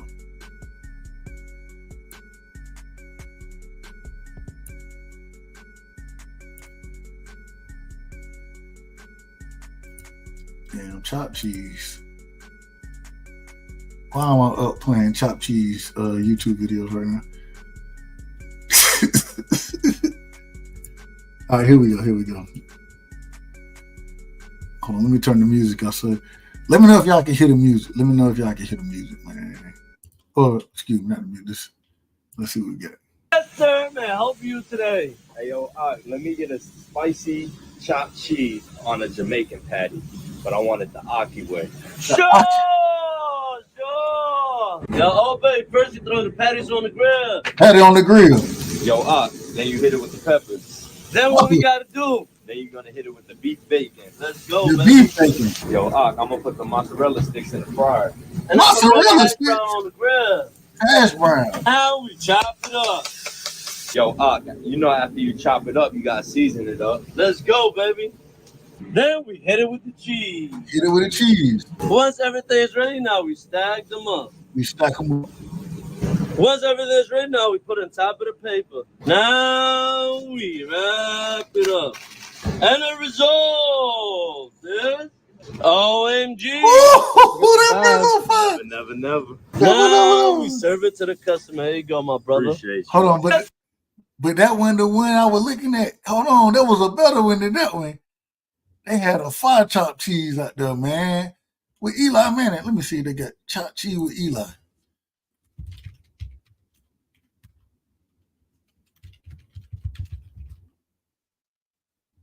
Oh, here it go right there. There it go. Eli, don't lie. What do you think about this? No, that ain't it. That ain't it. That ain't the right one. We don't want to see you eat the shit. Here we go. Eli, man, I help you today. Yo, what? Let me get that chopped cheese the Aki way. The Aki way. Oh, sure. You set the ground meat on the grill. This the one I seen. The peppers. You hit it with the peppers. Then I gotta add the hash brown. Hash brown. Then we throw the bacon on the grill. The bacon on the grill. Hit it with the cheese. Chopped cheese. Then we add the bacon. Then we hit it with the spinach. And then I'm gonna hit him with the tomatoes. Then we hit it with the hash brown. Oh. Now we wrap it up. And the result is OMG. Never. Hey, man, I'm finna tell y'all, bro. I'm finna make me a chopped cheese tomorrow, man. I'm making a chopped cheese tomorrow. I might record it. I might record it and put it on the show. I might make a short of me making my own chopped cheese. And I'm gonna do it like this. Hit it with the cheese. Hold on. Y'all can't tell me that chopped cheese is a little fire though. You said use American? It's just patties, peppers, onions, and cheese. So hold on. I'm going to the Jamaica restaurant. I probably go to Publix. And I'm gonna get some Jamaican patties, like they did. I'm gonna put them on the patty, the beef patties. I'm gonna add lettuce, tomato, onion, and then I'm gonna do the chopped cheese on it with the hash brown. You think that's too much? That might be too much. Shit, I might try that. It just sound fire, don't it? That shit sound fire to me. Let's see, hold on. That shit sound fire. I'll try it. What else? Chopped cheese. I'm supposed to be doing reaction videos too. I ain't did a reaction video yet. He'd be like, why you don't do your reaction? My bad, I forget. Hold on. It's 100. Hey, can I get $100 chopped cheese? $100 chopped cheese? Slap the steak on the grill. Peppers to the grill. Oh, you get steak with $100. Bread on the grill. Then I'm gonna add the mozzarella cheese. Then we add the tater tots to the fryer. Now we chop it up. You smell the onion, salt, and pepper. Hit it with the secret seasoning. Now we hit it with the cheese. You know we gotta hit it with the beautiful spinach, some beautiful sliced tomato. Then we gonna stack this fresh bread up. We gonna slide it to the garlic grilled cheese. Ooh. Wow. Now we take the tater tots out the fryer, pour it into the garlic grilled cheese, chipotle sauce. Now we stack. Oh, it goes Now on the we put sandwich? it on top of the paper. Now we wrap it up. And the result is $100 chopped cheese. cheese. Never, never, never. $100 chopped cheese, Ark. With $1 bet. Hey, yo, can I get $100 chopped cheese? Sure. Yeah. First, you slap the steak on the grill. Hold on, bro. Hold on. Wait a minute. That ain't no $100 chopped cheese, man. That ain't no damn $100 chopped. Was that $100 chopped cheese? He said that's weed. Shout out to my brother Dank Father in the building, man. Salute, Dank. I'm just looking at the chopped cheese, bro. I'm trying to figure this out. They said it's $100 chopped cheese. Tomorrow, y'all. I swear to God, I'm gonna make my own chopped cheese. I'm making my own chopped. It ain't gonna be in the. What do you say? The steak is mad. Oh, okay, mad bread. All right, hold on. Let's see. We gotta go back. Hey, yo, can I get $100 chopped cheese? Sure. Hey man, I'm making a chopped cheese tomorrow, bro. I swear to God, I am. I don't know exactly what kind. I'm gonna look up chopped cheese recipes. Let's see what the recipe is. What's the best recipe? We want it to taste like New York. We want it just like New York. You know what I'm saying? Let's see what he got right here. How are you, man? He the inventor. I'm Frankie Frank. I make the best chopped cheese in this neighborhood. Now I don't know where he from, but bruh said he make the best out here. Listen. Hayes or Blue Sky Deli. I'm working here for almost 3 decades. The neighbor's very good. I like my neighborhood. Hey, how you doing, Bob? You gonna take the chopped cheese one party? Yeah. Oh, it's from Nanya. Sazon, adobo, and a secret sazon too. What's the secret sauce? The chopped cheese you made it like a long time ago, maybe in 1999. I'm trying to make my sandwich for myself, and I want to make red bone. But we don't have no more hamburger bones. What I did, I chop it up, the meat like that, right now. There was a customer behind me. So Frank, what you make today? I said, I don't know. Maybe I'm gonna put it like a chopped cheese. The chopped cheese. Where you get that from, Bank? What you say, Salzon? You said Salzon? Sazon? Sazon? Season. You probably say, is it season? Sazon? I don't know. Where you get that from? Is that Walmart? I gotta go look into what it's on the it's probably on the whatchamacallit, ain't it? Yeah, the Goya. That's what I was thinking. The what they call it? The international food. Okay. Salzon. Oh, it's in an orange packet. Hold on, how big is it? It ain't a lot. It don't come in like the regular like pepper and shit like that. From Brooklyn. The Dominican. Who are you, man? Let's How go you back. doing? I'm Frankie Frank. Frankie Frank. Start with your patty. Let that cook a little bit on both sides. Now that the patty's almost done, this is when the magic happens. You know, we're doing chopped cheese, so you start chopping it up. And we're gonna hit it with some of our special seasoning. Seasoning and the sauce, that's what separates us from the rest. You know, can't give you that secret. Now here's where the fun happens. This is where you got the shredded American right here, mixed with a little cheddar. A lot of people don't know that. You gotta mix it with cheddar? You know, cooks pretty fast. Right here, we grab the bread. There's that cheesy goodness right there. But it's not your regular hamburger. The cheese is all in the crevices. You could get all the cheese in every bite. You know, like hamburger Here's helper. our secret sauce. Nice fresh cut lettuce. Right there. Nice slice of tomato. Put that in, and that's it. Hold it together, flip it over, wrap it up tight like a newborn baby. And that's all there is to it. Start with your patty. Let that. All right, so we getting a chopped. All right, I'm making a chopped cheese tomorrow. I'm just gonna go on and do it. I'm gonna go on and make one tomorrow. Dang, that shit look good, dude. It looked like something you'll have at the fair. Y'all ever been to the fair? We just had the fair down here. Me and my son, we went a couple times. Kids don't like the fair like I used to like the fair. Man, I used to go to the fair. I want to go to the fair 4 or 5 times.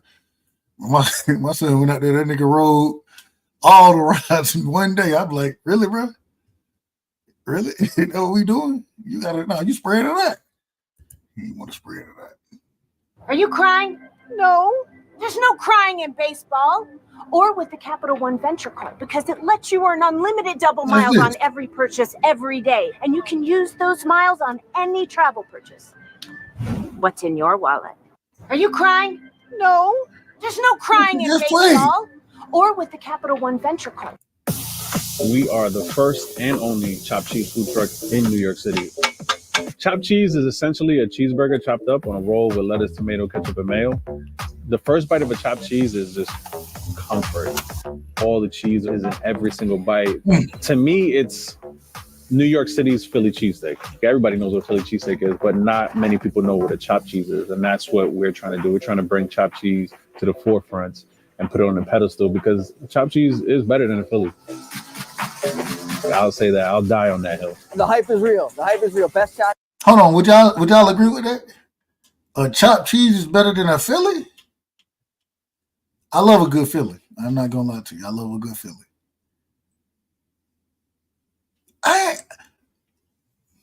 Cheese in the city. Guys, for anybody watching, this is for educational purposes only. That's it. Educational purposes only.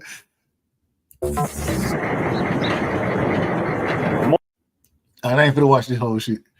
This shit too long. So, y'all think that though? Chopped cheese. I like both of them too. I'm just saying, man, I gotta find a good recipe now. I want to and this the problem. I want to make some shit that they're gonna be different. I'm gonna be them fucking around. Golden Balance, let me get a chopped cheese. Your way. I got you. Hold on. Real quick. Gyros, G-rolls, whatever you call them, Euro, whatever you call them. I don't like that little, whatever that sauce is, I don't fuck with it. I like the lamb now. But I don't like that other, like whatever the sauce is. See that Greek shit, that Greek shit be done fucked me up. You know what I'm saying? The tahini, or is it tahini, whatever it's called.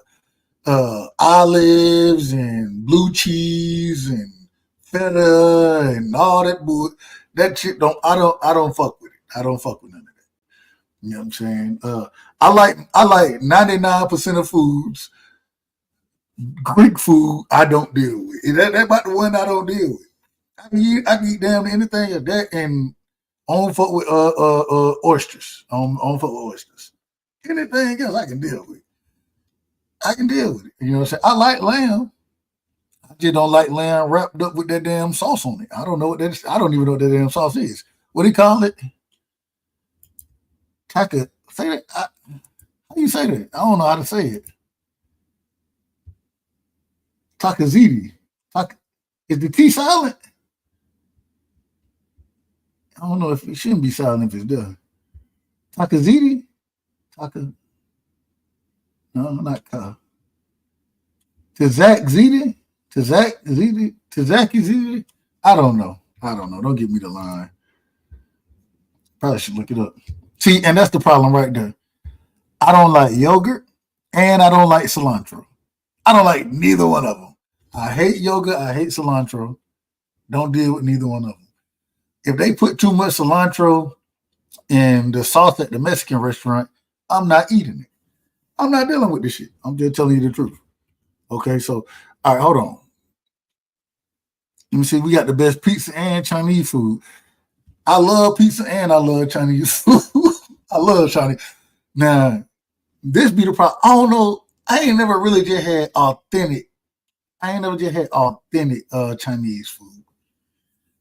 I done pretty much had authentic everything. Mexican, Italian. Oh, I went to Italy one year, and not for a whole year. It was only a couple weeks, but man, the food in Italy, that shit is horrible. I'm just telling you the truth. Some of it is good. A lot of that shit is horrible. Man, we went there, we ordered a pizza. These niggas didn't even have cheese on the whole pizza. You had like cheese in places and then we had ham on it. That was pathetic. Then we went and ordered. So I didn't order shrimp pasta. I can't remember what I ordered here. Oh, I ordered spaghetti and meatballs. The spaghetti came out. It was crunchy. Who want crunchy spaghetti? Nobody don't want to eat that, but they call it al dente, and that's how they say they cook it over there. Then my partner, he ordered shrimp pasta, but the shrimps came out full shrimps, heads on, eyes looking at you, shell on, and everything. He was pissed off. Look, had to send it back and had a fillet it for him. I said, oh, yeah. Ordered a salad one time. The salad came with like arugula, corn, olives, sunflower seeds, some type of seed and shit, like damn trail mix. I said, nah, I'm good, man. I couldn't even eat the damn salad. I couldn't even eat the salad. And then when the main entree came out, it came out like it came out like on a wooden platter. Oh, bro, that shit was weird as fuck, man. Some of the food was good. I will say some of it was good. But like the shit that you used to, pizza, spaghetti, and the crazy thing is so my partner, his family, what they did was they had it was like a 7-course meal. You know what I'm saying? We played this game called Scattergaranza or some shit like that. And it's where they take 2 decks and put them together. I don't even remember how to play here. You be done had so many damn cards in your hand. I'm like, how the fuck are we playing this shit? But while we did it, so they cooked a 7-course meal, like a traditional Italian meal. And so while we playing cards and shit, like they bringing out like you don't really realize, you think you're just sampling stuff. You think you're just trying it. Well, what they really doing is they bringing a whole bunch of like these are meals at a time. The problem is when you get to the main course, because you got a bread, appetizer, a salad, another appetizer, a meat. You be have so much shit. You be like, hold on, well, when we gonna put it all together? Then, but what you be to realize, shit, you ain't even hungry. And they be, when we went over there. Everybody, I'm probably at the time I'm about 6'3", probably about 6'4", 6'5". Quentin, he 6'2", 6'3", and all they talking about manja, eat. Man, it got to a point, man. We over there like, oh, we good. I don't want no more, man. I'm good.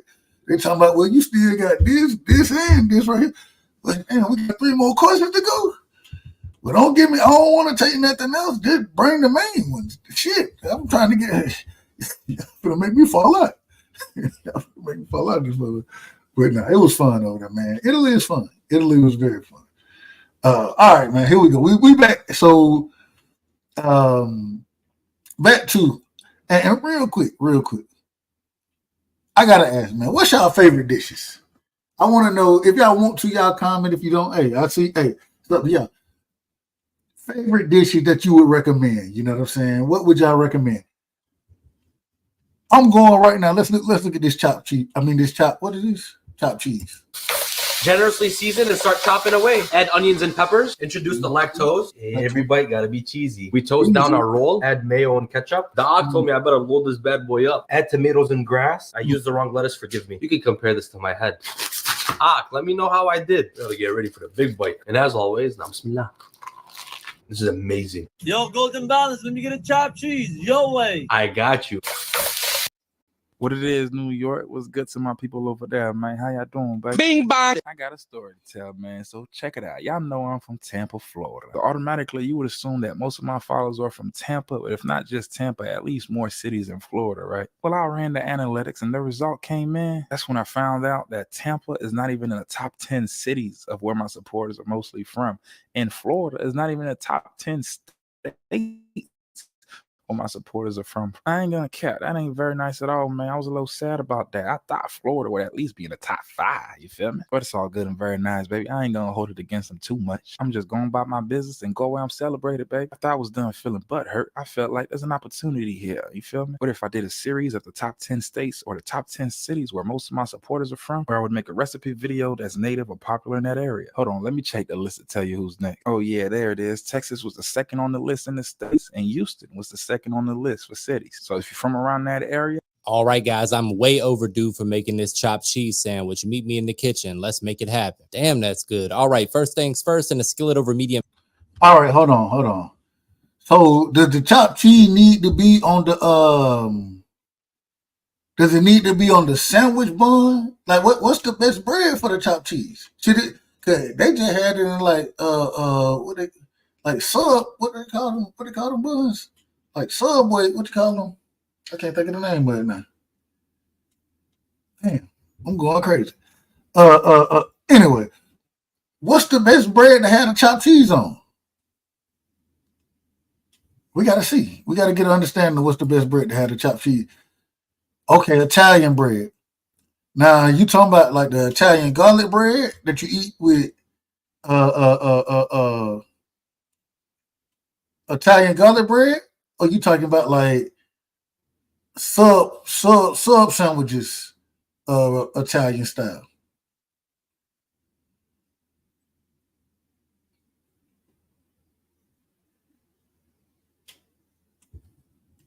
Let me know, cause I'm thinking And he'd add some avocado. You know what? Okay, sub style. You know what? Also, man, you put this in a wrap. This would be a fire wrap too. A chopped cheese wrap. Oh Lord, I'm gonna make a chopped cheese wrap. Avocado oil and 1 pound of 80/20 ground beef. Make sure you press down with your hands so you get a nice even crust on your ground beef like so. That's going to add flavor and texture. Next, you want to start breaking up the ground beef with your spatula and season it with what you see on the screen. Next, we're going to add in 1 diced onion and season. I'm going to be honest with you. I don't know what that, a brie, is that brie? I thought brie with cheese. I ain't even going to lie. I'm going to tell you, you know what I'm probably going to do? I ain't gonna lie to you. I'm probably gonna get a pita. And I ain't talking about like the regular, I'm talking about the pita that you stuff, like that you separate, you stuff it, and then you roll it. You know what I'm saying? I'm probably gonna do it a pita style, a pita chopped cheese. That's what I'm thinking of doing. It's probably gonna be a pita chopped cheese. Yeah, I'm pretty sure it's going to be. It's gonna be fine. And that too. And the reason is I don't really like bread. I'm gonna be honest. I like, but I'm not a big bread guy. You know what I'm saying? I really don't like bread like that, and so that's why I like pitas. I like that thinner bread. You feel me? I like white bread, or really it's potato bread, what they call it. Captain John Durst. You know what I'm saying? So yeah, exactly. BC. Yeah, potato bread is what I really like, and so. It's gonna be either between that or a pita. I'm pretty sure that's what I might do. Hell, I might put that motherfucker in one of them, like roll that bitch like a burrito. A burrito chopped cheese. I'm out of order. I'm probably out of order right now. Make sure you give everything a toss to combine. Next, you're going to add a ton of American cheese because why the hell not? We're here for a good time, not a long time. Make sure you toast your bread, and then we're going to hit that with some mayonnaise and some ketchup, followed by some lettuce and tomato. Make sure you season that tomato. Now it's time to add the good stuff. Don't be shy with that. We're going to add a little. Hey, man, I don't like the. So I like real cheese. Whenever I buy cheese, I hate to buy. I ain't even gonna lie to you. When I make this, I'm probably gonna put, I'm just telling you the truth, I'm probably gonna put smoked Gouda, my favorite cheese, smoked Gouda. And that's probably what I'm gonna end up putting on the chopped cheese. You think smoked Gouda go with it? I don't know. Smoked Gouda make everything taste better, in my opinion. You can't go wrong with it. I'm probably going, that's gonna be a smoked Gouda chopped cheese. Oh, not the same sandwich, my nigga. All right. So hold on. So BC, you saying I can't use Gouda? I can't? Well, I guess it changed the flavor. It do change the flavor, but I do that anyway. It's just how life A works. bit more ketchup because it felt right. Now we're going to wrap this up like they do with the deli. Let that hang out for a few minutes. That's when the magic happens. Now it's time to brace yourself for a trademark money shot. Say it with me, guys. Looking good. Everything you need is in the caption. Now it's your turn to make it happen. So I gotta wrap it and let it sit first, huh? I gotta wrap it and let it sit so I can get the best flavor out of it. That's what he said.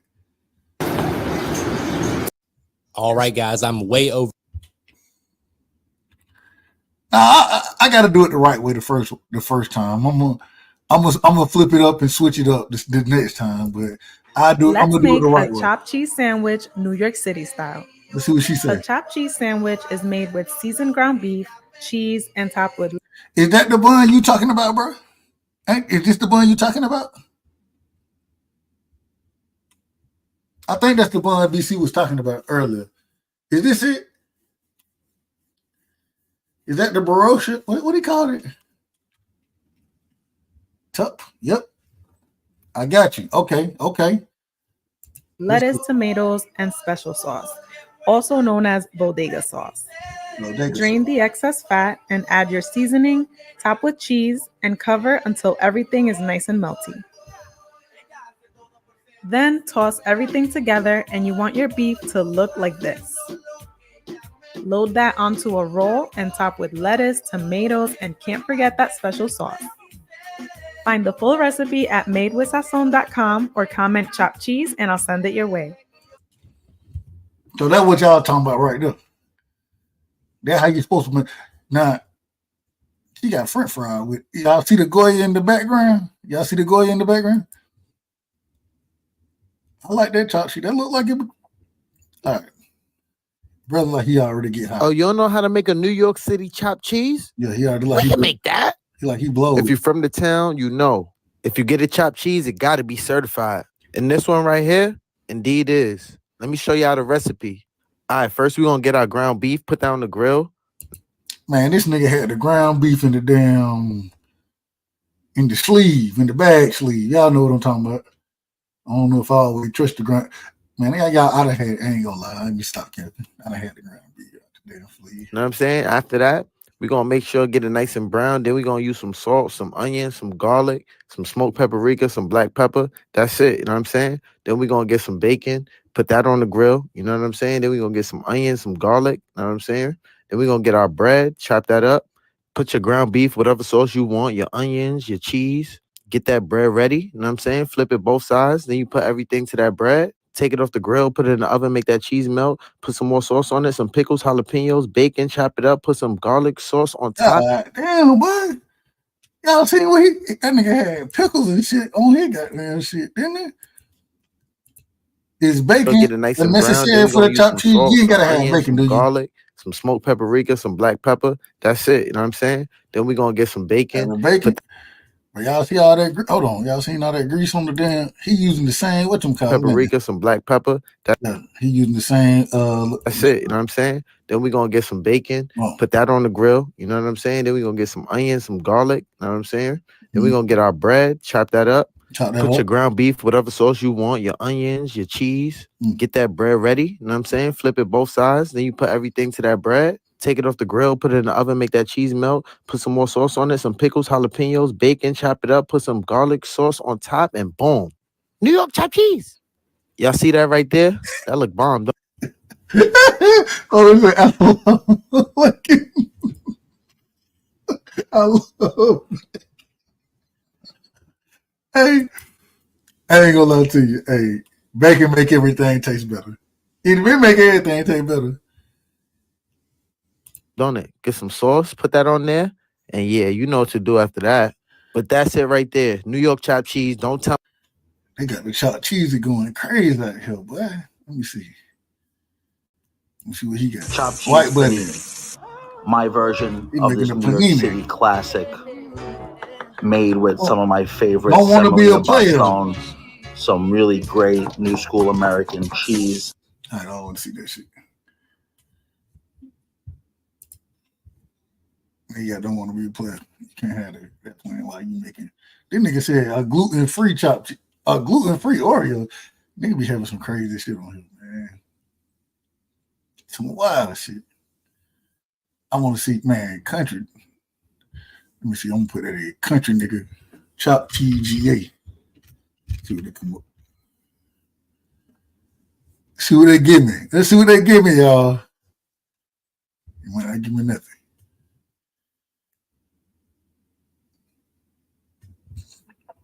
Nigga from Georgia can't make no chop cheese. That's what they look like.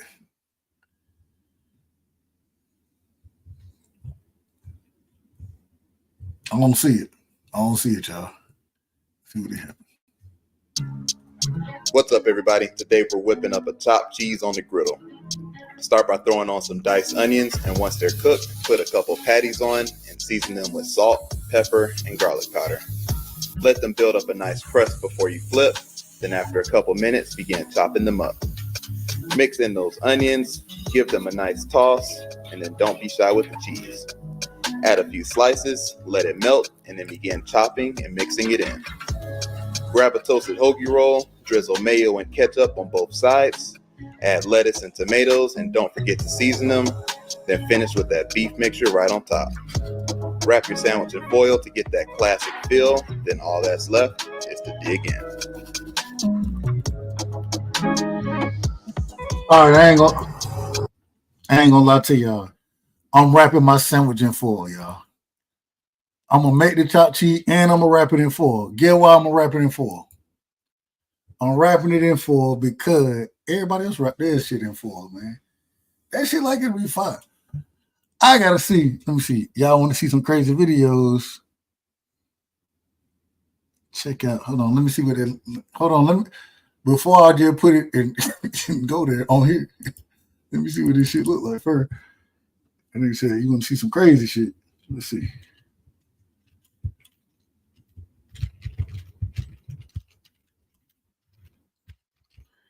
Is this stuff that I can show legally? All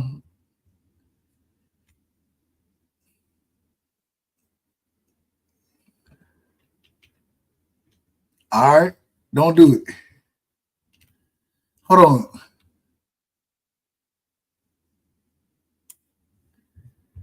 Okay, hold on. Man.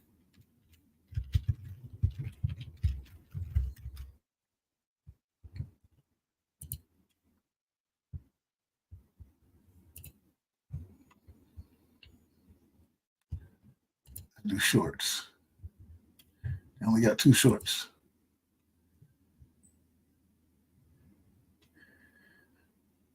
This bizarre object should not exist on Mars. Amazing. Go to the most popular ones. Satellite detect massive object under Antarctica.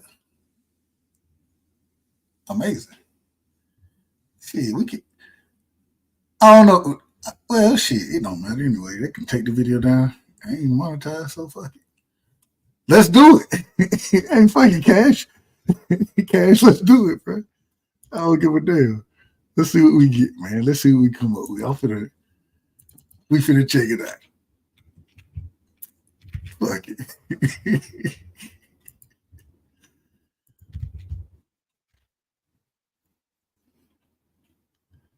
All right, here we go. Let me put this right here.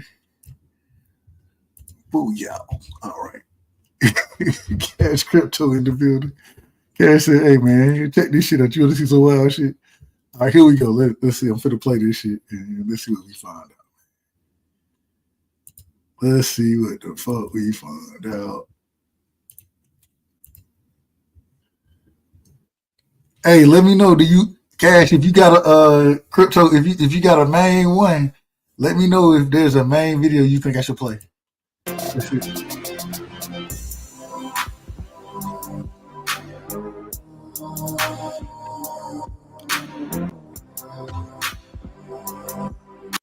All right, real quick. Let's see. It says Antarctica has this mythic weight, and it makes a huge impact, just like outer space.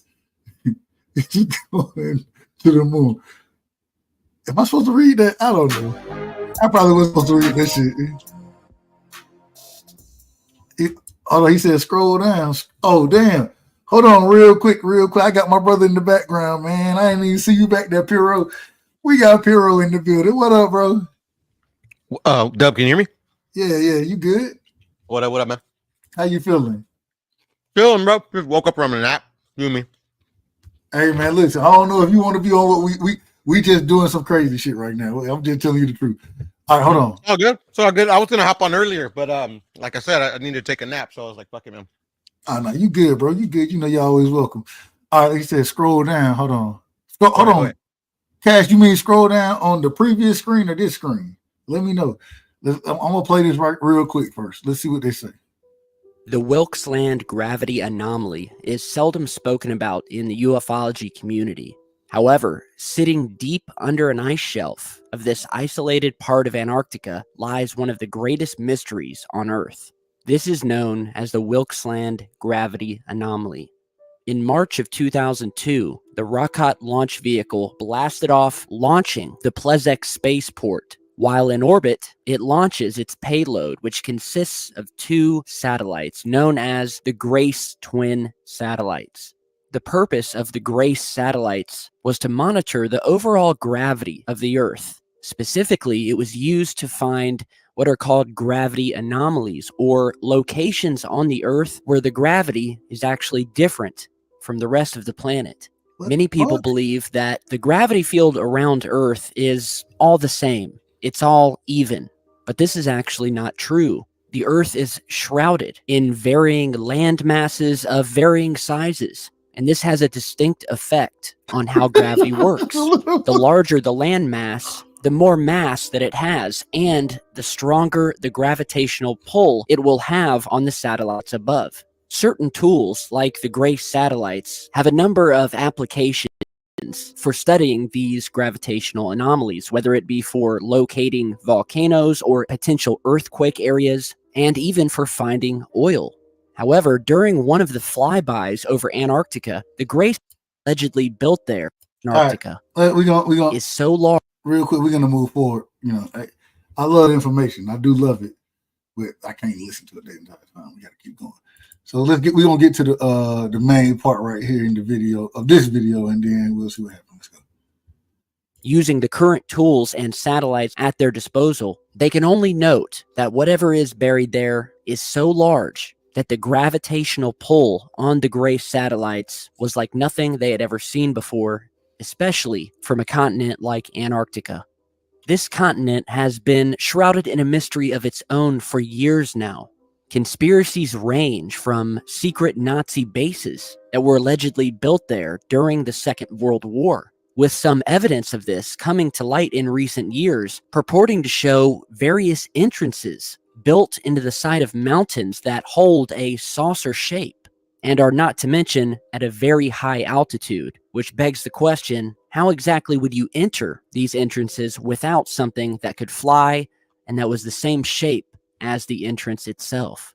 After the Soviet collapse in 1991, the KGB released previously classified documents that shed light on the infamous Operation High Jump, which revealed that the United States Navy sent numerous expeditions to Antarctica for mysterious purposes. Operation High Jump, officially titled the United States Navy Antarctic Developments Program, was a United States Navy operation back in the 1940s, organized by Rear Admiral Rich. Yeah, I heard about this before. I heard they say he flew over Antarctica, and they said he went past, and he said he went over the ice wall and said it's more land past that. I don't know if it's true, but Richard E. Byrd. Let's see what the he said. operation commenced on August 26, 1946, and ended in late February 1947. The task force contained over 4,000 men, 13 ships, and 33 aircraft. Even though the public reason for the operation was to, quote, establish the Antarctic Research Base, Little America, many believe its true purpose was to investigate an entrance found toward the center of the continent that may have led to an inner Earth. Much of this information has come from Mr. Byrd himself, with tales of having his Navy fleet attacked by saucer-shaped craft that burst out of the icy oceans, nearly destroying his entire fleet before finally escaping. Admiral Byrd was later quoted as saying that our primary threat here on Earth isn't the Russians, but from something located down near the South Pole that have the capability of attacking North and South America at will and with very little warning. Some have theorized that the lost continent of Atlantis may be hidden under the thick, icy shelves of the continent. Whatever your theory is, one thing we know for sure is that Antarctica has long been an enigma of the research community and will continue to be for the foreseeable future. All right, that's what they got on there. I want to, and Cash, send it to me. Hey, just put it in the chat, you know what I'm saying, and then I grab it from there. Let me do this. I want to do this though, because I thought it was interesting. Some of the stuff that he brought out was really interesting. So let's go.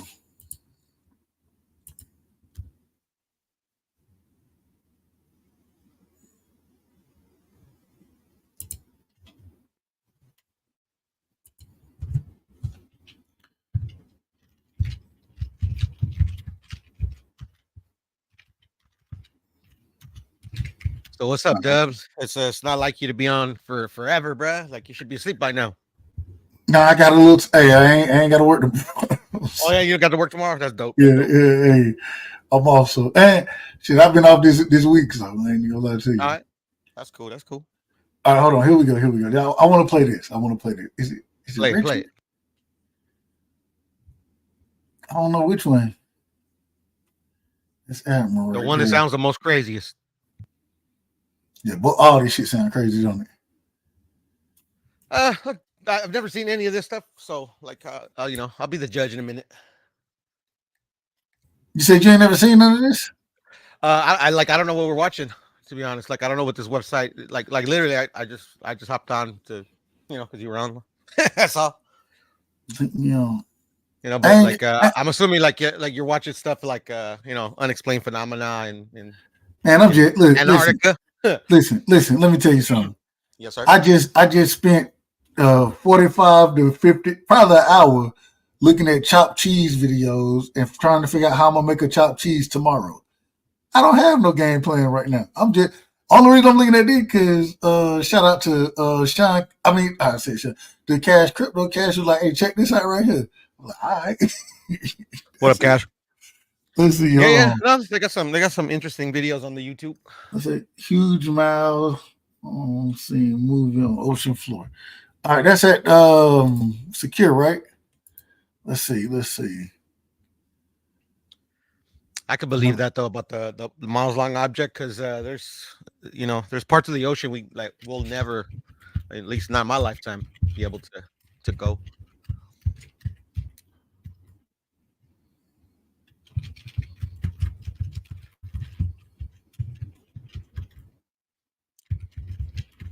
I wonder if it was a whale though, Cash. 'Cause I know they found a unique signature that wasn't like anything they've seen before, but then they realized it was a whale. All right, here we go. Right here. Here we go. Let's see what we get.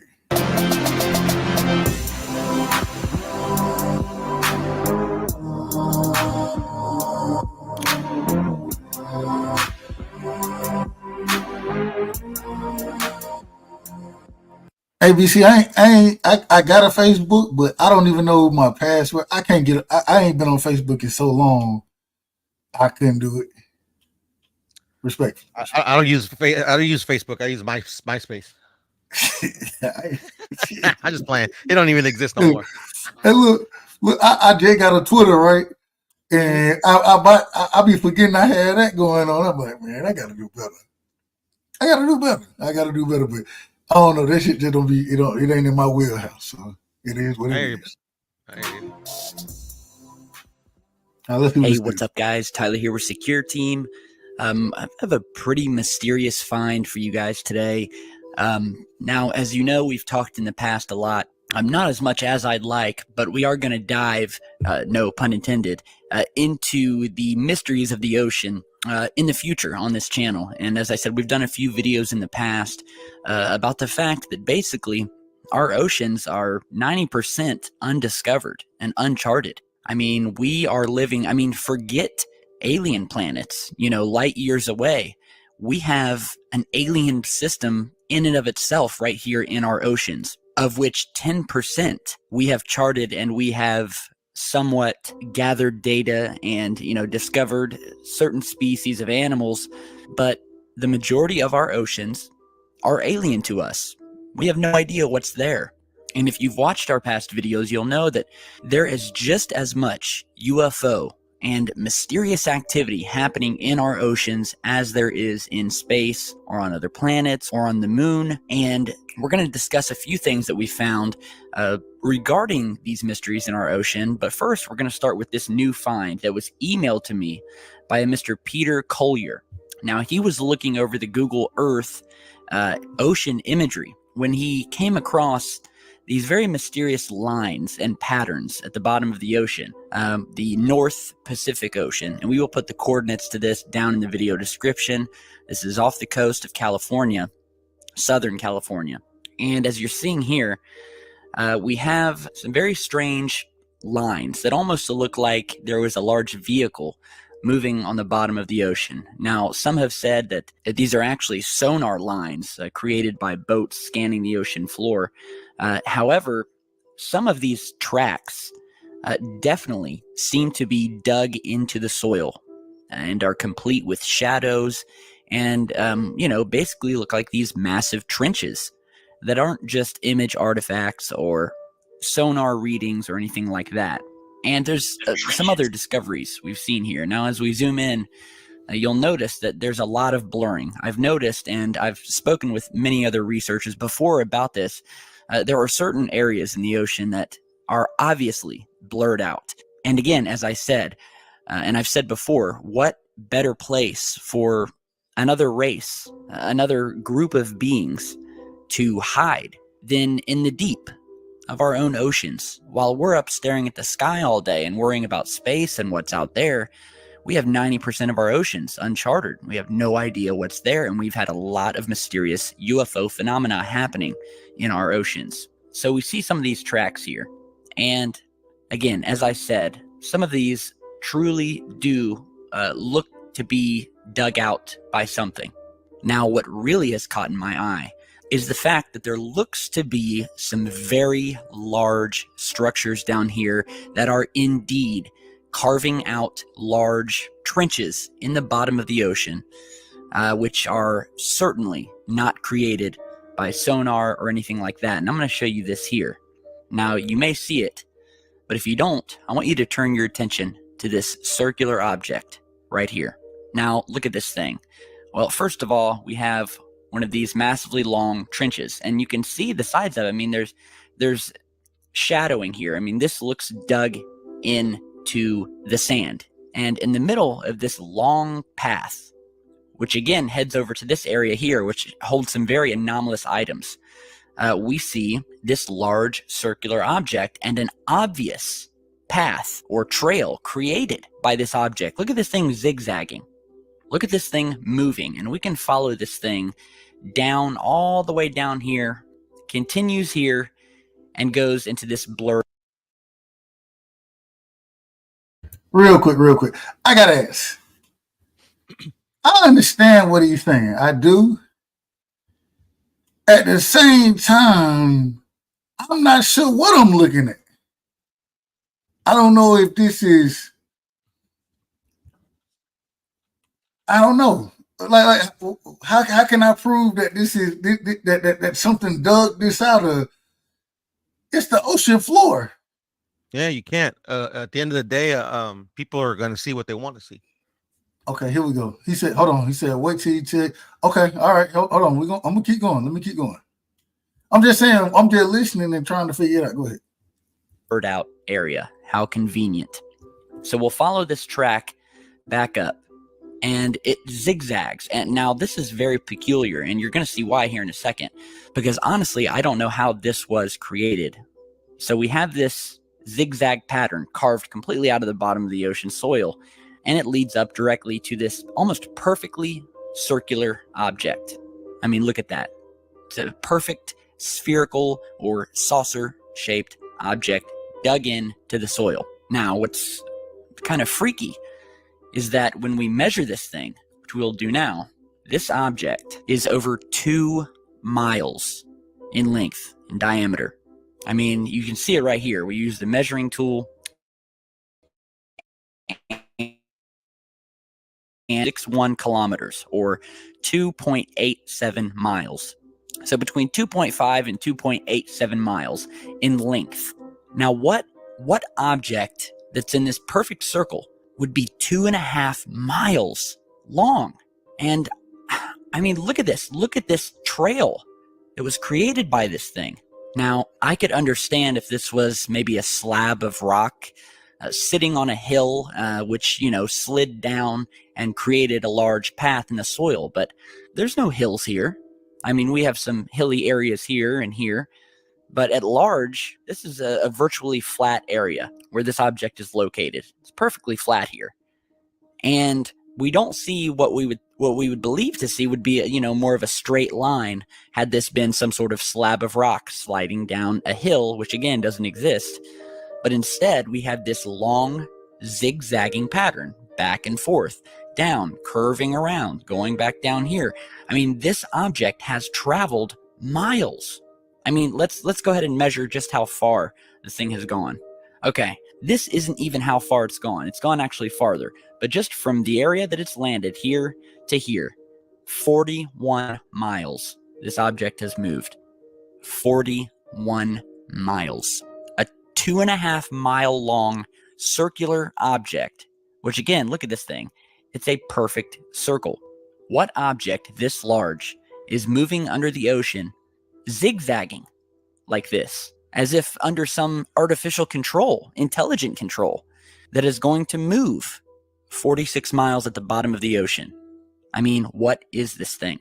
And then you see this trail here, and right near it, we have some other odd objects. We have some more circular objects here, some donut-shaped objects. But when we follow this trail, which oddly enough leads directly to this mountainous range, possibly a volcano, but we see this large area, and it leads smack dab right in the middle, straight up to this thing, like you would see in a driveway heading up to a mansion. And right at the edge of this so-called ocean floor driveway, we have another large circular donut-shaped object, which again looks very peculiar.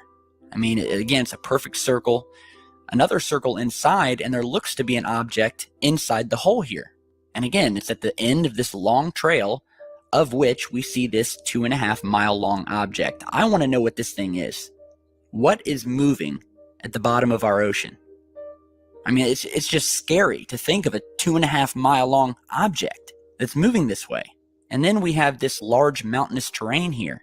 We have this odd circular object. And when I was looking at this terrain, I found a small area here. There definitely looks to be some possibly artificial structures built into this thing, because if you look right here, we almost have what looks like a platform, almost like what you would think of possibly a helicopter pad or just a base of some sort. We have a circular object sticking out of the side. We have a long corridor here connecting to another large circle. So again, it looked artificial to me. It could be nothing, but again, there's a lot of anomalous things happening in this area. I mean, look at this thing. You can see this thing from miles up. And as I was stating before, there have been many anomalous things found in our ocean that we've reported on in the past. There was talk of a possible underground base found a few years ago, if you'll remember, what you're seeing in this image here from Google Earth. And this was right off of Malibu, California, at Point Doom, which appears at the time to have been the holy grail of these underground bases.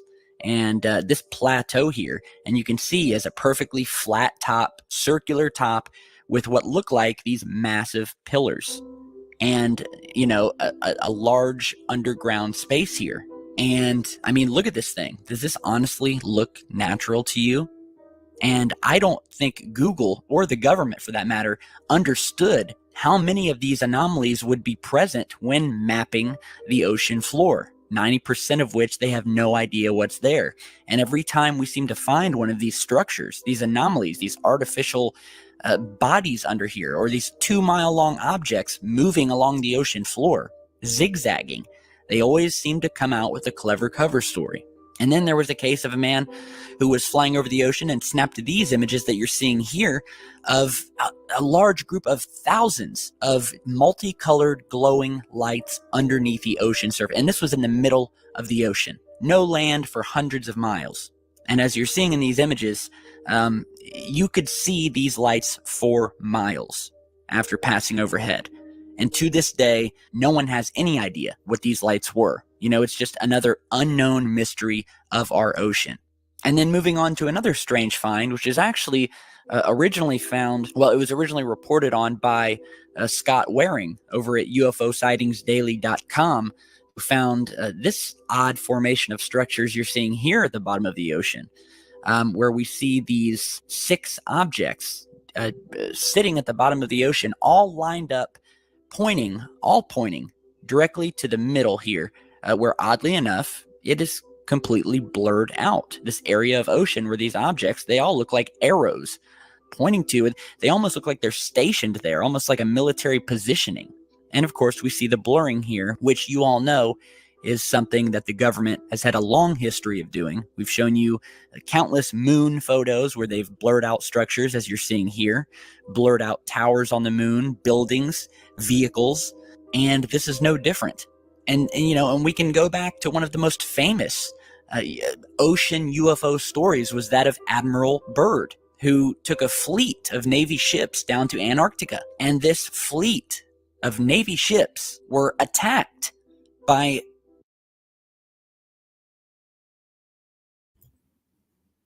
I can't lie, it's interesting.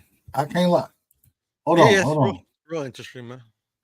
But, okay, now, hold on. My brother Cash said, check out giant spherical, I can't even say the word right, spherical objects near the sun. Let's see what. I already know what that video is going to be about.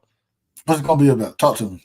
Like, I don't know a lot about it, obviously. I'm not like a scientist, but the apparently, like, there's this thing called, I forgot what the name is called, but I'm sure when you play it, it'll say it. It like some people theorize that it could be like an advanced civilization, like mining the resources of the sun. It could be a Dyson sphere. That's what they call it. Let's see.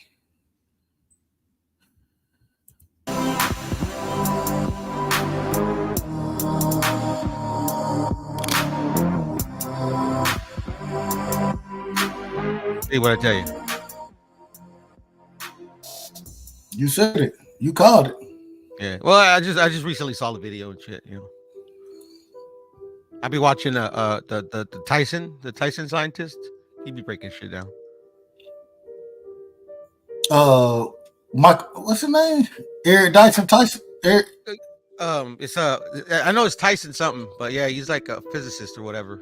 He has a YouTube channel. Hey, what's up, guys? Tyler here with Secure Team. Some new footage from NASA's SDO Helio Viewer. And this footage is from January 25th through the 26th of this year, 2016, showing this massive spherical object next to the sun, which you're seeing in the footage here. And if you will remember, there was a... Hold on, where is it? I don't see it.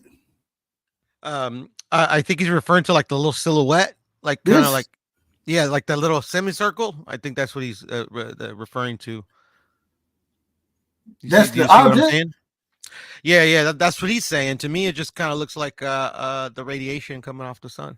Yeah, I don't know. Okay, go ahead. I don't know. Like, yeah, my astrophysicist is I'm rusty. Let's see what happens. Viral news story regarding another piece of SDO footage that was released in March of 2012, showing another one of these. Is this it? Is that it? I mean, like again, to me, it just looks like a silhouette or like or a solar flare coming off the sun. But I mean, like, you know, he's saying that it's an object. It's like, okay, it's something. It's not attributed to the sun. But go ahead. Okay, here we go. Massive spherical objects, which, by the way, are probably 100 times the size of Earth, next to the sun, sucking off plasma from the sun before finally detaching and flying away. which is what you're seeing in this 2012 footage here. And this new footage seems to show the same object. And while some have said, hey, this is just magnetic plasma bands of the sun, I have spoken to many of my science friends who monitor these satellites and monitor the sun's activity on a daily basis, who have said that they have no idea what the hell this is, and that it's nothing natural that they have ever seen before in their lives. And I take their word over anybody else's. Magnetic bands do not form in a perfect sphere, which then seems to suck other plasma from the sun and then detaches and flies away out into space, out of the view of the SDO. And that's exactly what you're seeing here. This is what happened in March of 2012. We had this massive circular object next to the sun, sucking off plasma before detaching and flying away. And here we are seeing this same object here through footage that was taken just days ago. So again, you be the judge. However, when my science friends are telling me that it's nothing that they've ever seen naturally occurring on the sun before, and then in comparing that to the March 2012 footage, I have to say I definitely think there's something more to this. And I have seen some of the NASA trolls coming out and hitting stories like this hard. They did it in 2012, and I'm sure they'll do it now with this footage. Because whatever this object is, they do not want it to get out. They want to explain it away very easily for you, and then they want you to say thank you and to walk away and never think about it again. But we don't do that here, and you're not going to do that. So definitely interesting footage. You can go down in the link in the video description and visit the Helio viewer yourself. And as always, be sure to share, like, and subscribe, and stay tuned because we've got a lot more coming. Stay safe. I don't know. Pierre, what's your thoughts on this? I mean, it could be what they've never seen before, or it could just be, you know, something that occurs in the sun all the time. I'm not sure. I mean, to be honest, I mean, it's like I said, people want to see what they want to see. We ain't never gonna know. Not Dub or Poodle, you know. We're like light years away from technology where we can go actually right get proof like that. Yeah. Get proof like this was prove this shit was real. Now this is my thing. This was kind of Dub trying to get the sun, you know. And, but okay. Man, real quick, Cash. I see you in the bit. I see what you. First thing you said. You guys never heard of a planet size of a ship, huh? The planet size ships, excuse me, that the Anunnaki have. Nah, I ain't heard of them. I haven't. So you said I've heard of them, but I mean, like, have they existed? Do they exist? I've never seen one. So, and then he said that object is 5 times Earth size, right next to the sun, obviously sucking plasma. When you say obviously, that would be almost like me saying that it's obvious that, and I'm saying it respectfully, it's almost like me saying it's obvious that a tornado is sucking something from the earth. Like, I don't know. It's just a phenomenon that happens. Or it's obvious that Dub Right Side is the leading contributor to the downfall of America. There we go. That's obvious. That's obvious. It can only be me. Dub is a 200-year-old alien sent here to destroy the evil empire. Secret safe for me, Dub. Hey man, it is what it is. Hold on. What you said? Funny you said tornado. Okay, hold on. Okay, bro. Check out UFO sucking up water from oceans around the world. All right. Yeah, I ain't got them. You can't. UFOs. That being said, though, like I don't my personal belief is that there is something other than us out there. You know, is that what they doing? Getting resources from the sun? I don't know, but I just always thought it was naive to think that like we're the only intelligent life in the whole galaxy. No, and I agree with that. I agree with that 100%. I don't think that we the only people here. Oh, let me rephrase it. I don't think we were the only people created. I don't. Man, the universe too big for us to be here by our damn selves. Yeah, but I mean, coincidence happen all the time, right? So I mean, like it, you know, maybe it's just a whole big coincidence where we're here. You never know. One day we'll know. We gotta see. All right, here we go. Wow, tornado, nice. Don't they call them tsunamis when they're on the water? No, let me make it big. He said, "Nice." They say.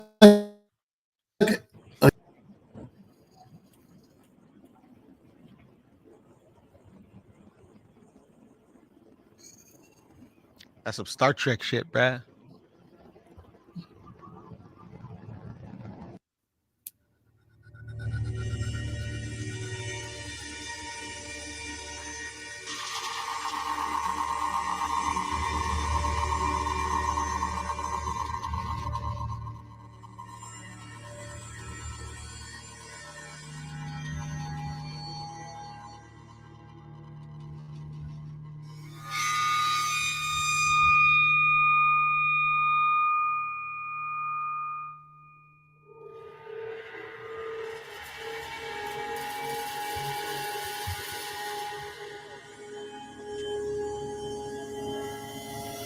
Looks doctored, don't it, though, Dub? Looks like those, like... I don't know. Those look natural to me. You know what I'm saying? Yeah, I mean... I'm not saying it's not, you know, accurate. What the thing, even... I don't know. See, the problem is it coming up in a straight line? Because you see you got whatever going on over here, you got some action going on over here. But you ain't got nothing going on the other side. Like, I figured it would. I don't know what's going on. And then also, like, okay, so say it's true. Like tomorrow, like God tells us it's true. This is getting the water from the oceans. Is all the water in that craft? Is it being teleported to another dimension?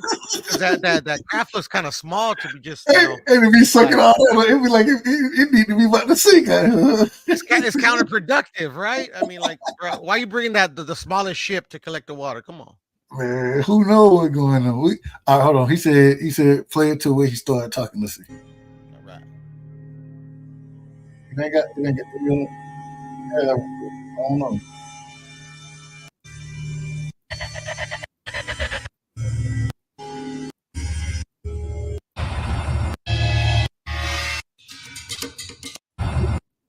Nobody ever started talking.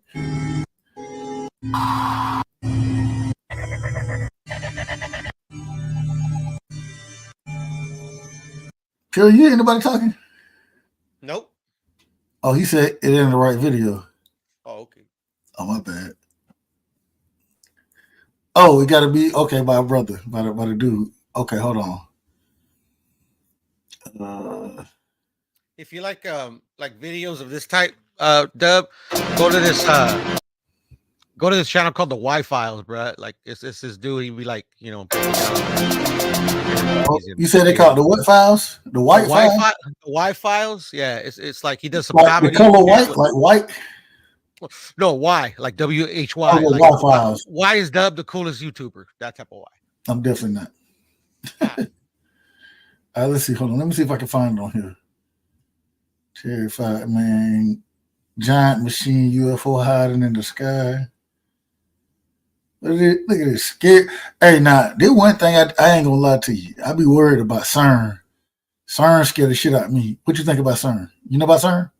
I do. But like I said, I'm ignorant to what the God particle and the black matter is and how it would studying that type of radiation or science would affect us negatively or positively.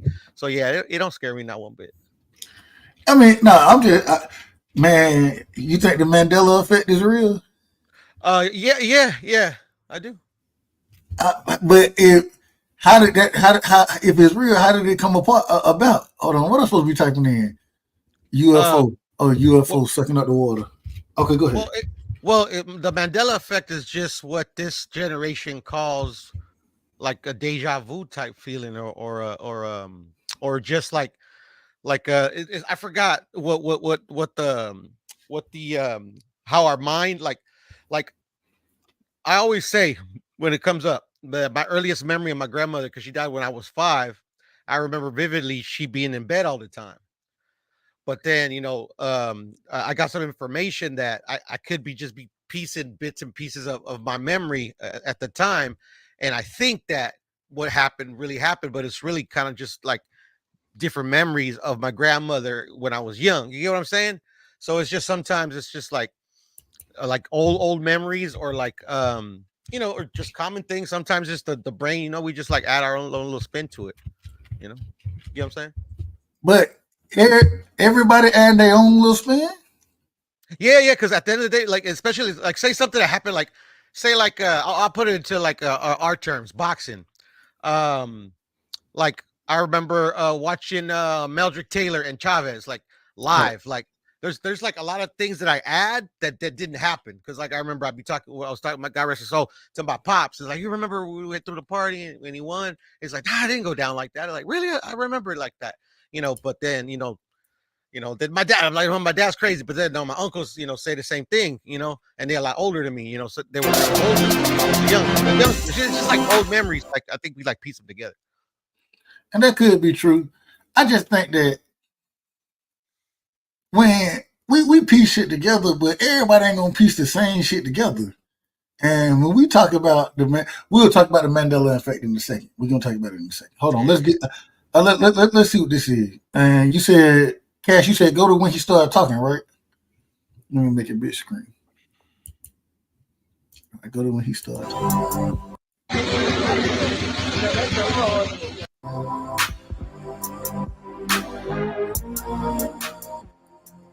I ain't gonna lie, this one look a little different, don't it? Yeah, this looks different. Yeah. One against up to the side. Yeah, and you know that occurs naturally. That's how we get rain.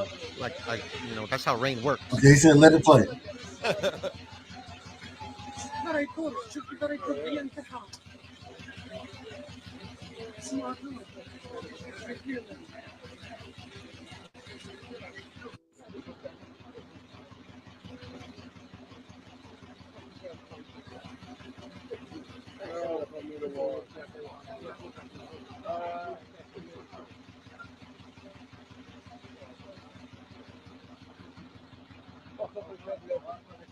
Yeah, it just looks like a tornado to me, or an eddy as they call them. I don't know what the fuck that is. Yeah, I've seen those before. It's naturally occurring in certain climates and in certain times of the year.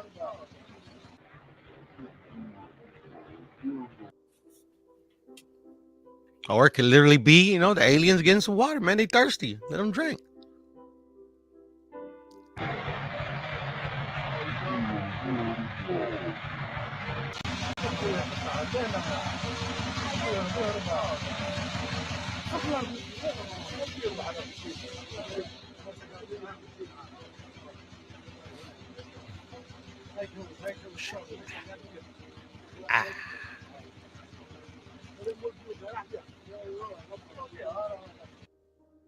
And to me, that don't look weird, What man. is up, guys? Tyler here with Secure Team.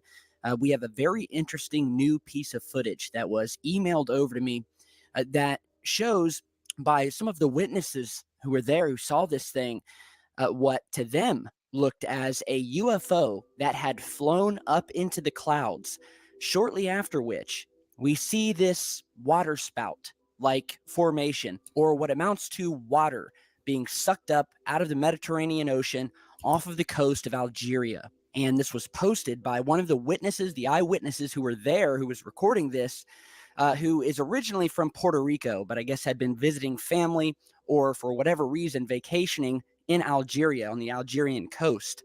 And there's a couple strange things that happen in this footage. First and foremost, we have this massive tube of water being sucked up into the clouds. And from the eyewitnesses that I've emailed with, this was very strange, and it was very different from other so-called normal water spouts or water tornadoes, as they're sometimes called, that have been seen all over the world. These are very mysterious events that take place when you see some of these water spouts. And if you noticed in the footage, just before this water spout, as we'll continue to call it throughout this video, dissipates, we see a UFO fly out of sight. And this was said by one of the eyewitnesses to be the same UFO that flew up into the clouds just before the water began siphoning up into the clouds, and is the same object that left directly after which, if you guys notice, this water spout dissipates soon as this UFO leaves.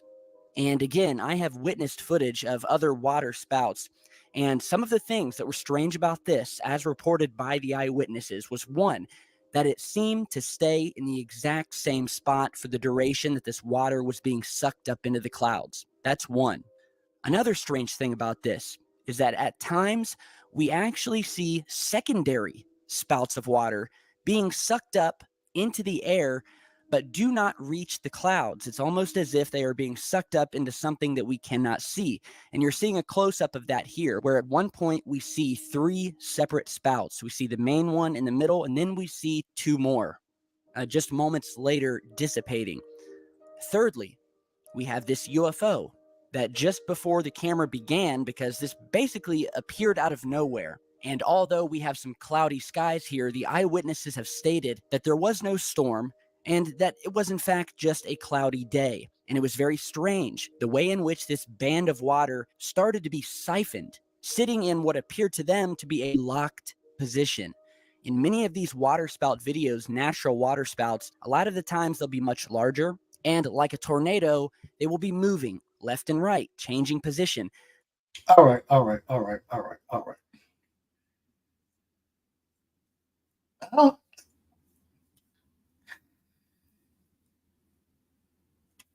don't know. Hold on. Let me see this real quick. Let me see this. At many points, traversing miles and miles across the ocean. So let's take a look at this UFO that is described by the eyewitness as much larger than a bird, much larger than a drone even, and is described as an egg-shaped object, a white egg-shaped object. So we'll go ahead and slow this down here just as the UFO passes by. And again, this was the same one that was seen flying up into the cloud. Real quick. I just want to go back. Let me see something. That don't look like that. It looks just like, I've seen those before in videos, And then don't that look like the same one we were just looking at, don't it? Yeah, it's 2 eddies or 2 like twisters above the water. And that occurs naturally, in like that's how rainfall happens, water evaporates, goes into the clouds, becomes too heavy for the cloud, and it falls back down to earth. All right, hold on. Let's see. Let it keep going. Just as the UFO passes by. And again, this was the same one that was seen flying up into the clouds just before this water started to be siphoned. Okay, so here we are. We see the object. And according to the eyewitness, whatever this thing was, it appeared to be spinning. It was seen coming out of the clouds and heading out towards the ocean. And another thing that was pointed out is look how smooth this thing is moving from the sky. It's not curving up or down. And the shape of it, as you guys are seeing here, looks nothing like a small bird flying by. And we'll go through a couple of frames just to give you a better idea of this object. So here's the first frame. Go ahead and zoom in as close as possible. And again, we see this very thick egg-like shape. We see what looks like some sort of other part, some sort of extremity, something attached to it. But the main body of this thing, again, very thick and oval and egg-shaped. That, according to the witnesses, looked metallic because it was actually very reflective. And you can actually see, looking at it here, you can see the cloud cover, this light cloud cover color being reflected off of the top of this thing. And on the bottom, we see it's in shadow. So this UFO is also very reflective.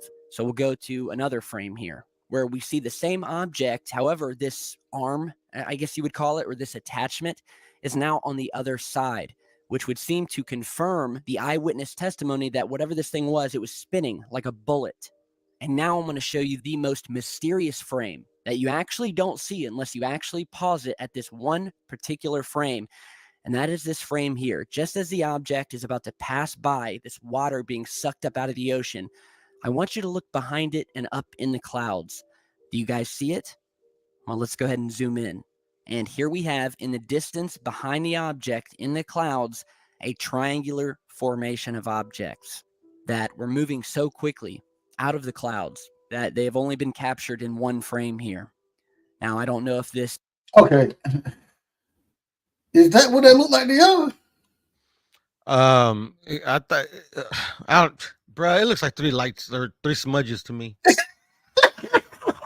3 smudges. I don't know what it is. At the end of the day, I don't know. It could be aliens doing whatever they're doing, but I don't know. Hey, Cash said, listen, he said, I'm just showing y'all stuff. That children got a lot of. Hey, I agree.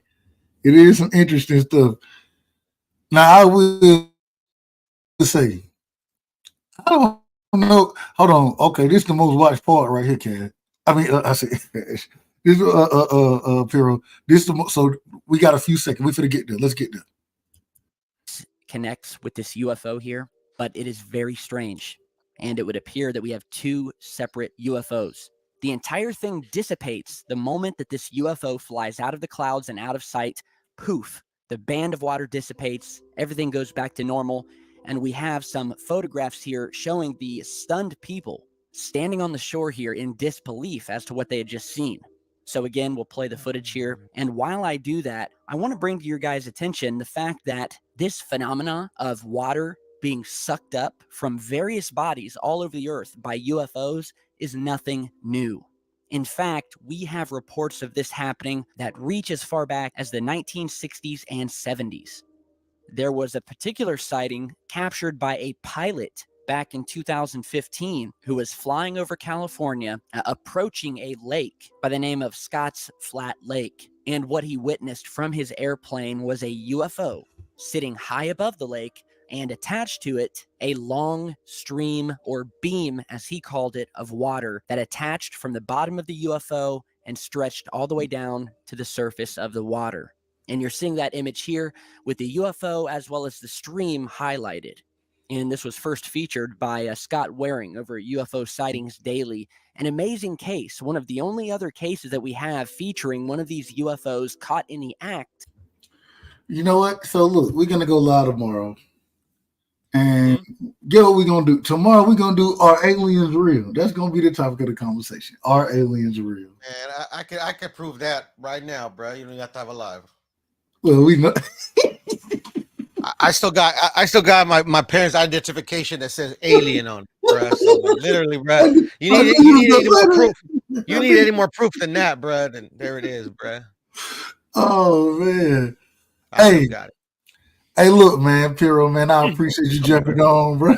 Nah, cool, man. Right side, you haven't been around, bro. You the homie, man. You know.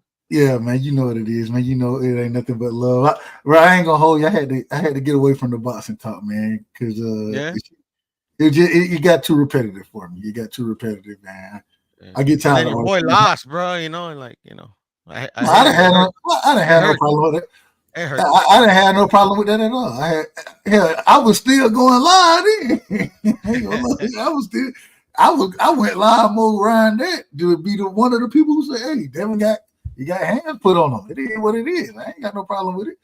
Ain't the first time, ain't the last time, Dub. But people forget, bro. It's like, boxing. Devin Haney got hands put on him before. He just never lost before.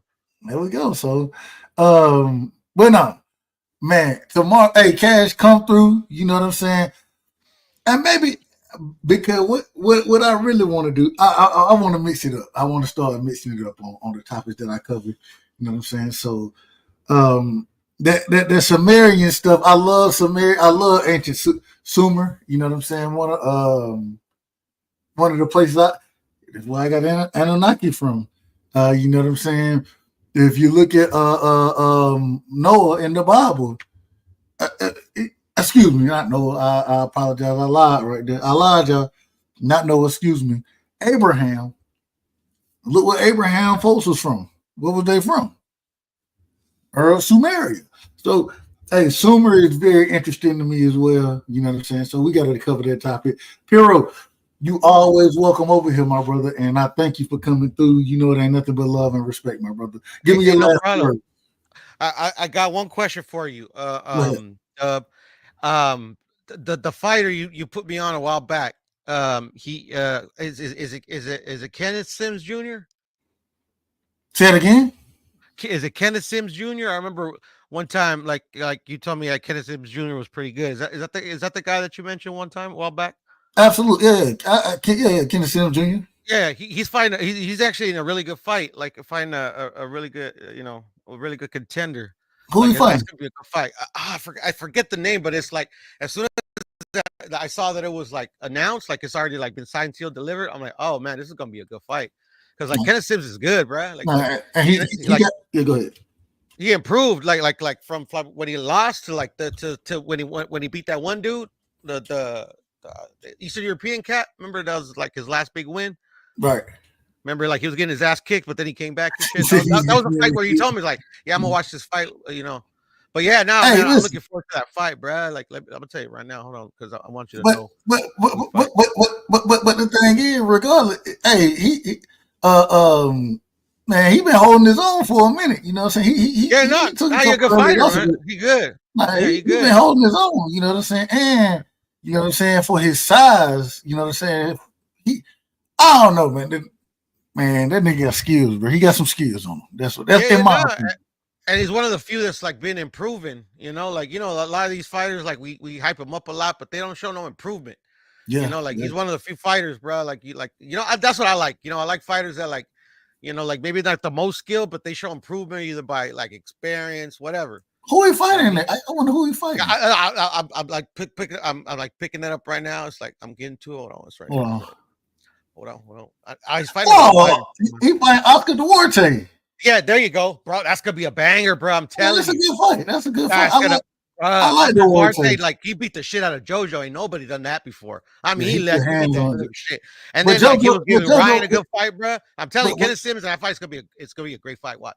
But JoJo had moved up, so I mean he moved up a bunch. You know what I'm saying? Like he moved up. Yeah, but JoJo's that good though. Like even though he's not at the level where it's like he's not gonna be competing like I used to, bro. Like the way what Duarte did to him, bro. It's just like it's to me it's just not something you see every day. But Duarte is a strong, you know what I'm saying, 140 pounder. You know what I'm saying? Yeah, no. And he got boxing skills as well, bro. That's what I'm telling you, man. Kenneth Simmons and him is gonna be a great fight. Watch. Yeah, no. I'm looking forward to it. When they fighting? Let me see, bro. It's like super soon. That's what I was looking up right now. Hold on. I think it's on the Oshaki undercard, if I'm not mistaken. Let me see. Here you go. The 16th of November. Oh yeah. What undercard? What undercard? I don't know. Let me see. Let me check it out. You said the 16th of November? Okay, let me see what date I'm on right now. Is that yeah. It's the Latino card, the Turkey Latino card.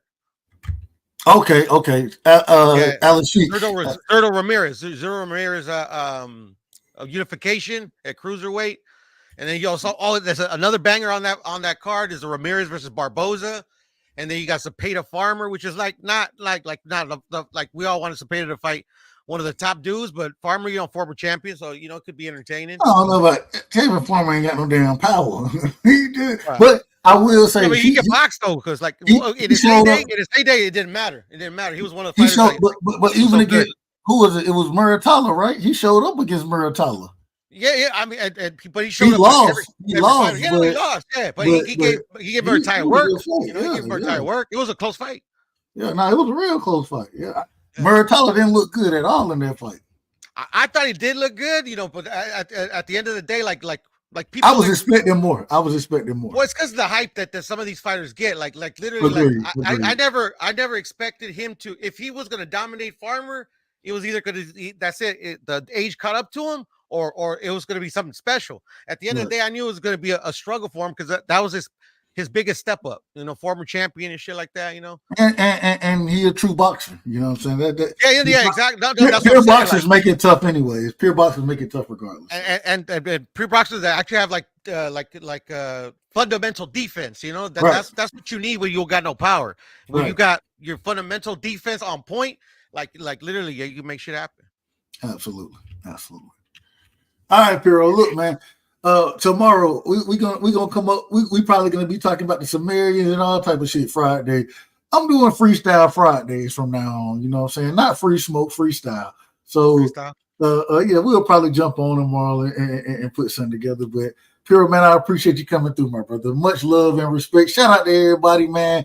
Cash Crypto, appreciate you, bro, for giving me the different ideas to look this shit up and look at this, and you know what it is, man. So, oh damn, the Scholar done pulled into the building. Shout out to the Scholar, man. The boxing Scholar. If y'all don't know, man, y'all go sub to the Scholar. He crazy than the motherfucker, but hey, it is what it is. So much love and respect, family. Hey, we gonna do it again tomorrow, and hey, Scholar, I gotta end it, baby. I gotta end it. I'm sorry. Hey, look, we've been live 4 hours already, 4.5. So it is. Bro, it says what 11 is. hours on the ticker, bro. Huh? It says you've been on it for 11 hours. Oh, does it? Yeah, that's what it says. That's all. Like, yeah, I'm fucking done on a marathon. Nah, it ain't been that long. It ain't that long. So That's what it says. Live 11 hours, but maybe the timer's off wrong, or maybe it's just the time where you're at. I have no idea. I don't know. It only say 4. This ain't 4:26 for me. So It says 11:26 for me. I ain't lying. Really? seriously. That's what I was like. Damn, that was fucking almost 12 hours. Like, fuck. Yeah, hey, so it is what it is, man. Yeah, but thanks for having me, man. And I'll hop on tomorrow, bro. We'll chop it up. All right, bro. Take it easy, man. No. Hey, Scholar, no, I ain't talking Trump tonight, man. You should. If you would have been here earlier, we talked Trump a little bit, just a little bit, but not really. We talked chopped cheese. You know that's what we on next. We're gonna make a good chopped cheese sandwich tomorrow.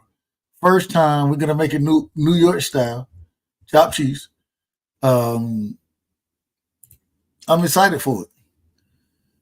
It's gonna be my first chopped cheese ever making. Let me go look at one more recipe. Chopped cheese.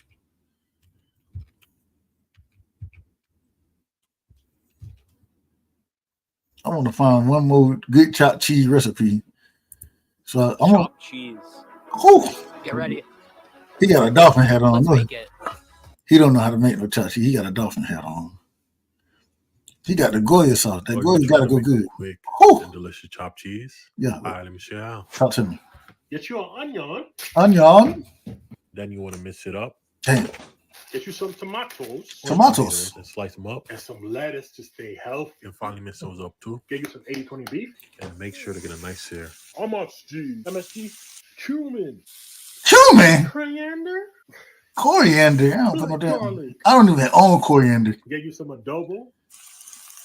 You said me double. Get the W sauce. Get you a whole lot of cheese. Hold on, you gotta put. Wait a minute. You put Worcestershire sauce and chopped cheese? I don't know. Can you put Wichita sauce and chopped cheese? Does it go that way? I ain't seen nobody use Wichita sauce. I'm just telling you, I ain't seen it. And that thing. And Papa Lactate if you're lactose. Can't forget your wraps. Make sure to overlap them nicely. Use some mayo and ketchup. And be generous with the condiments. Mayo and Make it ketchup? saucy, at least I do. Assemble. Don't forget the vinegar. And that's what Vinegar? And stay tuned for the next episode. Sheesh.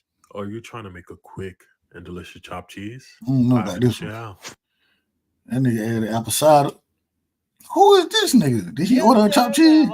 Today. Hey, yo, Ike, let me get the chopped cheese, bacon, egg, and cheese on a red velvet pancake. The Ike On a red velvet. Sure. First, we're going to mix the red velvet cake with the pancake mix. With the pancake Now, mix. first, we butter the grill. And I'm going to pour the red velvet pancake. Then we slap the bacon on the grill. Then I'm going to slap the ground meat on the grill. I'm going to season it up, all right? Let's get it, baby. Now we crack the egg. An The egg? pancake. Let me see how you work. Last and final, and then pour in the syrup. Now we stack it up. Now we put on top of the paper. Now we wrap it up. And the result is OMG. Can't forget the I don't know if I can eat that. Now we serve it. I don't know if I can eat yes, that. Sir, man. I hope you today. That's a crazy chopped cheese right there. I don't know if I can eat that. To start out, you're gonna take your ground beef, put it in a pan over medium. Did this nigga have flip flop? What are they doing? To start out, you're gonna take your ground beef, put it in a pan over medium. You gonna burn their toes. Chop it up. You're gonna hit it with some salt, pepper, and Oh damn! I got Scholar in the back. Scholar, man, what up? I noticed you didn't. I know you didn't want to let the black man on to criticize this old white people food you talking about cooking. Chopped cheese and old white folk food. Hey, every ingredients they said, Dub, you was like vinegar, eggs. That's the blackness in you, bro. Well, no, see, you missed it. I've been looking at chopped cheese recipes for about before Pero jumped on it. Before my brother Cash Crypto had been looking at the wild stuff. I had been looking at chopped cheese for probably about an hour. So I'm just saying, I didn't even know what jumped out. Why chopped cheese out of all? I ain't even heard of this shit before. So I ain't even, and that's why I was like, so first off. I was scrolling through YouTube. The shorts and shit, and Eli Manning came up, and he had did chopped cheese sandwich. Let me show you. I'm gonna show you because this what really got me started right here when I seen the commercial with Eli. Let's see if they got him with the chopped cheese. I think here it go right here. Eli, man, I help you today. Yo, what? Let me get that chopped cheese the Aki way. Sure. You set the ground meat on the grill. Then I'm ahead of. And mind you, I had heard. They paid them for that. They paid them for that shit. I ain't worried about that. But what I'm saying is, so I done heard a lot of folks say before, because whenever folks say a chopped cheese sandwich, I'm like, that's some New York shit. You feel me? I ain't never had. I don't really know what it is. That shit gonna be nasty, Doug. Man, look at it. This shit, man. I done looked up the recipe. You from the South, bro. They food. Hold on. I done looked at about 40 recipes. And that's why I would tell them, I was like, shit, I can do it my own way, the way I'm like it. It makes sense good. But just tell me this don't look good, Scholar. Watch this. The peppers. Yeah. Then I Peppers. gotta add the hash brown. The hash Then brown. we throw the bacon on the grill. Gotta get the bacon. Here with the cheese. Chopped cheese. Chopped cheese. Then we add the bacon. Then we hit it with the spinach. And then I'm gonna hit him with the tomatoes. Then we hit it with the hash brown. They're like a breakfast dish. And they on the Jamaican patties. Yeah, I don't know about that, bro. It sounds like some shit they just threw together, bro. You know what I mean?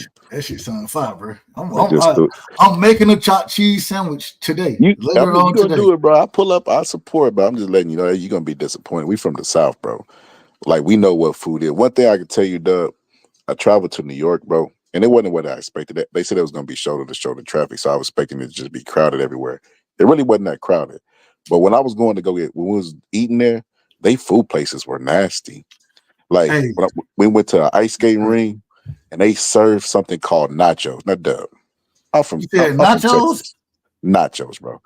They went and got the canned chili, put it on the nachos with the baseball cheese that you know what I mean? You know that nasty baseball cheese that you get at the baseball park. They put it on the hot dogs, and The they one put that that you on there. the one that you get out the pump? Yes. Yeah, I don't fuck with that shit. And they put it on there and call that nachos, and they were selling it. I'm like, bro, when you say nachos, I think Texas. I think real nachos, bro. And they was charging, I think, $20 for them nachos, bro. That Did they wasn't have really did they nachos. at least have did they have the jalapenos? I ain't throw no jalapenos on there, bro. No jalapenos? That's what I'm saying. I was just so disappointed because it's like, it's like they don't know, bro. They don't know that ain't real food because that's what they grew up eating. They come to the South, bro, and then eat some real food and then go there. They're gonna be like, bro, what is this slop, bro? Like, what is this shit? Like, cafeteria food? They selling them in New York, cafeteria food. They got food trucks selling cafeteria food and they charging people for it. So you can make it, bro. Like I say, you might be disappointed though. I will say this now. I will say this. They say New York style pizza off the chain. They say it's off the chain. And you know what? That's probably the only thing that wasn't overhyped whenever I ate the pizza there. I'm not even a big pizza person, and that pizza was all right. I don't like a lot of sauce on my pizza, so it was all right, bro. I mean, I can still find better pizza in the South, to be honest with you. All right. So when I make the chopped cheese tomorrow, okay, what I'm gonna do? I'm gonna let you know. I might do a show, just recording myself making the chopped cheese. I might do that. I don't know. Maybe make a quick video about it. I don't know.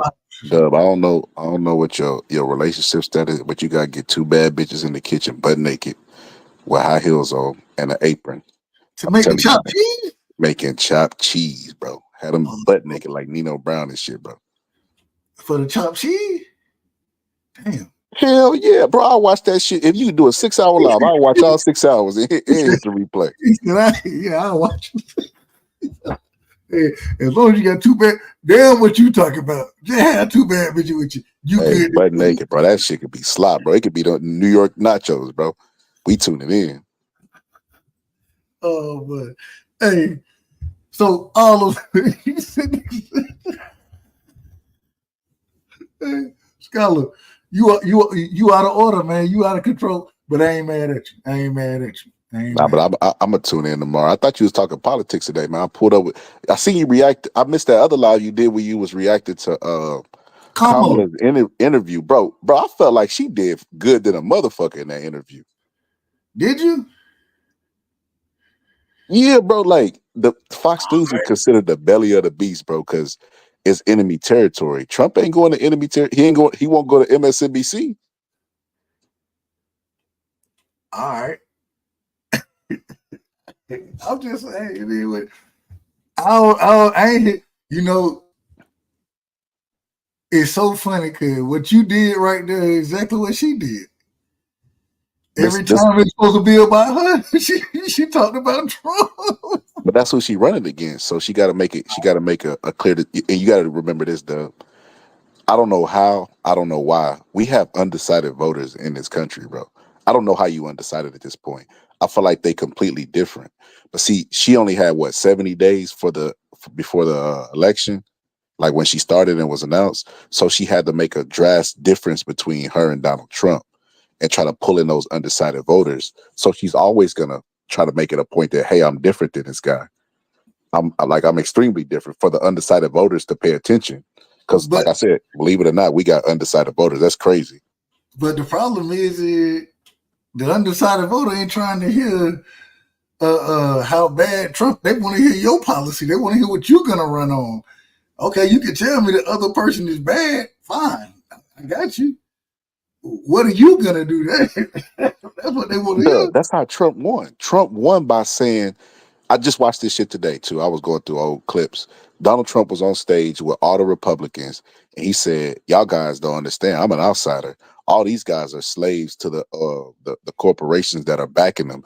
And he said he even gave the dollar amount that Jeb Bush was getting and funding. And he was like, "I use my own money because I'm already rich. I don't gotta be slave to nobody." Like you talk about your opponent, you make the drastic difference between y'all and tell everybody why you're so different. Then you implement. Trump before he even talked about a policy, he spent months and months campaigning on how different he was than his opponents. It's a political strategy, bro. It's nothing new. All right. I ain't saying there's nothing new. All I'm saying is when you got up there and said Trump, instead of saying this is what I want to do. And you got to remember this too, Doug. I use your boy. This ain't gonna be nothing damaging, bro. But you know, Knockout love Tank, right? If Knockout did an interview with Tank, it would be a whole lot different than if he got Brian Norman Sr. on, right? The questions would be different. You know what I mean? He would smoke Brian Norman Sr. You know what I mean? Like he did shit. I'm gonna be honest with you, bro. He smoked Brian Norman.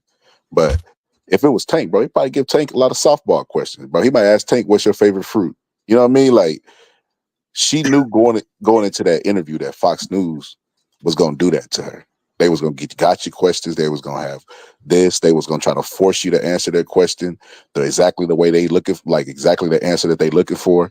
They wasn't gonna let you try to dance around it. It was the thing that I timestamped in your video. Kamala was answering the question. He cut her off while she was answering and said, "No, but you don't understand." It started hitting her with more. She's like, "Damn, could I get through the question?"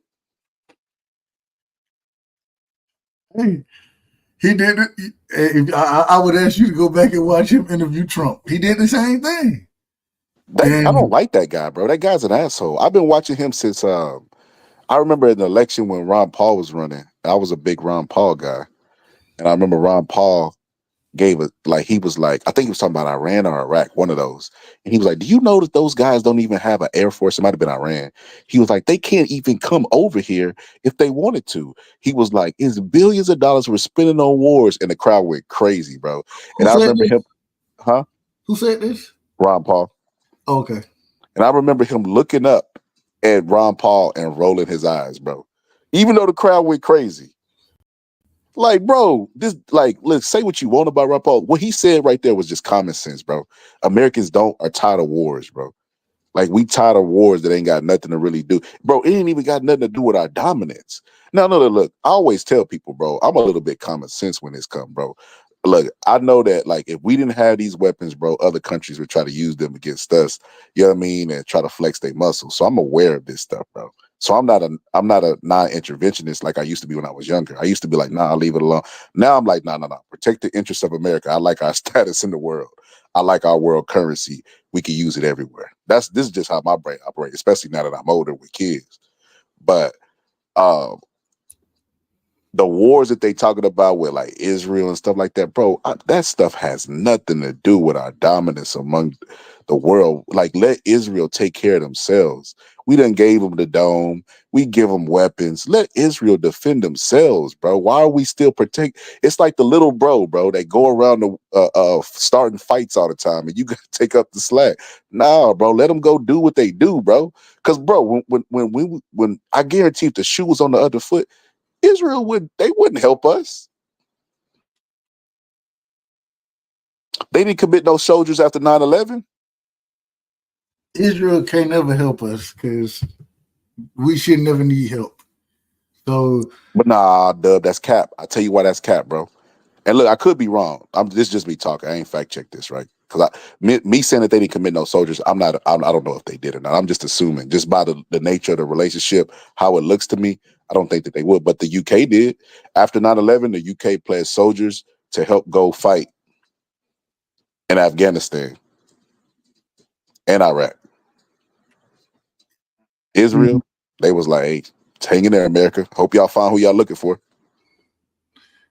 I mean, I don't give a fuck.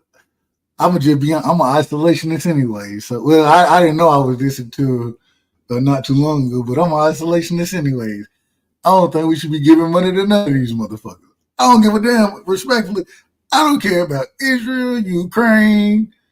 I don't really, that shit ain't got shit to do with me. And I'm sorry, I don't understand why tax monies that we pay go to policing the damn world. I don't understand it. Oh, I agree, but I look at it a little bit different, though. Hold on. But my thing is, I'm talking about how I'm looking at it. The way I'm looking at it is that, hey, everybody got their own responsibilities. Now, if you're gonna pay us to defend you, that's one thing. But we shouldn't be paying to defend you. No, nigga, if you can't defend your damn self, that's on you. Yeah, that, bro. I don't even know what kind of math that is, bro. Yeah, what the fuck I'm gonna go get me a security guard, bro. I'm gonna give me pay him.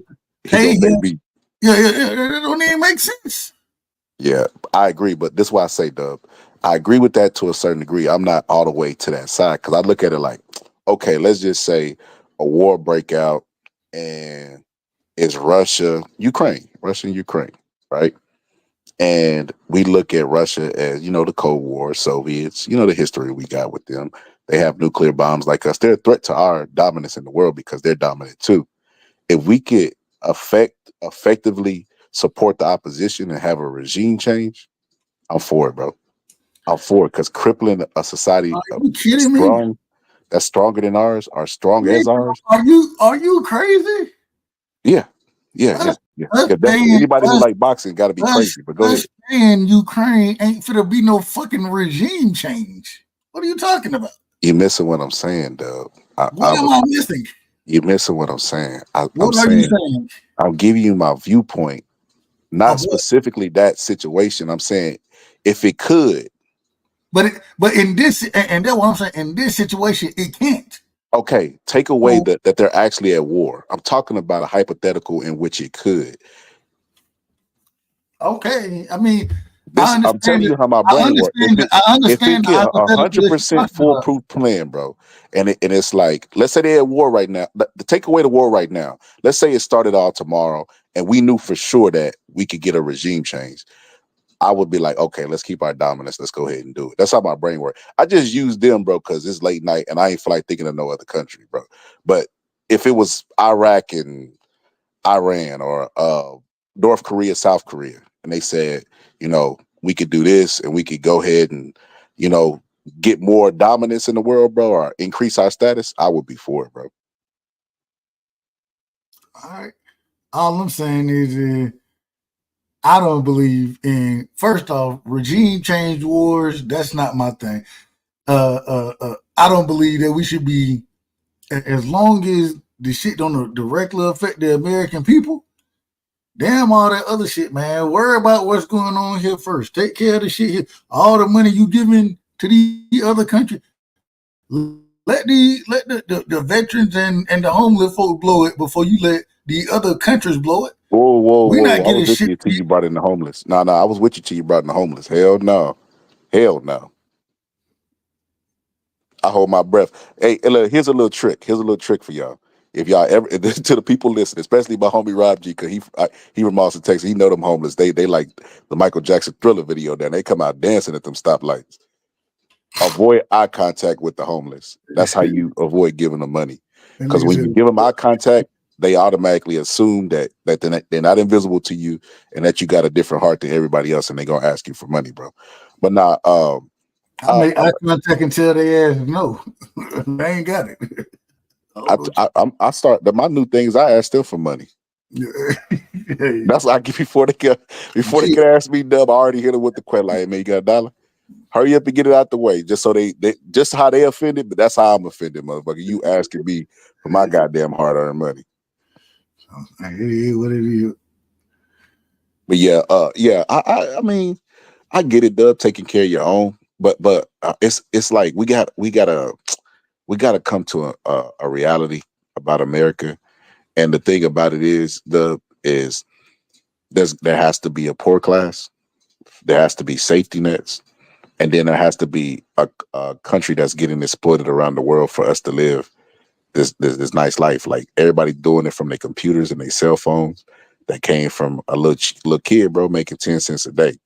We all in the system, whether we like it or not, bro. You know what I mean? We all buying snake oil to a certain degree. So that's how I look at it. I don't look at foreign policy anymore from a moral high ground anymore. I look at it from a practical. Like, how is this practically gonna make us better? And if it don't got anything to do with us, like helping out our status in the world, then fuck them, bro. It is what it is. Let Israel little bitty ass fight for themselves, bro. And it's so crazy. They so aggressive, bro. They so aggressive because they know they got our backing, bro. Like let them people fend for themselves. See how aggressive they be. It ain't just that they got our backing. They got Mossad. Yeah, Mossad, one of the best intelligence agencies in the world. So when you have Mossad going on, I mean, it changed a lot of stuff. It changed a lot. And when you got a dome that was given to you by America, where they fired 180 missiles, and none of the motherfuckers made it through, that changed a lot too, bro. That's why they walk out with their chest poked out and shit, bro. Like I said, bro, they know what's up, bro. And like I said, you know what's crazy, though? I still wonder how they get an Iron Dome, but we ain't got no damn Iron Dome. Oh, we got one. Dub, we definitely got one, bro. No, we ain't got one like that. Dub, we got one better, bro. They got our outdated shit, bro. If you think that. No, we definitely do, Dub. Dub, trust me on this, bro. We definitely got it, bro. Bro, Dub, so you think this. Come on, Dub. Think about this for a second, bro. We know the history of America, bro. We know, like any history book, bro. One thing America gonna do, bro, is look out for the self-interest of America first, bro. Right? The country was founded on people who went over here and said, hey, man, we're going to take care of this land for you. We're going to till it for you and bring it back to you, the British people. Then when they got over here and said, man, fuck y'all British people. We want to be free from y'all to own our slaves. That's what the country was founded off of. So absolutely, Dub. Trust me when I tell you, bro. That was our outdated shit. That's what we do with our weapons because we have stuff like the Iron Dome that's outdated, and we give it to like Israel because we got the updated stuff. I guarantee you, bro. You remember a while back whenever everybody thought it was a UFO because that parachute had came in. Remember it got shot down, bro. So That was our dome, bro. They can't even go upwards and come down. We blowing shit out the sky. You talking about the hot air balloon? Yeah, they thought it was a satellite that China. Yeah, that bitch flew over the entire United States and they shot it down with a jet. That's what I'm trying to tell you, bro. Bombs don't do that, right? It was slowly creeping. If the dome, bro, when the video that I was looking at, it just basically fired missiles to hit the other missiles. Right. Right. So we definitely got that. They knew it was something. They thought it was UFO, but it wasn't warlike, or they would have been fired that shit down. You know what I mean? Like they thought it was alien, bro. Can you imagine if it was and we fired on them? Like it would be over, bro. They'll fuck us up. But nah, bro, we definitely got an Iron Dome. They thought a hot air balloon was an alien? Yeah, bro. A UFO is unidentified. They don't know what it is. Amazing. So suppose this, Dub. Aliens finally come to Earth, bro. Now, in order for them to make it to us, their technology got to be more advanced than ours, correct? They come and send one of their aliens to talk to us peacefully, bro, and we shoot. Bro, America would be the demise of the entire world. Man, okay, so look. I'm taking my black ass to sleep. It's 5:30. But tomorrow we will be having this exact same conversation about aliens. I know you want to talk politics. Hey, what we got? 19 days. I'm gonna do early voting. I might go vote tomorrow. Yeah, with you. I'm thinking about going to vote tomorrow. You can vote this early? Yeah, we got early voting in Georgia. So I can vote from now to like the 5th of November. Only day you can't vote is on Sundays. But you got to go to a different polling place. But the good thing is when you go the line, so like if you go on actually the election day, bro, the line be so fucking long. So I'm probably gonna go vote tomorrow. Oh, Dub, you know my next episode. I got a good one coming up, Dub. It's about the election and what I think is gonna happen, bro. What you got? Don't tell me. When you do it, just let me know. I'll send it to you. We need to do a what they call it? Simulcast. I don't know how to do that. I was trying to do it, but I don't know what I've been doing, so I ain't gonna lie to you. So, but I think you done did it before, haven't you? Yeah, on it's two different ways you can do it. You can either do it directly from YouTube, or if you do it from StreamYard, somebody just got to pull up and share the link and they go to their page. So if somebody's already on, like right now, I could share your link to my YouTube and it'll be like I'm live. Like it'll count as my live. Oh, okay. I don't know how to. So yeah, you could do it through StreamYard. All right. Well, we'll work it out and we'll try to do. When you going live again? Probably tomorrow or today. Excuse me. I always do it when the sun come up, when the darkness in, but probably to later on today. All right. What time? Well, you say later on. Yeah, probably about 10 or 11. In the AM? Nah, hell no. Dub, I don't know about you. I don't even feel comfortable going live in the daytime. I'm a night owl, bro. I like talking at night. Yeah. You know how me too.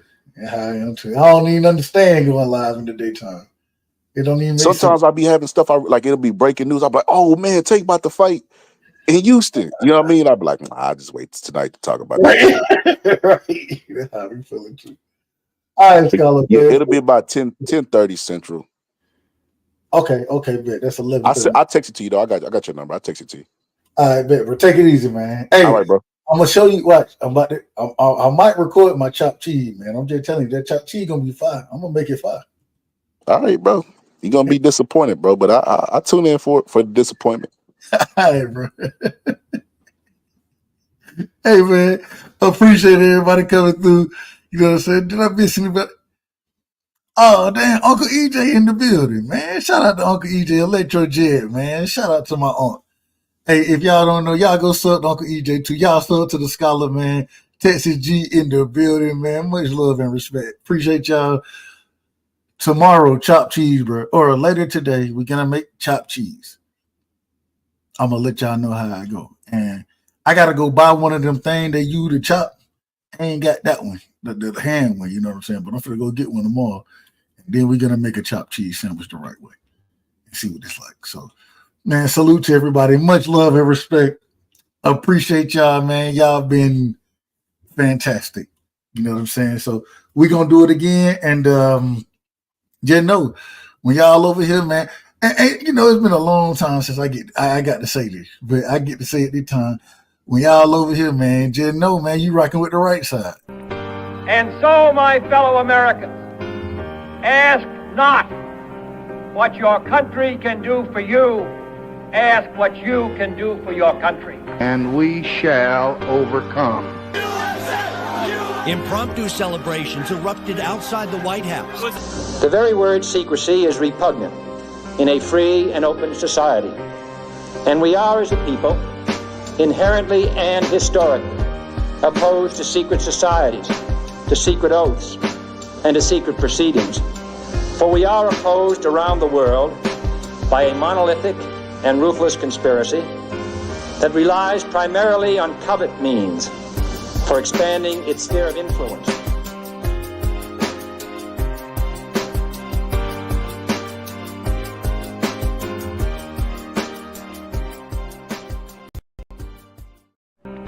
And so, my